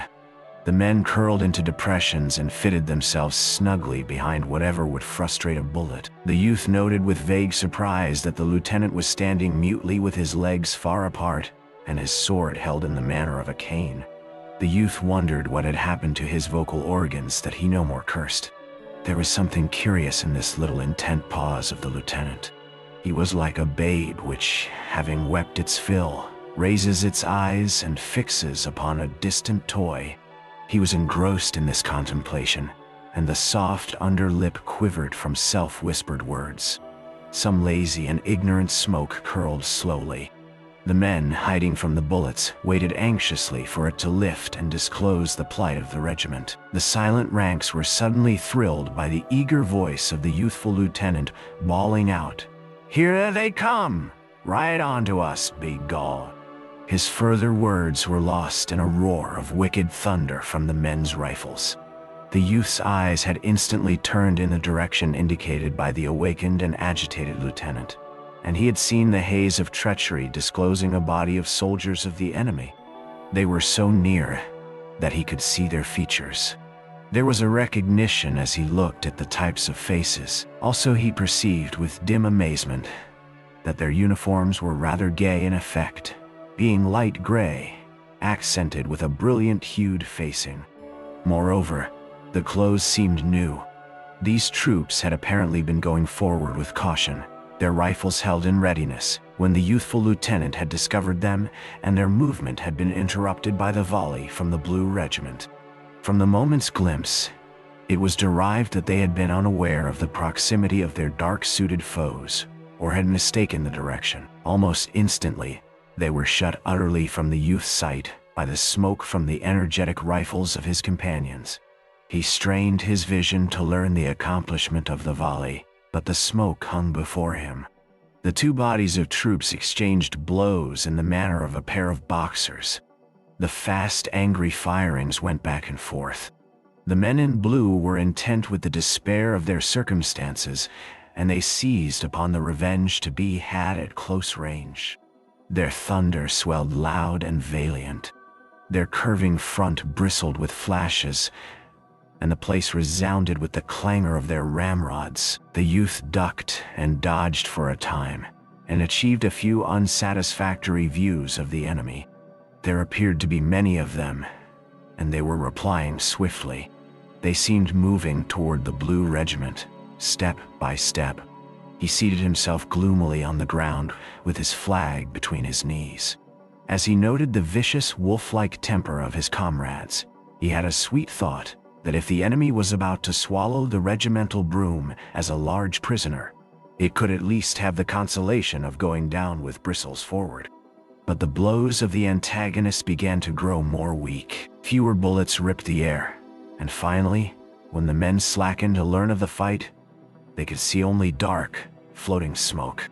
The regiment lay still and gazed. Presently some chance whim came to the pestering blur, and it began to coil heavily away. The men saw a ground vacant of fighters. It would have been an empty stage if it were not for a few corpses that lay thrown and twisted into fantastic shapes upon the sward. At sight of this tableau, many of the men in blue sprang from behind their covers and made an ungainly dance of joy. Their eyes burned and a hoarse cheer of elation broke from their dry lips. It had begun to seem to them that events were trying to prove that they were impotent. These little battles had evidently endeavored to demonstrate that the men could not fight well. When on the verge of submission to these opinions, the small duel had showed them that the proportions were not impossible, and by it they had revenged themselves upon their misgivings and upon the foe. The impetus of enthusiasm was theirs again. They gazed about them with looks of uplifted pride, feeling new trust in the grim, always confident weapons in their hands.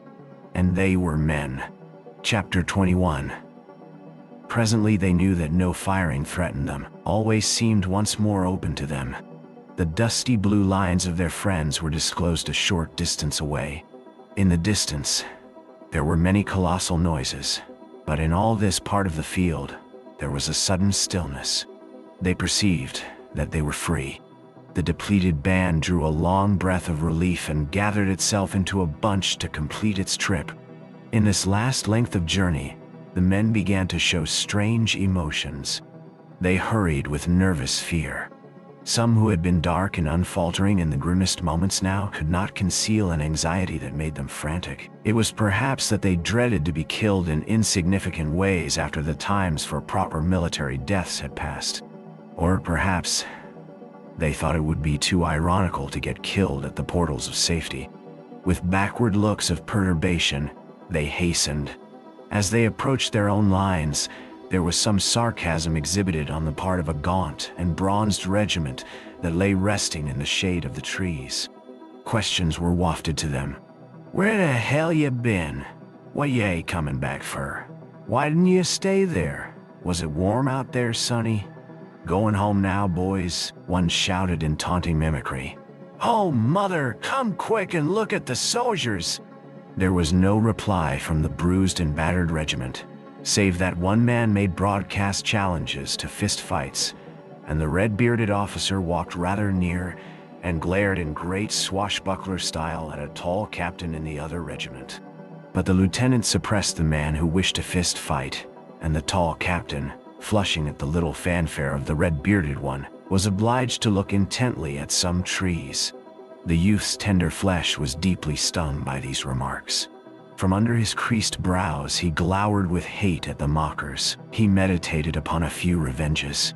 Till many in the regiment hung their heads in criminal fashion, so that it came to pass that the men trudged with sudden heaviness, as if they bore upon their bended shoulders the coffin of their honor.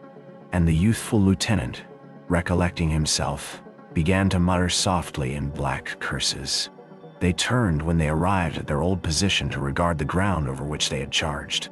The youth in this contemplation was smitten with a large astonishment. He discovered that the distances, as compared with the brilliant measurings of his mind, were trivial and ridiculous. The stolid trees, where much had taken place, seemed incredibly near. The time, too, now that he reflected, he saw to have been short. He wondered at the number of emotions and events that had been crowded into such little spaces. Elfin thoughts must have exaggerated and enlarged everything, he said. It seemed, then, that there was bitter justice in the speeches of the gaunt and bronzed veterans. He veiled a glance of disdain at his fellows who strewed the ground, choking with dust, red from perspiration, misty-eyed, disheveled. They were gulping at their canteens, fierce to wring every mite of water from them, and they polished at their swollen and watery features with coat sleeves and bunches of grass. However, to the youth, there was a considerable joy in musing upon his performances during the charge.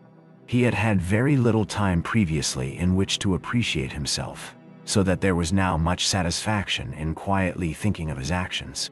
He recalled bits of color that in the flurry had stamped themselves unawares upon his engaged senses. As the regiment lay heaving from its hot exertions, the officer who had named them as mule drivers came galloping along the line. He had lost his cap. His tousled hair streamed wildly, and his face was dark with vexation and wrath. His temper was displayed with more clearness by the way in which he managed his horse. He jerked and wrenched savagely at his bridle, stopping the hard-breathing animal with a furious pull near the colonel of the regiment. He immediately exploded in reproaches which came unbidden to the ears of the men. They were suddenly alert, being always curious about black words between officers. "Oh, thunder, Mackesnay, what an awful bull you made of this thing," began the officer. He attempted low tones, but his indignation caused certain of the men to learn the sense of his words. "What an awful mess you made. Good Lord, man, you stopped about 100 feet this side of a very pretty success. If your men had gone 100 feet farther, you would have made a great charge. But as it is, what a lot of mud diggers you've got anyway." The men, listening with bated breath, now turned their curious eyes upon the colonel. They had a ragamuffin interest in this affair. The colonel was seen to straighten his form and put one hand forth in oratorical fashion. He wore an injured air. It was as if a deacon had been accused of stealing.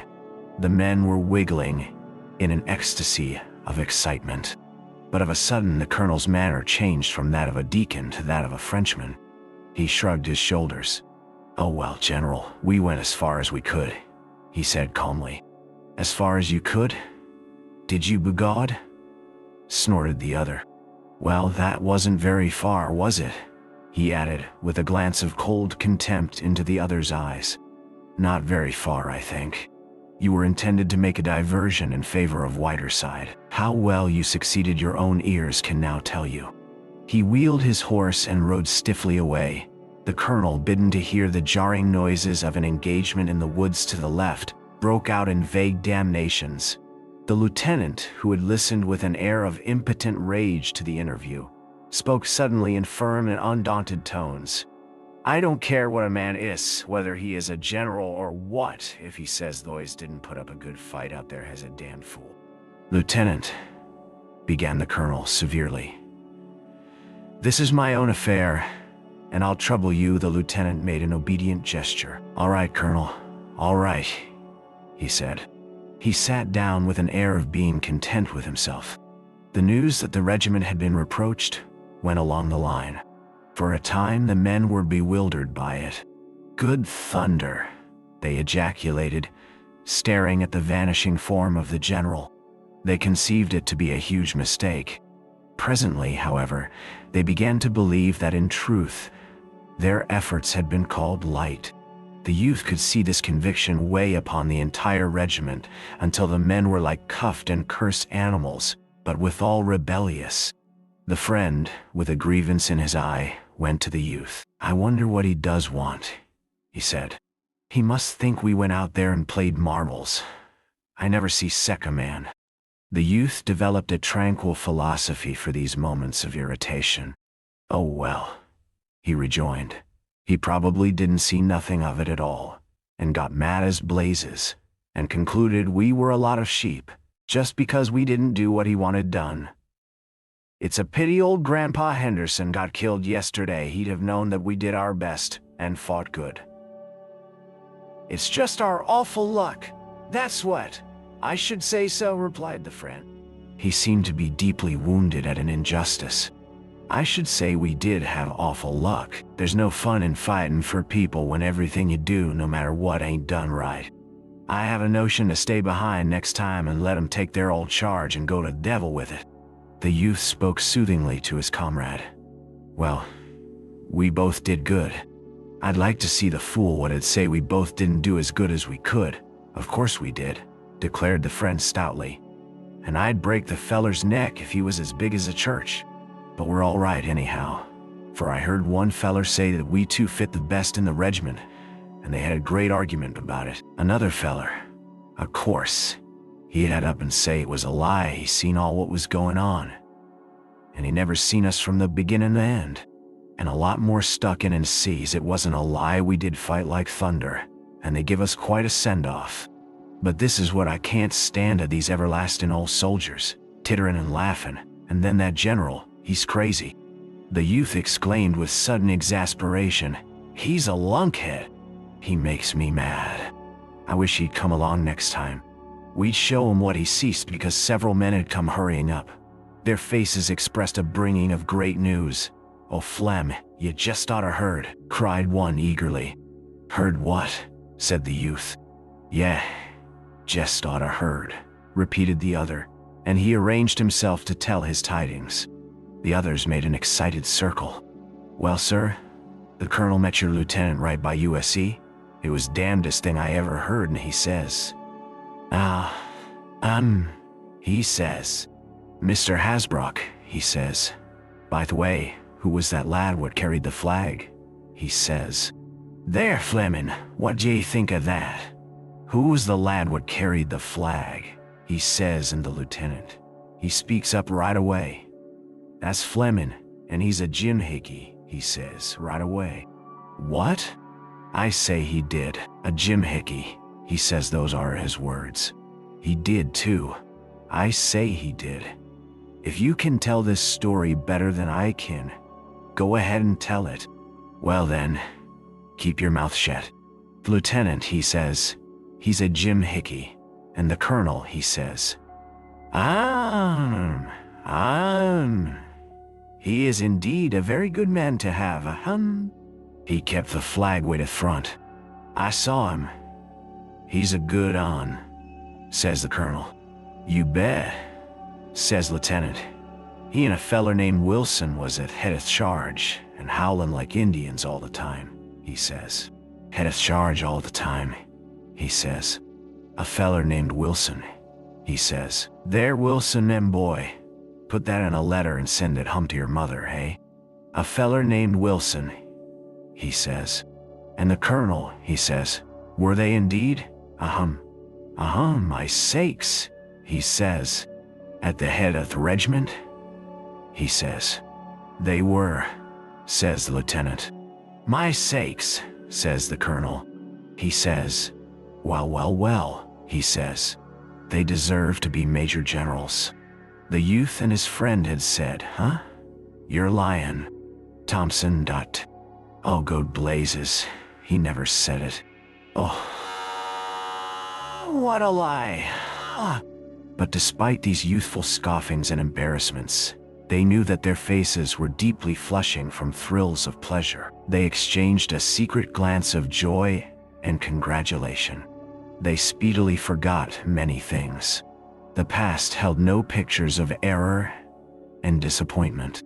They were very happy, and their hearts swelled with grateful affection for the colonel and the youthful lieutenant. Chapter 22. When the woods again began to pour forth the dark-hued masses of the enemy, the youth felt serene self-confidence. He smiled briefly when he saw men dodge and duck at the long screechings of shells that were thrown in giant handfuls over them. He stood, erect and tranquil, watching the attack begin against a part of the line that made a blue curve along the side of an adjacent hill. His vision being unmolested by smoke from the rifles of his companions, he had opportunities to see parts of the hard fight. It was a relief to perceive at last from whence came some of these noises which had been roared into his ears. Off a short way he saw 2 regiments fighting a little separate battle with 2 other regiments. It was in a cleared space, wearing a set-apart look. They were blazing as if upon a wager, giving and taking tremendous blows. The firings were incredibly fierce and rapid. These intent regiments apparently were oblivious of all larger purposes of war and were slugging each other as if at a matched game. In another direction, he saw a magnificent brigade going with the evident intention of driving the enemy from a wood. They passed in out of sight, and presently there was a most awe-inspiring racket in the wood. The noise was unspeakable. Having stirred this prodigious uproar, and apparently finding it too prodigious, the brigade, after a little time, came marching airily out again with its fine formation in no wise disturbed. There were no traces of speed in its movements. The brigade was jaunty and seemed to point a proud thumb at the yelling wood. On a slope to the left, there was a long row of guns, gruff and maddened, denouncing the enemy, who, down through the woods, were forming for another attack in the pitiless monotony of conflicts. The round red discharges from the guns made a crimson flare and a high, thick smoke. Occasional glimpses could be caught of groups of the toiling artillerymen. In the rear of this row of guns stood a house, calm and white, amid bursting shells. A congregation of horses, tied to a long railing, were tugging frenziedly at their bridles.